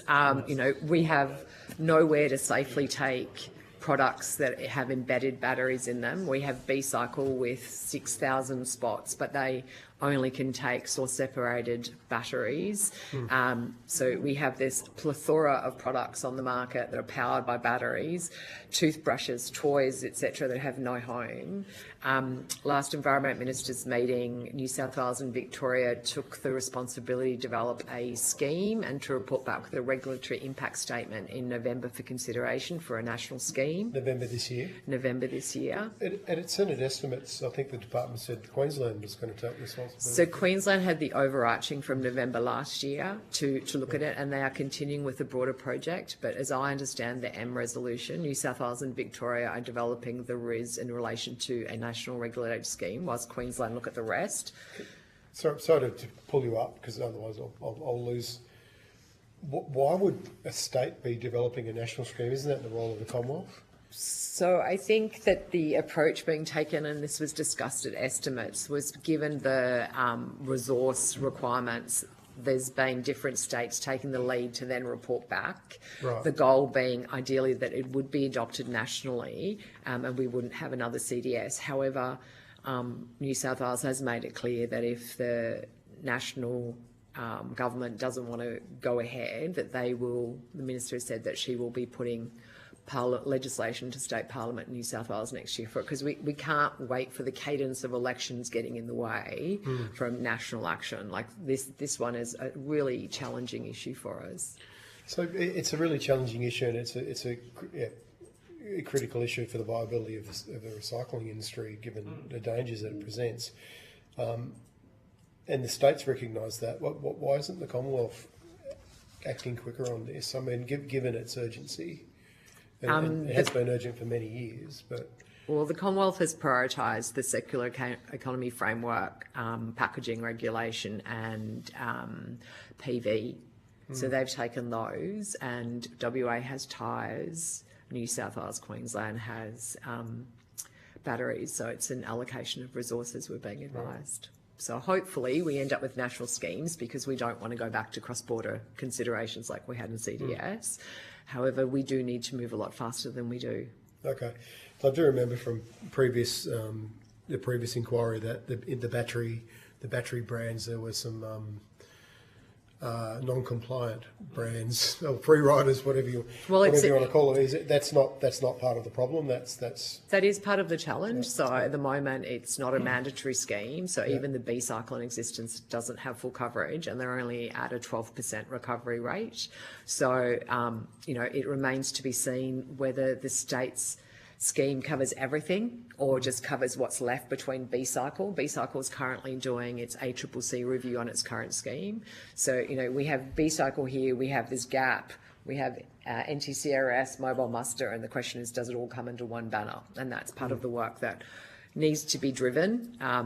The feds were looking at it last year, and then we haven't really heard much since June 2023. They've advised us they've deprioritised that one. Okay. In terms of the proposals coming up from New South Wales, in WA, did you say? On WA's tyres. Yeah. So are we looking at potential for a national extended producer responsibility scheme that might have a deposit attached to it, for example, or would it be just starting with the collection centres and...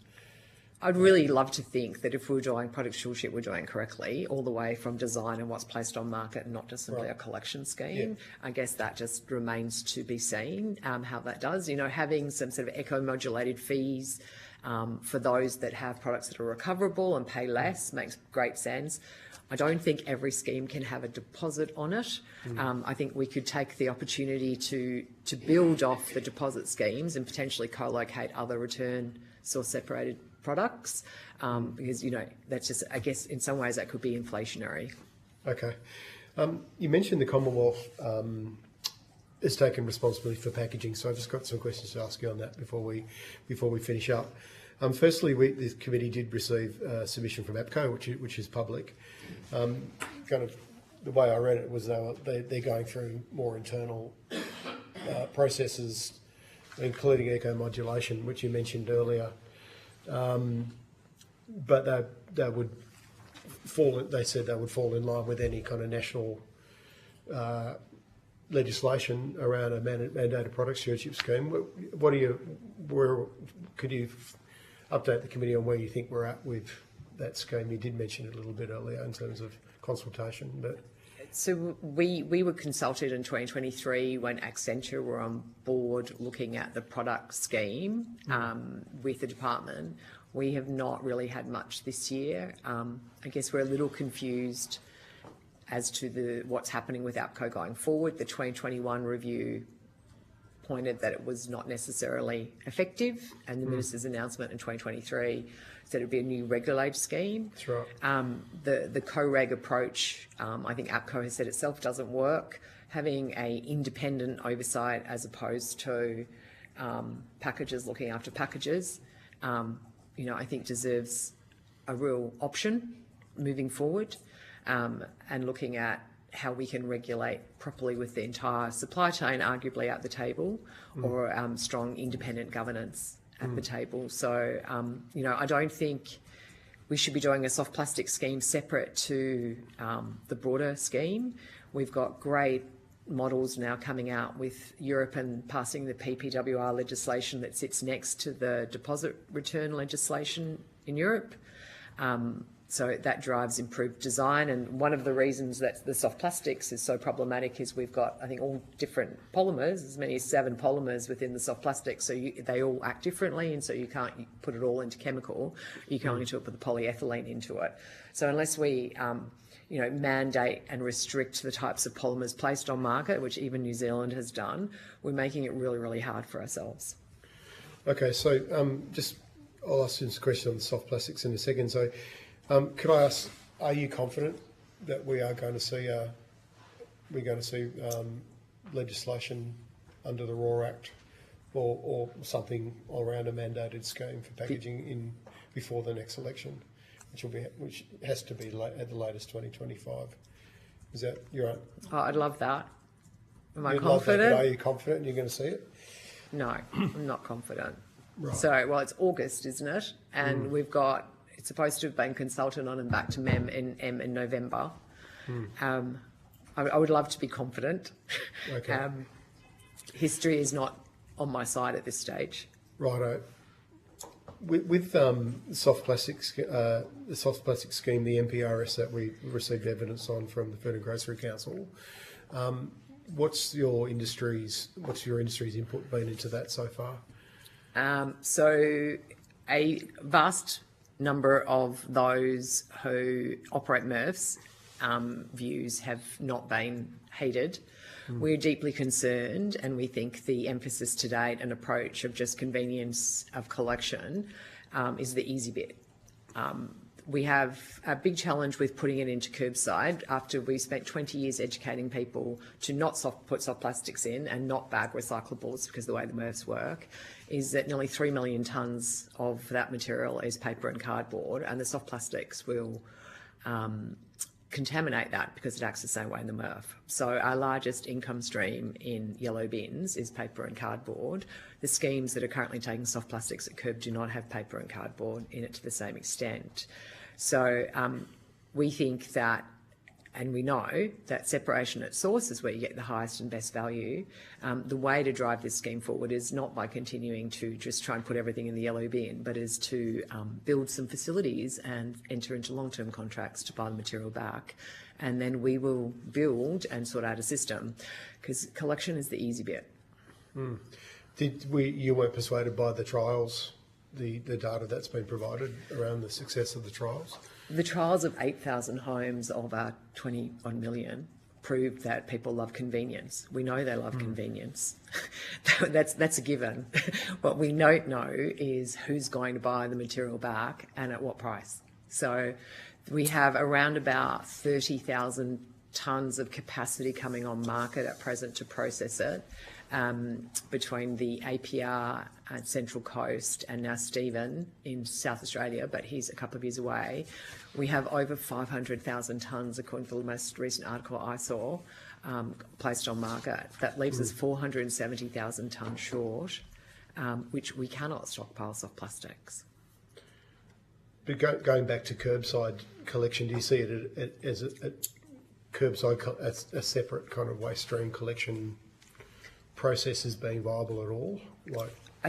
My concern with the soft plastics at curb is the cost it'll put on council, because so my understanding is that the bags that are recommended are 10 cents per bag. They take 9 grams each. You're talking like over thousands of dollars just to have the bags alone. Compostable bags to council were 2 cents a time, so 1/5 of the price, and a lot of councils didn't want to keep entering into that ongoing cost of them. Then you've got the cost of processing to remove the bags. It's an extra few $100s a tonne. We don't currently have any offtake arrangements for it, and we would arguably be paying a gate fee and transportation cost. So it's a significant rise in the cost per tonne of processing that does not at this stage have an end market. And what China taught us was we need a market, we need a demand, we need a buyer. So unless we've got a market and a demand and a buyer, we can't collect and store this materials. Okay. So it gets back to the question we asked earlier about government procurement as one source of demand. Have you got any comments about the ability for us for chemical recycling in the country, or we'll call it advanced chemical recycling? We heard a lot about that today, and I guess the challenge is the energy and the cost of it. And I think whatever we do, we've got to think about also Western Australia and Far North Queensland. These people consume as well, and they need to have access to these facilities too. We need to work really hard on reducing the amount of soft plastics that's out there, looking at reusable. And there is no difficulty of continuing with separation at source and take-back schemes. It may not initially suffice. We also need to reduce the number of polymers out there. So it's a multifaceted... Will that be covered by new design standards, do you believe? Yeah, we actually need to move towards no PVC for sure, that one's definite, but also looking at the higher value polyethylene that we can use, which is what the C-Flex standards do actually for soft plastics. That helps with recoverability, but we also know we can do mechanical recycling, and that's what Stephen Shearer is doing in Adelaide, and we're seeing that increasingly in Europe as well. Okay, so these things you've told us today about design and using the Pepsi bottle as an example, that kind of feedback's been provided by organisations such as yours and others to the government in the current process around design standards. Yeah, and you're confident that will make a really big difference to the whole equation if it gets adopted? Well, it comes back to the simple fact of we make bales of pure material. Most MRFs, if you want to go through the at-scale system of collecting through a yellow bin, it goes to material recovery facility that sorts into 5 different types. That's all we can do, right? So that, we can actually split the polymer types to individual PET, HDP, polypropylene. But if I have a container like this, or my classic ones are Pringles that has plastic, cardboard, steel, I can't put it in four bales. So we need to actually think about how is it being collected. My understanding is in Europe, if you want to put something bespoke on the market, you actually, under the waste directives, you have to have your own collection system for it. Yeah, that makes sense. Do you have any thoughts? Just one thing that's consistently come up in submissions to us is some kind of levy or regulation, maybe not a plastic tax like they've seen in the UK on virgin material, but some kind of, I suppose, financial incentive or penalty to even the playing field. Does your organisation have any views on that? Yeah, kind of... we're fans of a proper product stewardship scheme, similar to PPWR, where you actually, the cost of what you place on is your contribution to help fund the system. We very much, from a packaging point of view, and I guess that doesn't matter what type of stewardship scheme you're using, there is a cost to, and CDS is a great example. We've shown how effective it is when the polluter contributes to the cost of the system of collection and managing it. The PPWR has a similar rate. So somebody was telling me last week that I think it's like $1,500 a tonne to put soft plastics on the market. So you have a levy in accord with the cost to manage that material. That actually drives behaviour change and design change, because then you actually know the cost of managing that material. At the moment, there's no consequence to do that. I also do think that we do need to investigate virgin tax, because how else are we going to drive people out of virgin to recycle it if we don't have it's no different to a goods and service. Like, we could do things like not charge a GST on recycled plastic. There's ways of doing it, and there's methods. You don't pay GST on second-hand goods. We could actually look at how we can tax incentivise recycled materials as well. Okay. Unfortunately, we're into our break. So, does any other senators have any questions? Can you show me? You're okay. Thank you for your time today, Ms. Sloan. Thanks for having me. The committee will now adjourn for 10 minutes and reconvene at 3:45. If that's okay, I have everyone's indulgence. Yep. Thanks. Thank you.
So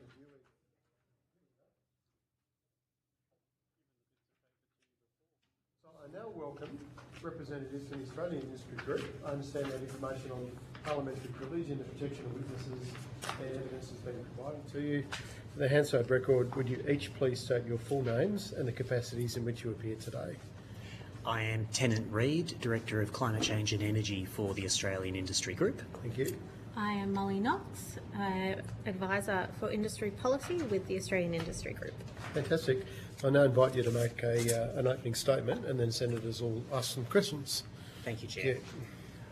Our group appreciates the opportunity to appear before the committee today. We represent businesses across Australia in a broad range of sectors, including manufacturers of a wide range of products, a limited number of product retailers, generators of waste of different sorts, businesses that handle waste and recover it, and current and potential users of recovered input. So we have an interest in and obligation to represent the interests of a very broad swathe of those businesses involved in recycling, waste recovery, waste generation, the circular economy.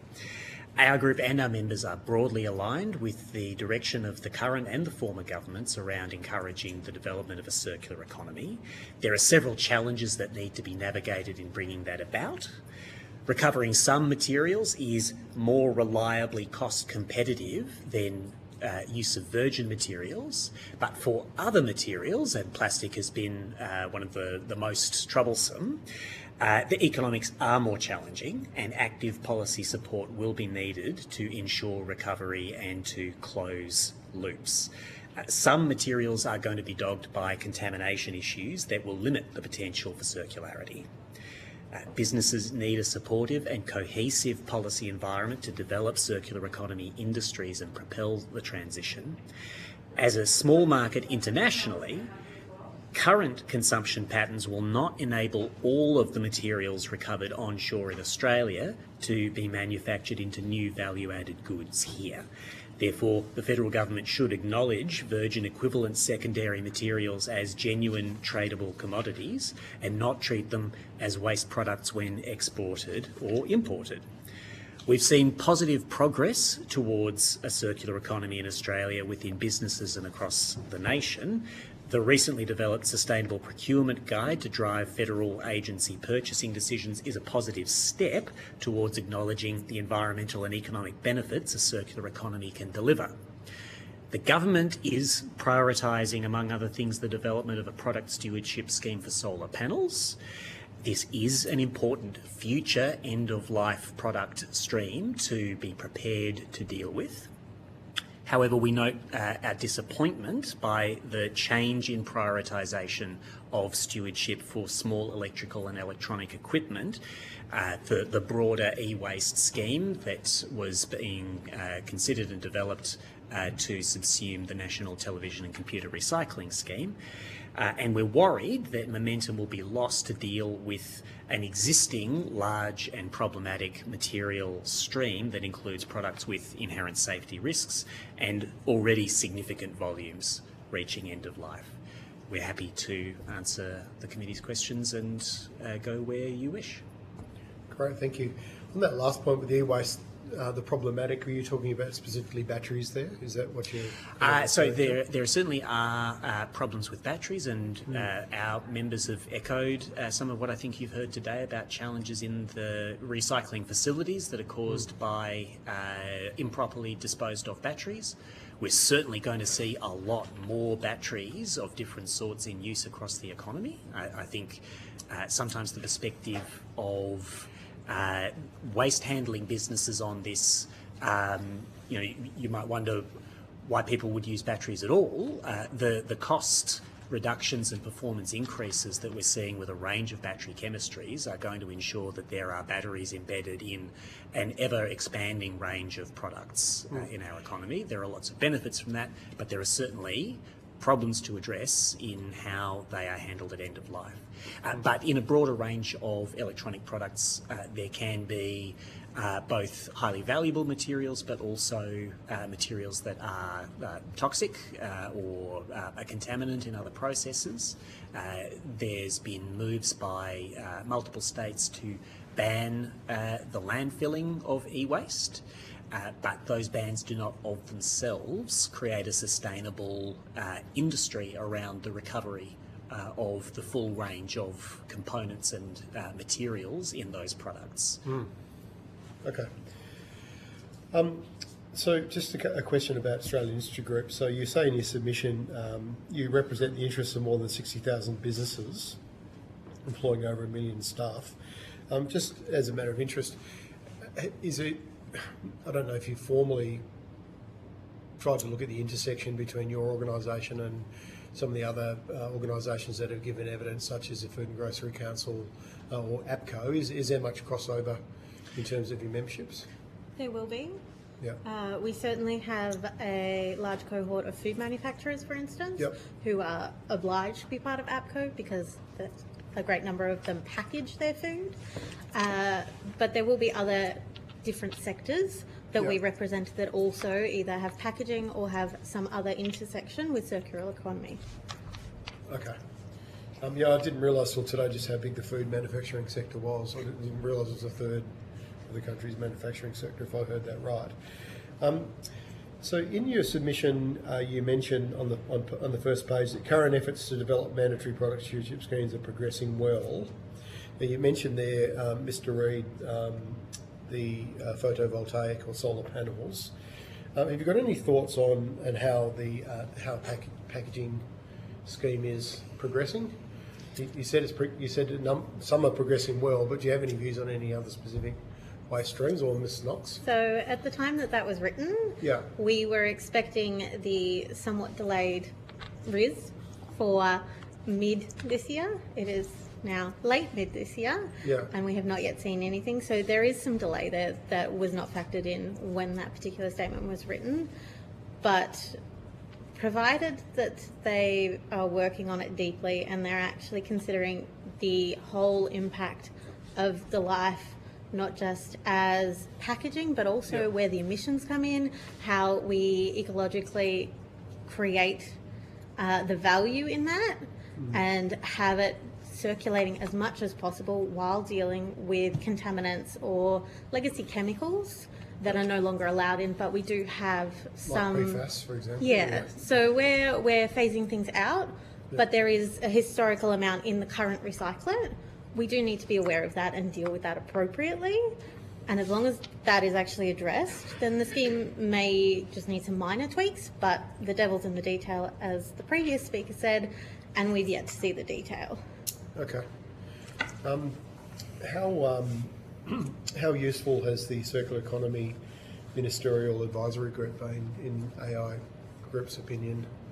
Is it something you support and are confident it's going to make a difference in terms of this government's approach to waste reduction and recycling?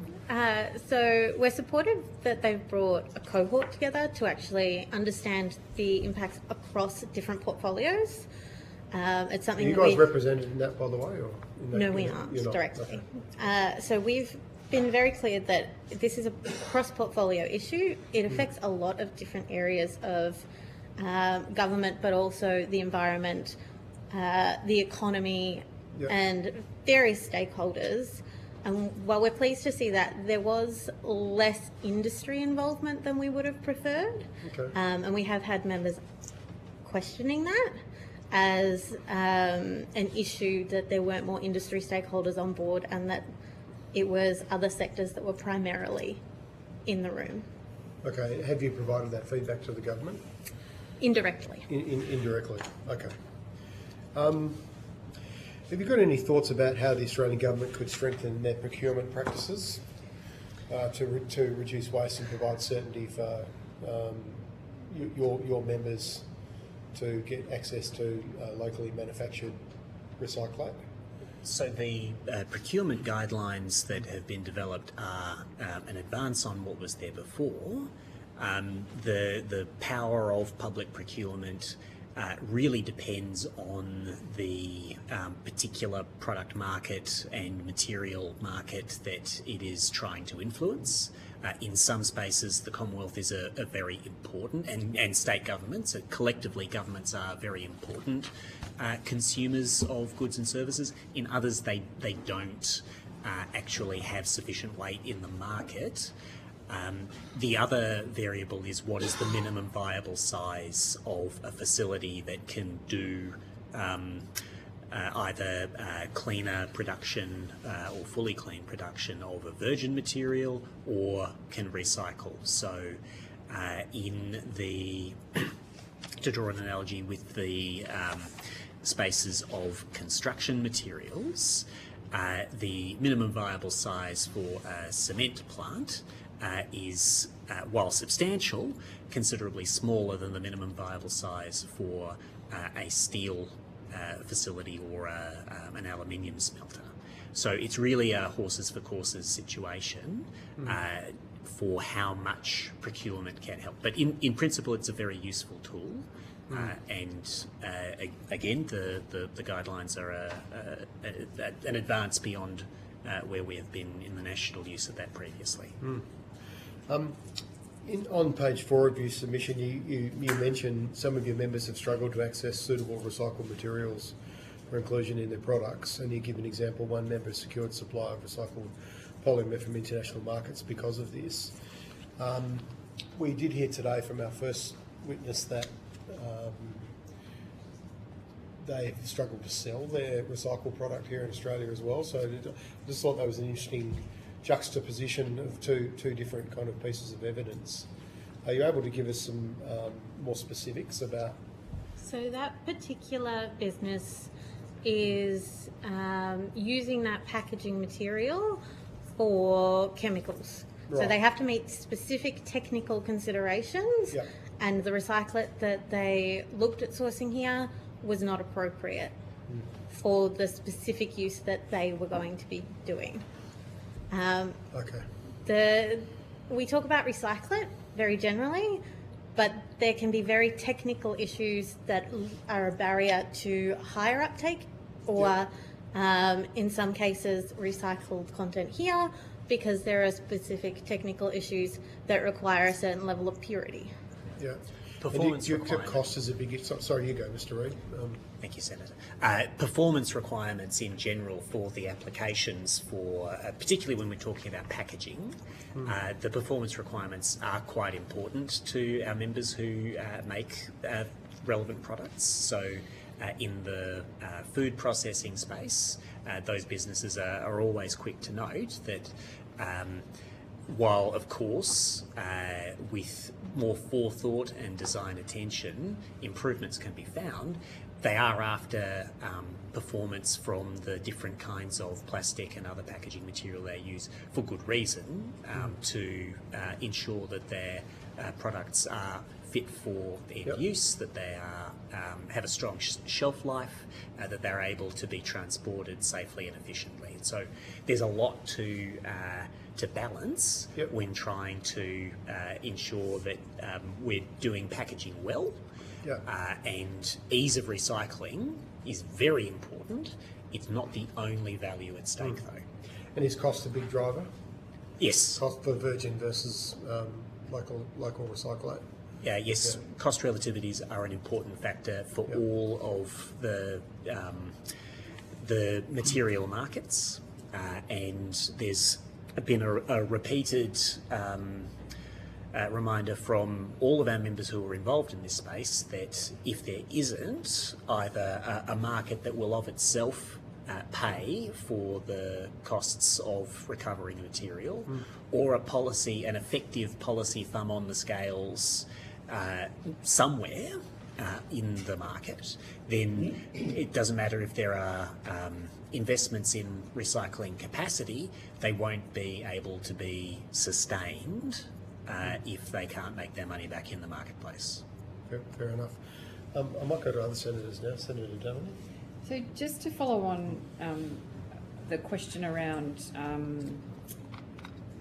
I had exactly as highlighted, exactly the same as you around members struggling to access the suitable materials. So is that a particular example, or is there a disconnect between the markets around the world, or how common is, the issue that you just talked about? So that's a specific instance that I'm referring to that we've been relayed by a member who within their business have had that issue. We have had other members also saying that they struggle to access suitable material, be it for packaging or for products. So it isn't limited to just them. It is a broader issue. But I think part of the issue that we need to remember is we are a small nation in a large world, in a big market. We're a small market. So we need to be reminded that even though we have high consumption patterns and high waste generation, we need somewhere for that material to go, and we need to feed into the larger system and see ourselves as part of a bigger trading system than a small nation on their own. So does that mean that your members would be preferring to sell their products domestically rather than overseas if given the choice, but they can't? So in this context, it's about sourcing the material, and they would like to source material here. Clearly, it has lower travel carbon associated with it, so that helps them in their pursuit of net zero. But there's also considerations on whether or not we're doing it efficiently and cleanly here as well. Okay. I don't have any other questions. Yeah. Just before I go to Senator Cadell, so net zero, obviously, does ARG kind of accept that? I suppose getting a circular economy established is a massive step forward in terms of reaching net zero. Like, it's not something we really ever talk about much, or it's not that well understood. So yes, circular economy, materials efficiency, design of products and buildings for that matter, to minimise the amount of new material that is required, is a very important and under-discussed tool towards net zero. We do need to transform how we make primary materials, and we're going to continue to need a lot of primary materials. But the investment task there, we can acquire a little more breathing room. I wouldn't want to overemphasise how much breathing room we have, but a little more by pursuing those material efficiencies and recovery as much as we can. It certainly is a very helpful arrow in the quiver for net zero. Senator Cadell. Thank you very much. In your opening comments, you said about the equivalent, the virgin equivalent secondary materials. Have you had a look at what effects the economy would have if we started treating those genuinely tradable materials versus recycled goods? Or we have not modelled the impacts of that, but it would certainly be very helpful to have access to a larger and more high quality and reliable supply of materials if we don't limit ourselves just to virgin materials. And that virgin equivalency is what we're talking about there, where the pellets we heard evidence today the pellets were exempted from the regulations because they finally accepted they were. That's right. Yeah. Now, of course, there is value also to recycled materials that are not fully equivalent to virgin. Things can be done with them depending on the particular material and context, but virgin equivalent is gold standard. Yeah. What's your view on the bans on exporting recyclable materials from Australia? There's been calls for that. What's your view? So we have heard in particular from a number of members about the issue of unrecycled scrap metal and the idea of banning that, and very strong arguments have been put to that end by members in the metals sector. We note that it is a ban of that sort would have a wider impact, and we haven't had feedback from the whole breadth of our membership on those impacts. But there does, on its face, seem to be a significant anomaly where materials that could not be exported in their own right, waste plastics and glass, for example, can be exported if they happen to be attached to unprocessed scrap metal, as in a crushed up car, for example. And so the idea of closing that loophole has some force to it. But again, this is not one that has had the full breadth of feedback across our membership. Okay. I was getting to a point with earlier witnesses, the claim of banning exports of recycled material whilst not having a similar thing on imports, where we don't have the same traceability. You were talking about this earlier, the standards that are required there. I think you recognise credible international certificates or labelling wherever is part of your submission. Where do we go there on testing the traceabilities? And I use a specific example of where food producers in Australia have to meet the ethical guidelines and meet all the supply guidelines we put on them, but importers can self-declare that they meet those criteria. How does that work with your members? So, international information disclosure requirements and traceability is an increasingly important issue that's coming up in a number of contexts with our members. Environmental product declarations for a range of products and especially materials used in the building sector is one way this comes up. Another is the question of carbon border adjustment mechanisms around the world and potentially in Australia. And in all cases, there are a few things that are needed. So these kind of information requirements, whether they emerge bottom up from the private sector and the expectations that non-government organisations and customers have, or top down from public policy requirements, they need to be as easy to meet as possible. We don't want to have an inadvertent and serious trade barrier that either unintentionally or otherwise could prevent perfectly reasonable products from being available in Australia or prevent Australian products from being accepted overseas. Mm-hmm. But there are increasingly practical options to realise these sorts of information requirements without unreasonable or impossible to comply with expectations. Now, international cooperation is an important part of ensuring that that is the case.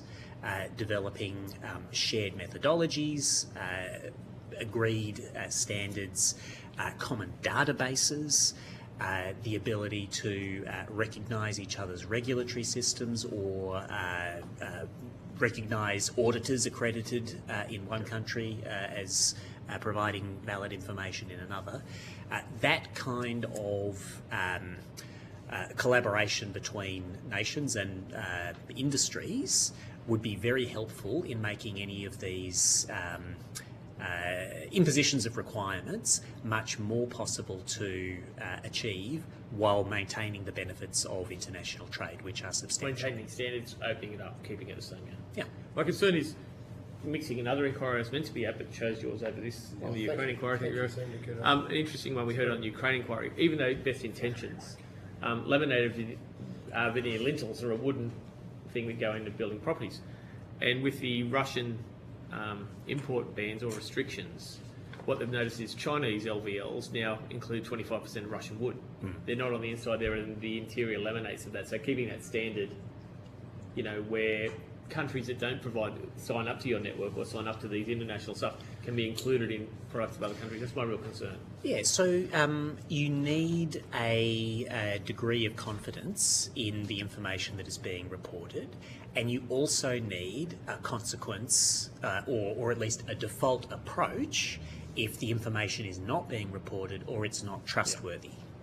And that default approach needs to balance the need for fair treatment of trade partners and the foundational commitments of the General Agreement on Tariffs and Trade, the replicated in all of our bilateral free trade agreements are about non-discrimination. Non-discrimination between imported product versus domestically produced product, and non-discrimination between products from different countries on unreasonable bases. So we need to respect those commitments, but we also need to have an incentive to report good information. Yep. That's good. There was evidence before us this morning. One of the witnesses talking about preparing an anti-dumping case on some of the products and recyclate coming to Australia. Is that occurs in all things? I think we've got all manner of these sorts of things in an area where there is a very competitive market, where they're saying they can sell a third of their recyclate in Australia. Is the market, are you finding worldwide, is that a thing that there is dumping? Is there a surplus of material that's not being taken up in packaging? Is that what you're hearing in evidence? Or? So I haven't had any indication of that from members that I've spoken to. Nor have I. Okay. The classic definition of dumping is, well, yes, that the product is sold overseas for less than it is sold for at home. Yeah. We have no specific information on whether that is the case. That's fine, Chair. Thanks all over. Yeah, thank you. Just a couple of specific questions for me. Obviously, at a government financing level now, when we look at circular economy and progressing that, the Albanese government's, I suppose, outlined the National Reconstruction Fund as the preferred vehicle going forward. Does AI Group have any comments about that? Have you received any feedback from your members about accessing that scheme and how easy that is, etc.? So I understand from our colleagues, but I have not been engaged with members myself on this directly, that there's a broad sense that the National Reconstruction Fund is taking a while to get any money out the door. Right, we understand that they have been, the fund itself has been concerned by a lack of proposals to it that are ready or suitable for financing. Right. Whatever is the case, it is not yet. Is that partly because it's a debt and equity kind of funding model versus a direct grant? Well, so it's a very interesting topic and probably needs an inquiry of its own. Oh, really? But Okay.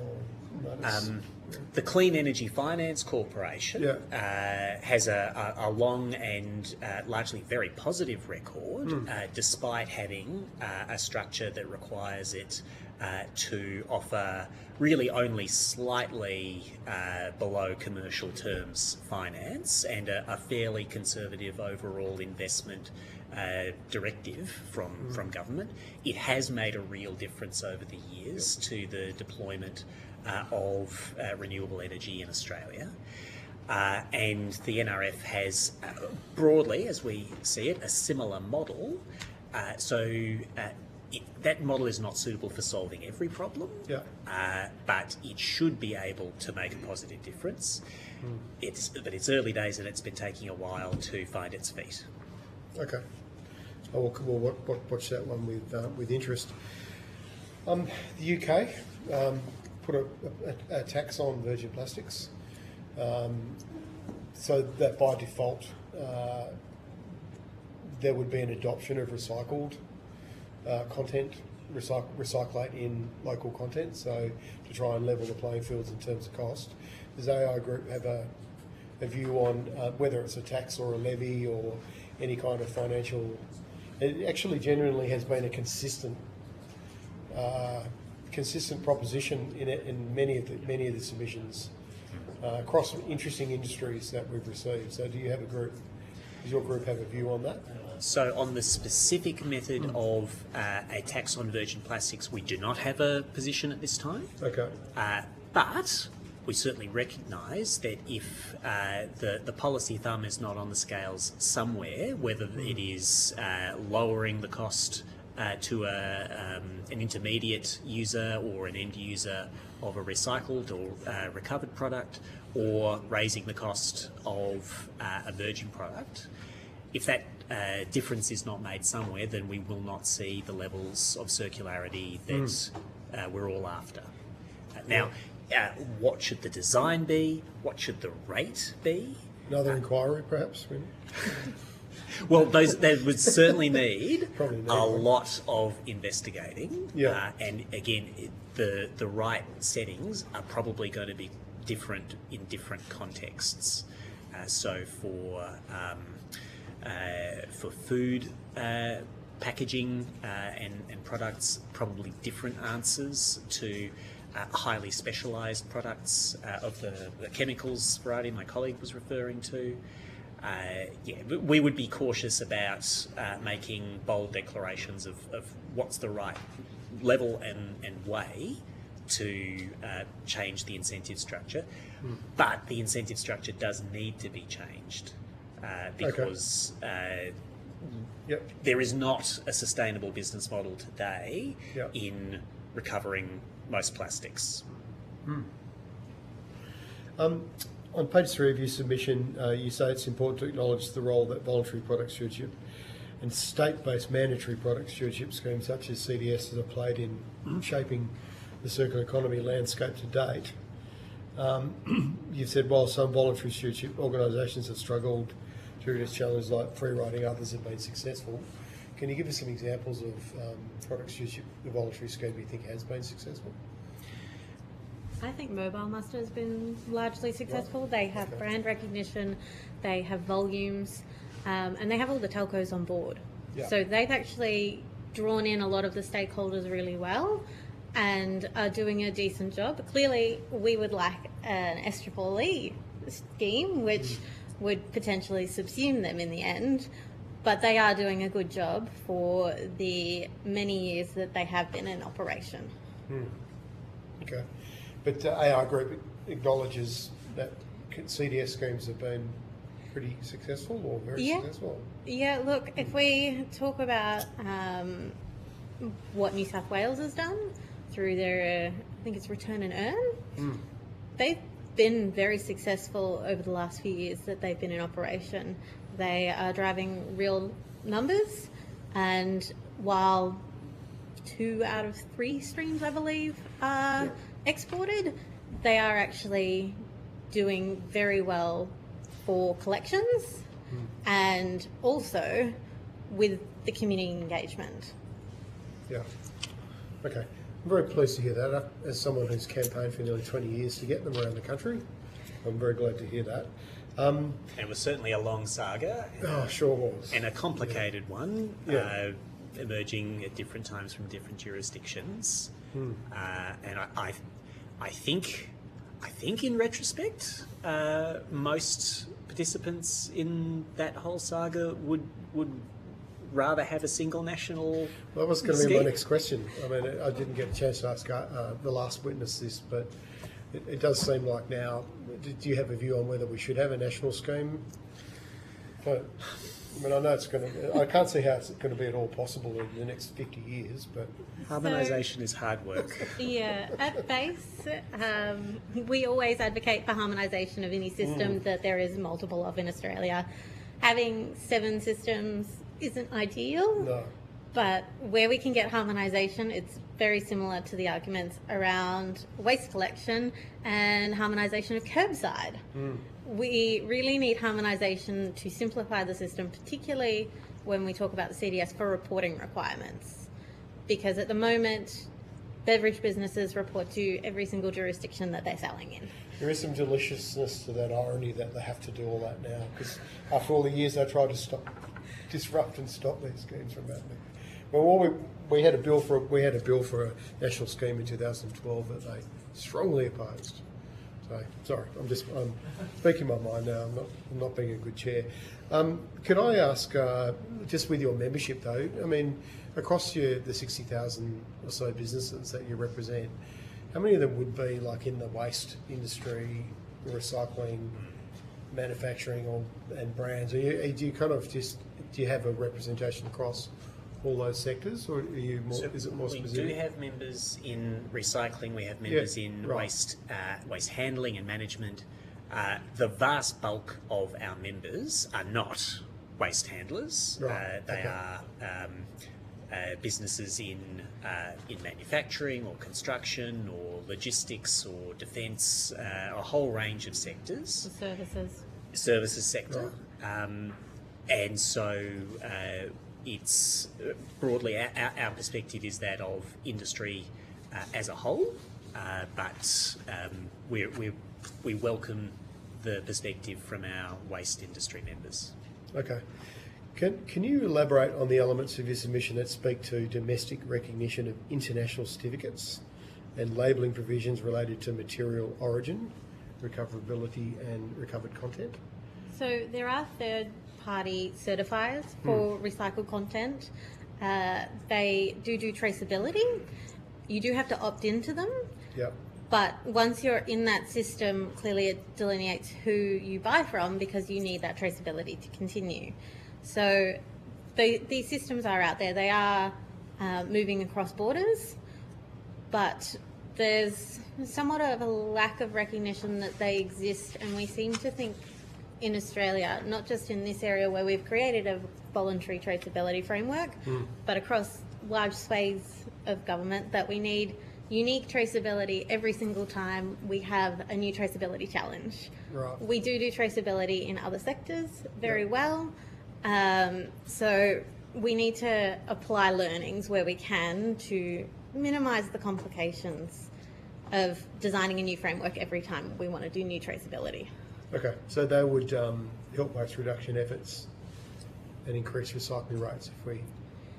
Yeah, if we can prove that the material is in there, and whether that's through controlled mixing, mass balance, whatever method you'd like to use, if we can prove that it's there, we can make claims on pack that the ACCC will recognise are genuine, and that can drive consumer choice. Yeah. But if we don't have the certifications and the labelling that we acknowledge is genuine, we can't do that, and we can't start moving the dial on consumption as well. Just that we had Food and Grocery Council sort of say that almost needed to be mandated in a national packaging scheme, whereas the previous witness from the waste management industry said that they have license, all their operators are licensed, and they already have that in place, or they felt like they already had it in place. So just interested in obviously different views there. I don't know if you want to comment on that, but if not, is there any other questions? Dave, do you have any? No? Okay. Well, we're time's up. So yeah, thank you for appearing today, and just a reminder that if the committee provides any questions to you on notice, if we could get responses by the 26th of the month. Thank you. Thank you very much, Chair.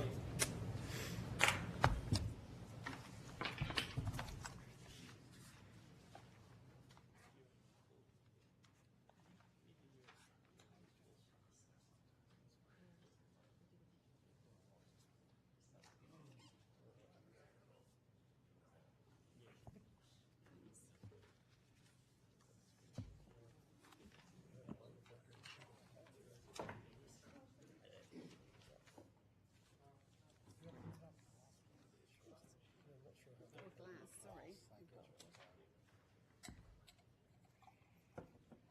don't worry, thanks. It's all right. We've got a couple of minutes. No worries.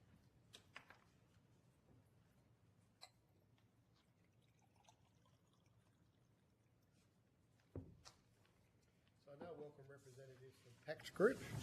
I understand that information on parliamentary privilege and the protection of witnesses and evidence has been provided to you. For the Hansard record, will you each please state your full name and the capacity in which you appear today? I may start with you first, Ms McCrory.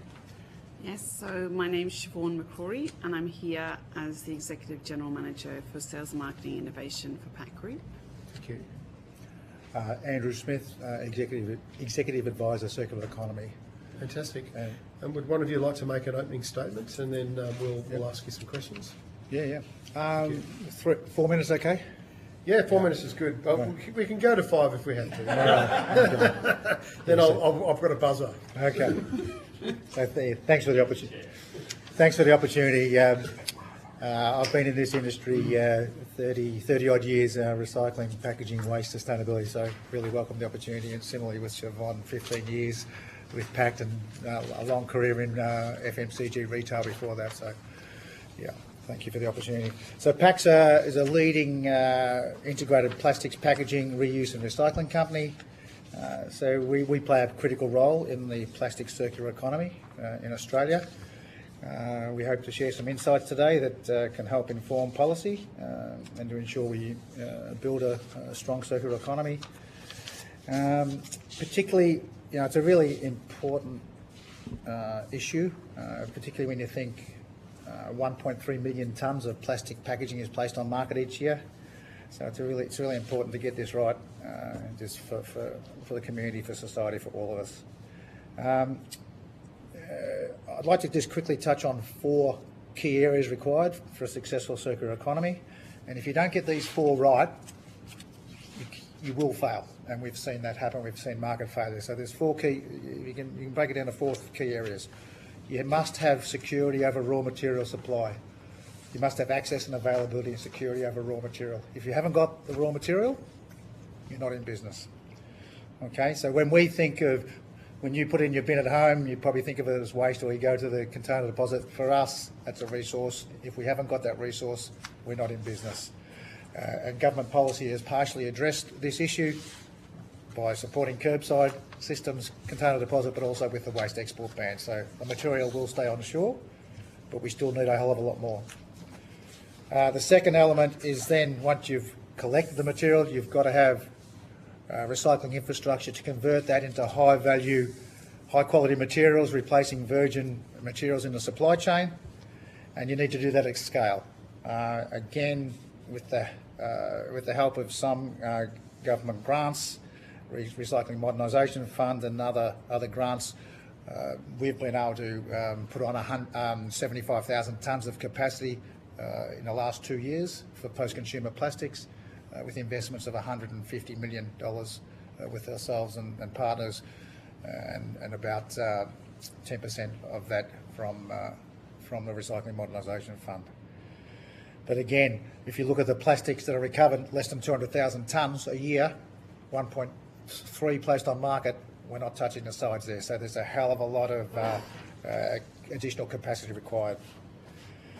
The third element, which people sometimes don't think about, you've collected it, you've converted it, you've made it into good quality resin or whatever it is, then you need to convince industry to put that in and change out virgin, put in recycled, but it's not just a switch in, switch out. You've got to actually invest in your platforms, your manufacturing platforms, to be able to use a high level of recycled content. So that's the business we're in. So we're investing in upgrading our platform so we can include high levels of recycled content. For some materials, for PET trays, wheelie bins, things like that, we can get 70-80% recycled content. But you can't just, not every industry can just flick in, flick out virgin and recycled resin. So that's a key element that needs to be addressed.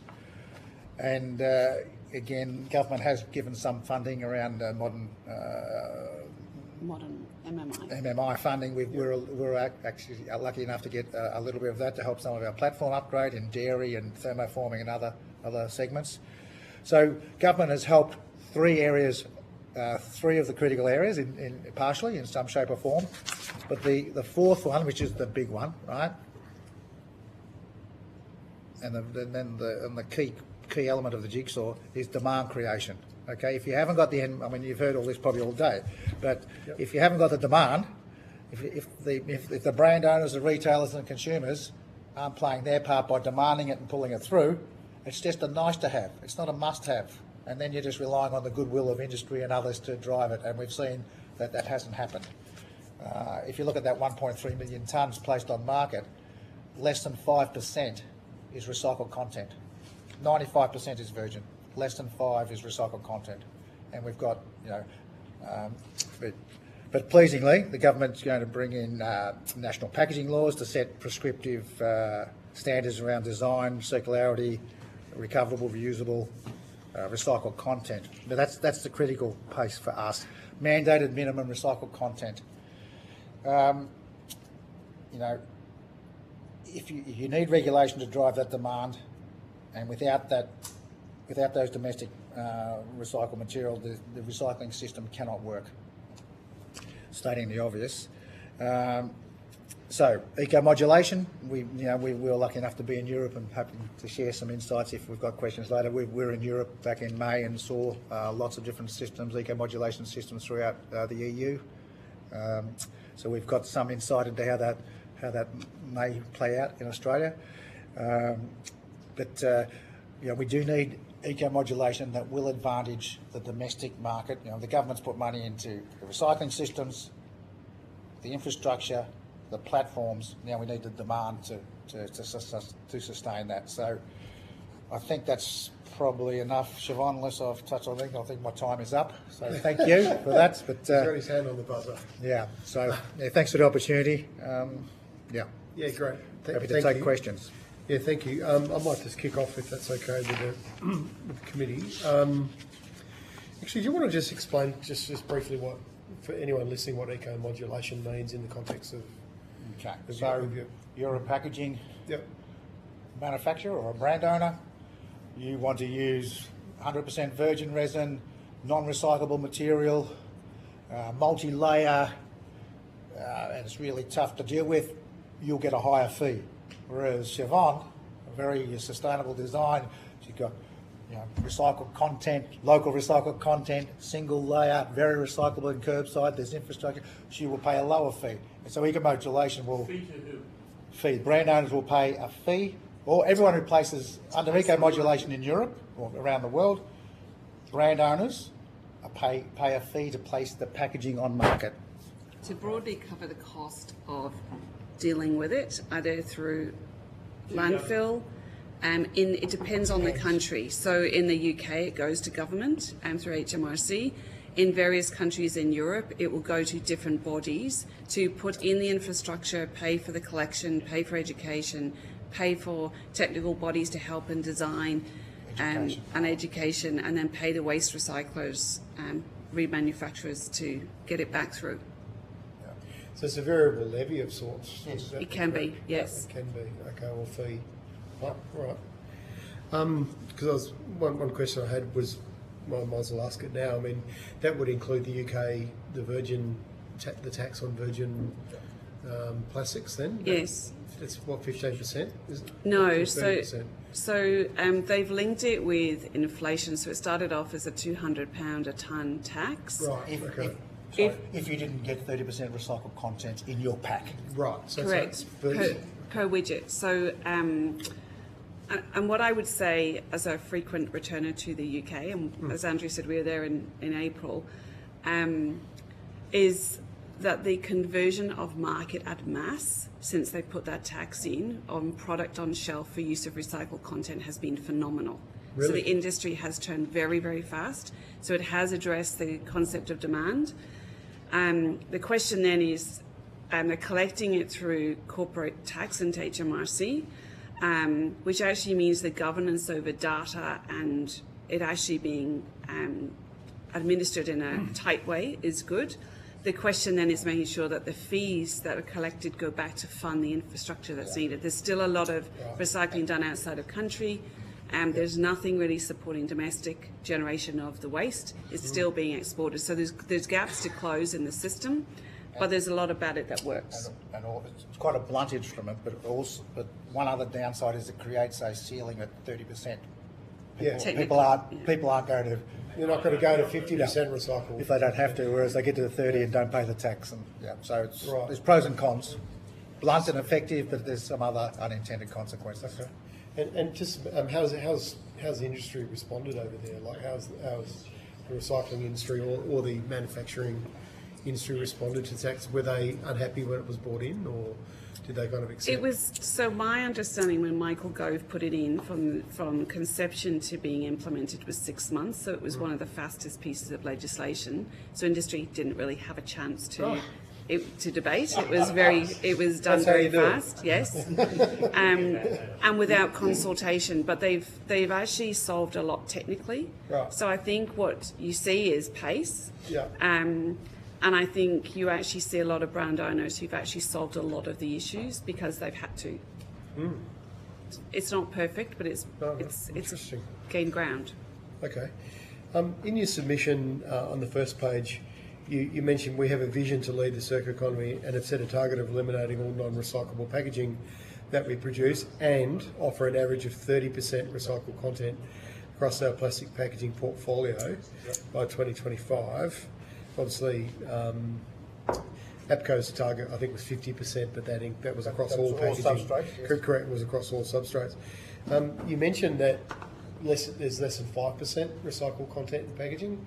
Would that be the case for you guys as well at the moment, or are you Good getting closer to that 30%? We finished at just under 13% last year. Right on, that's good. So we've gone from, I think when we started our war on waste and our target, we were at about 6%. So, yeah. But we've put on 3 big facilities in the last 24 months. So we've got to 13. 17% is our target this year. Yeah. So we're about a year behind where we need to be.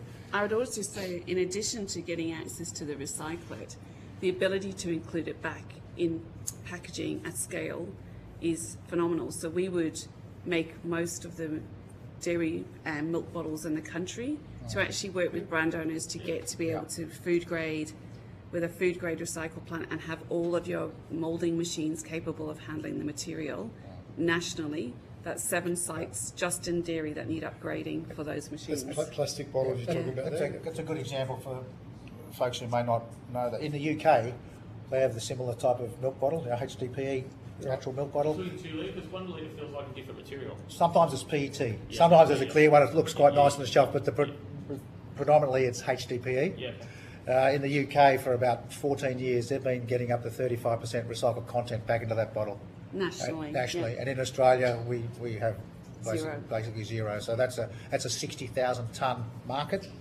So at 20% recycled, or it's 12,000 tonnes or whatever.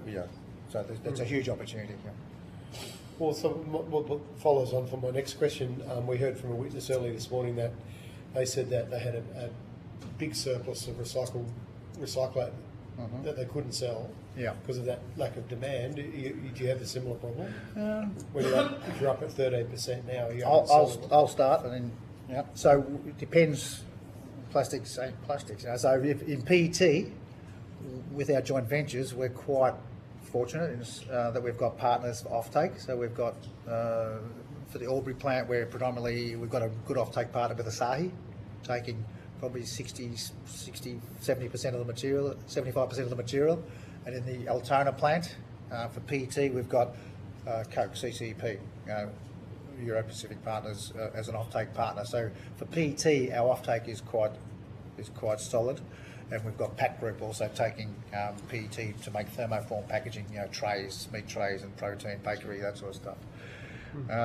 For HDPE and polyprop, which think milk bottle, dairy, laundry, underbench, bathroom, that sort of stuff, we're not moving as much material into that as we'd like. So, but maybe Siobhan, you want to touch on from our new plant? Do you want to?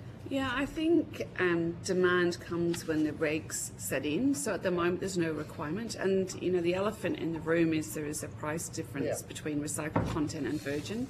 And until that's really normalised, I think it's going to challenge demand.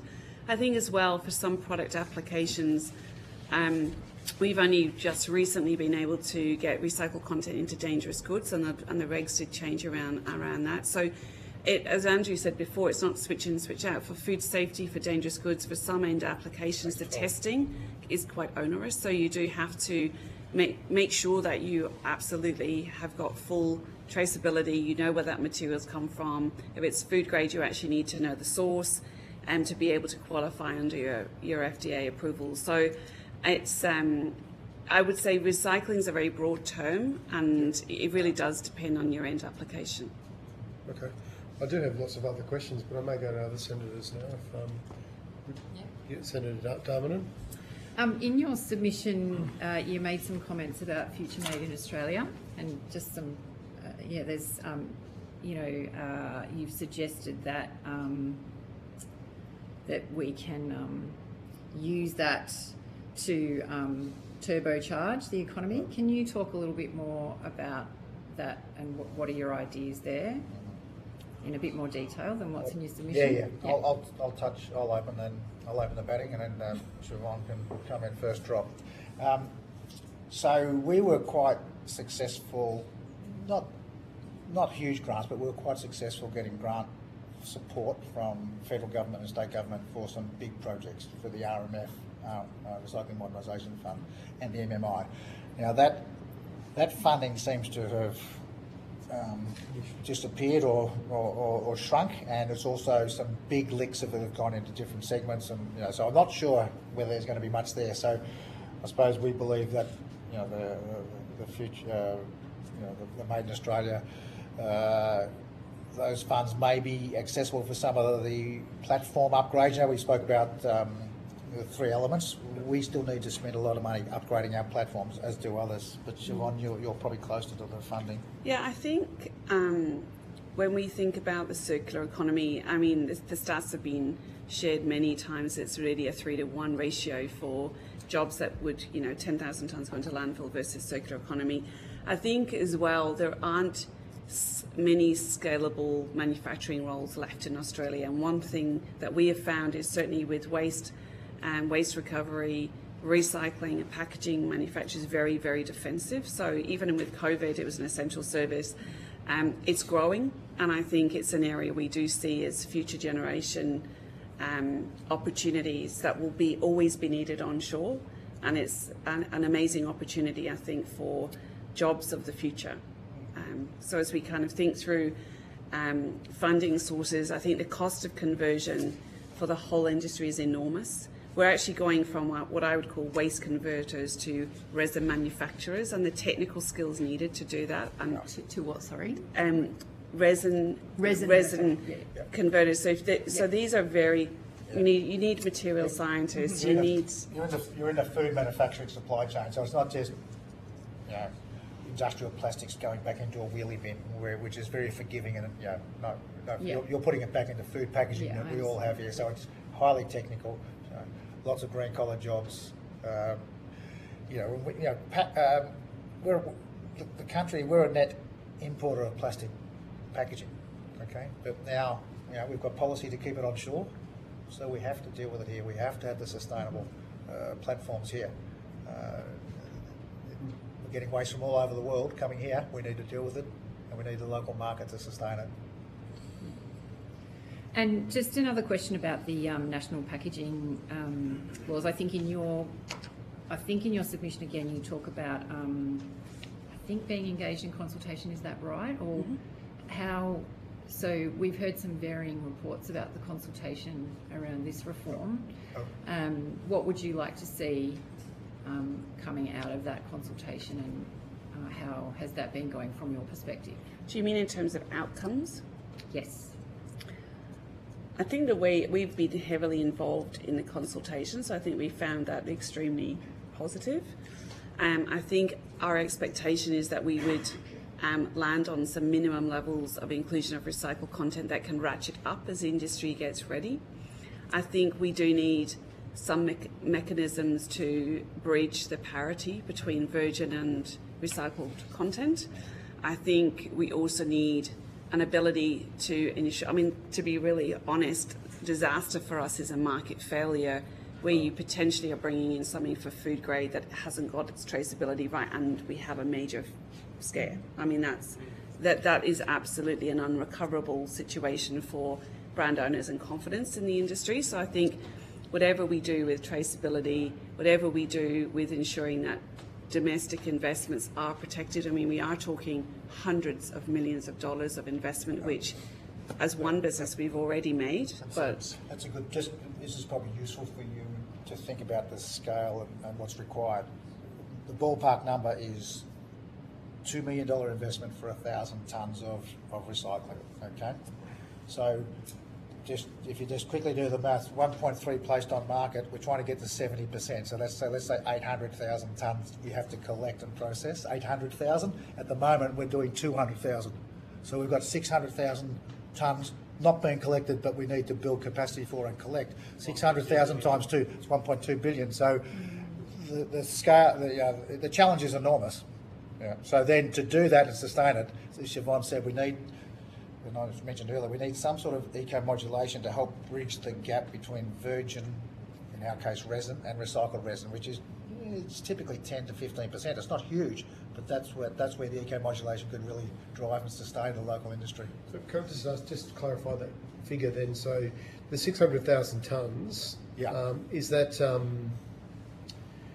primarily for packaging or for? That's the 1.3 million placed on market is all packaging. Right, okay. At the moment, it's about 190 collected, but let's say 200 for ease of maths, right? Yeah, 200 collected, 1.3 on market. The national target is to get to 70%, so let's say about 800,000 tonnes captured. All right. And we're 600,000 tonnes of shortfall, 1.2 billion. Could I perhaps ask for the committee's benefit if you could just, Mr. Smith, take on notice? Could you just provide those broad numbers? Just broad numbers Yeah, to us yeah. in writing, just because I won't be able to read my notes. No, that's fine. Yeah. It would be useful. Yeah, thank you. And the gap, the bridging the gap through eco-modulation, again, broad numbers, I'll send this to you as well. Yeah. Just really broad. Yeah, of course. Virgin resin's about $2,000 a tonne, Yeah. 2,000, give or take. Recycled food grade resins maybe 2,400, maybe, so 10, 15, 20%. So that's the gap, and people aren't going to take that on unless they have to. That's what's stalled. Fantastic, thank you. Did you want to finish what you were saying? Sorry. No, that's all right. Please keep going. It's fine. Yeah, okay. Senator. I'm done, thank Senator you. Drummond's done, so Senator Cadell. Yeah. You've raised that fourth point, demand creation, and you've raised the British tax. The other way in your submission, you say how the voluntary targets aren't going to be met or set. Isn't the other way just to mandate them? Yes. Don't tax anyone, just mandate it? The risk then is that you can import recycled content. And I think this is really about a maturity of market piece, because I think if we kind of start with how did we get ourselves in this situation in terms of the waste export ban and actually managing our waste on shore, in time, I think a global market will sort itself out. Yeah, I think it is a timing issue. And I think the timing issue is you've actually got an enormous amount of capital invested domestically to try and tackle the problem because we'd stopped exporting, and it just needs to be a return on that investment. When we were lucky enough to go to Europe and the EU, 27 member countries, the EU putting a tax on the 27 member countries, just a blanket tax, and then the 27 member countries all doing different things to recover that packaging tax that was placed on. So we saw myriad systems and schemes there, but and then you've got the UK tax alongside it. So the UK's at 30%, the voluntary's 30% here. Given, want to avoid these failures, that if you were to mandate, would you mandate straight away at 30, or would you go lowering, crank up over time, or cranking up? I think technically 30 is not unrealistic. Right. I think we know that in some applications, some brand owners have chosen to go at 100%. 100, you also need sufficient material. Exactly, you need sufficient material. I think some applications are more forgiving, so you definitely, so if you by setting a minimum of 30, as Andrew said, the unintended consequence in the UK is by setting that as the threshold, no one puts a gram extra in because that discharges the obligation. And it is, at the end of the day, it becomes a commercial and technical equation. Yep, that's what it is. So, that regional and remote areas, it's harder to recycle, it's harder to get stuff there. Any thoughts on, you do Milko, Norco's a milk guy, do you do Norco in regional Australia? We supply them. Yeah, we that's supply what I them. was asking, And we pick up the waste out of Cobden and Victoria here. Yeah, the used bottles from the factory, and so. Yeah, I think there has to be some balance between different geographies.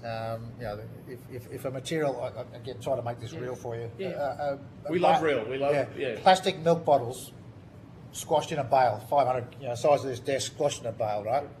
It's worth $500 somewhere, right? To someone, it's been worth $500 for 20 years, give or take. But if you're in FNQ and you've got to spend $400 to get it to market, then that's challenging. But then it just becomes economic. So that contractor who's doing the council contract up there probably has to pay more to recover that freight cost. So it's a circular economy. It's all about dollars and cents and sustainable economics across the whole supply chain. Like some product stewardship schemes only address collection. I don't want to mention the red cycle word, but that was just collection. B-cycle, did you say? Sorry. No, red cycle. Oh, The red soft- cycle. Oh, the yeah, soft yeah, plate. sorry. It was just Yeah. collection, Yeah. and it wasn't, it was like 9,000 tonnes a year from 400,000 that gets placed on market. So it was tiny in the scheme of things, but that market failure, like it was like the world was going to stop. So they're only addressing a small piece of collection, not processing, not including it in product, no demand pull through. So not even doing one of the elements properly. So that's what we've got to avoid. That's why we've got to be really clever on how we, these design standards and mandated content and eco-modulation, how it plays out. Yeah, well, that's why you're here, of course. But it is. You mentioned about the Reconstruction Fund and the Made in Australia funds and these sorts of things. The National Partnership on Recycling Infrastructure ended, what, a month ago, 2 months? We've done a month ago. The National Partnership on Recycling Infrastructure. It was a group I didn't even use that. no, we didn't. We haven't. You've never used that. We haven't. We've been super busy, and we haven't actually put our. We haven't thrown our hat in the ring recently. We've got still got a lot to do. That's good to know. So what you say the top three, you think they're being managed. It's really the focus on the last one you want from an industry perspective, on demand creation. Absolutely. That's for everyone. So we're sort of specifically around plastics as well. So we're talking other substrates as well. Yeah. Plastics is our thing today. Yeah. That would pick that up. Yes. You think at lower virgin requirements, lower imports, and lower waste, more important, lower stuff going to landfill, if we're able to create demand. Yes. Absolutely. And we, unless it's mandated that you have to have recycled content, Mandated or taxed?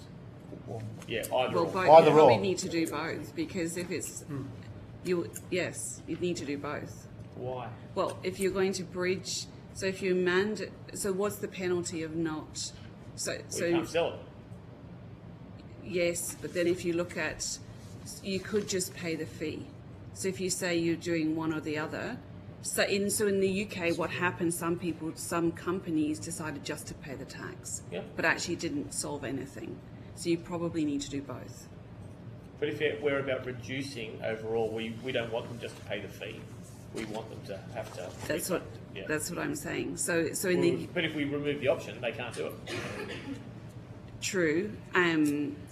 That is, yes. There will be some technical applications though where you will struggle to include it, like pharmaceutical You're doing milk products. bottles. I'll give you an example. At home again, make it real. Ice cream containers, ice cream yogurt, and maybe your dips thing. A lot of those are polypropylene.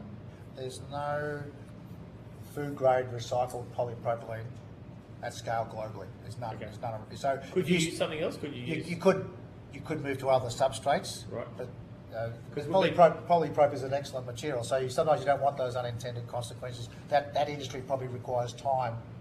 To your point before, do you go straight to 30 or something? Maybe they need time to get there. 10, 15, 20. That's what we've heard, David. 7 different polymers, I think, is what we've heard. That go into the recycling industry. Not all of them are the same. We've got to look at what's what. That's correct. Yeah. So how many do you use? We use one.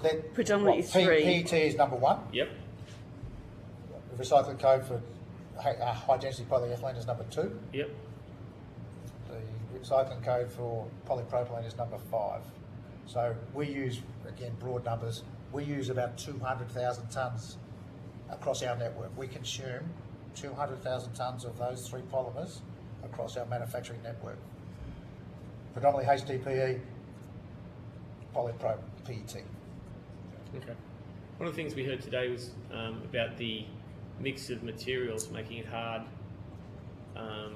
Let's go to a milk bottle. You've got a milk bottle, you've got a different lid, you've got a different label. Do you collect your own? Is that a problem for you guys when you've got different materials across those?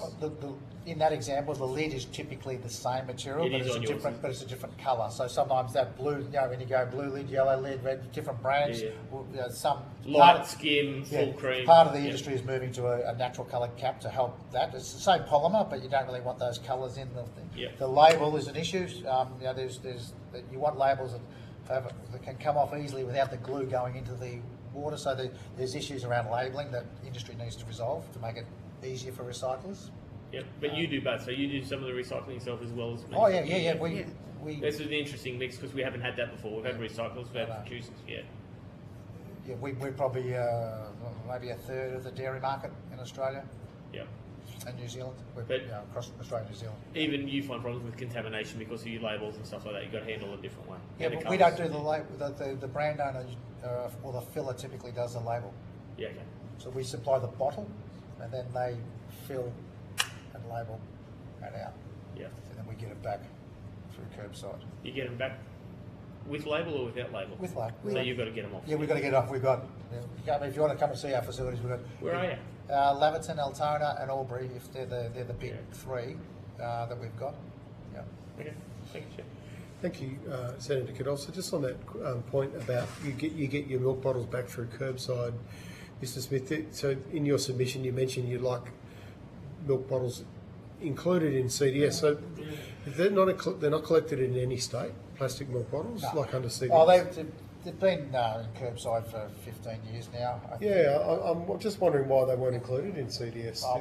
My understanding is that it's seen as a consumer staple. It's really necessary for every household in Australia, and they didn't want to put any cost burden on that package. So I think that's my historical understanding of why. There used to be the concept was they wouldn't include things in there that weren't found in the litter stream, like in parks and beaches and that kind of thing. Sorry, that was also initially it was about avoiding litter, and it was mainly for containers that you had away from home. Yeah. So for those two reasons, it hasn't been included.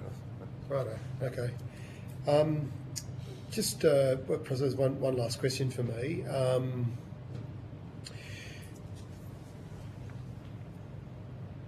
You mentioned, it's just, I noticed it was similar to what Food and Grocery Council were asking. You recommend the government sets mandatory minimum recovery rates for recyclable materials at MRFs. What's the thinking behind that? It's probably not just MRFs. Not just MRFs, Well, yeah. I think you mentioned earlier when we were listening about container deposit systems. Yeah. Again, I don't want to go to Europe every time, but they don't do everything exceptionally. But when we're over there, in parts of Europe, they've got over 90%, 93, 94% recovery rates through their container deposit. Yeah. Here we're lucky to get 70, right? Really? So, What are they paying? You know? so that's the point. So here's 10 cents, as you know. Over there it's like 35 cents, 40 euro cents. That's my story with the kids. Yeah. We had a bucket full of stuff, Pepsi Max, and by the time I spent 10 minutes there, I thought, I don't want to do this anymore. Yeah. Whereas if it's a bit, if you want to get above that 70 odd percent, low 70s, you're probably going to have to include the increase the deposit. I think the other model is, I think from memory, Wales have the highest recovery rate of any council, and their fees are set by the recovery rate. So the more you recover, the higher the fees that go into the council, because it's set, the money flows obviously from government. But when we look globally for product solutions, and I'll give you a really good example, a lot of pump packs that you get for body wash, etc., are non-recyclable because of the triggers. We look for product solutions that are recyclable, and you find actually it's the same product, it's just that the recovery facilities have put better sorting equipment overseas, and there's a genuine need to reinvest and lift the capability domestically to handle some of the stuff that is actually recyclable. It's just that we don't have the infrastructure to handle it domestically. Okay, fair enough. I think part of the other reason that maybe our CDS recovery rates aren't as high is when you have industry-led schemes, it's not necessarily in their interest to have very high recovery rates because they get the deposit, they get to keep some of the deposit if it's depending on how the fund's set up. Yeah. They do in some of the schemes, yeah. There's others they have to deposit into a fund. Sorry. No. I was just going to say, we did hear that in Europe they set the recovery rates by scheme. So when we were there, they actually require the body to demonstrate that they've hit threshold levels. So in Denmark it was over 90%. So they have to then demonstrate how they're going to hit those hurdles and achieve them. Otherwise they get penalised for not achieving them. Whereas there's a gap in the process here for performance. Okay. Well, thank you so much for your evidence today. It's been very useful, and if you could perhaps, Mr. Smith, give us those numbers, just rough numbers, just to assist the committee. 1.3 million, 200 done, 800 roughly, 200 off, 600 there, 1.6 Senator Cadwell, you've got the numbers there. Well done. He's just given away he's got a photographic memory, which he shouldn't have done, because now we know that. We're going to be a lot more careful around Ross. Is this when we say, would you like a job at Pact Group? All right. Yeah, so thank you for giving evidence today. And you may well may give you some other questions on notice as well. That's my final.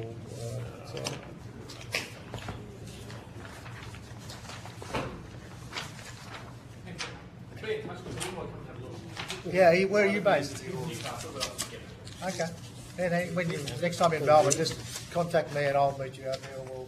I think it's worth saying. Cash scale, like 25,000 tonnes of chili. Yeah, I can do it. It's a lot. Here we go. 25 million kilos. So that concludes today's proceedings into the committee's inquiry into waste reduction and recycling policies. I remind witnesses that the committee has resolved that responses to questions taken on notice should be provided to committee by Monday, 26th of August. I thank all witnesses who give evidence to the committee today. I particularly also thank Broadcasting and Hansard and senators for their attendance, and the committee stands adjourned. Thank you. Thanks, Liz.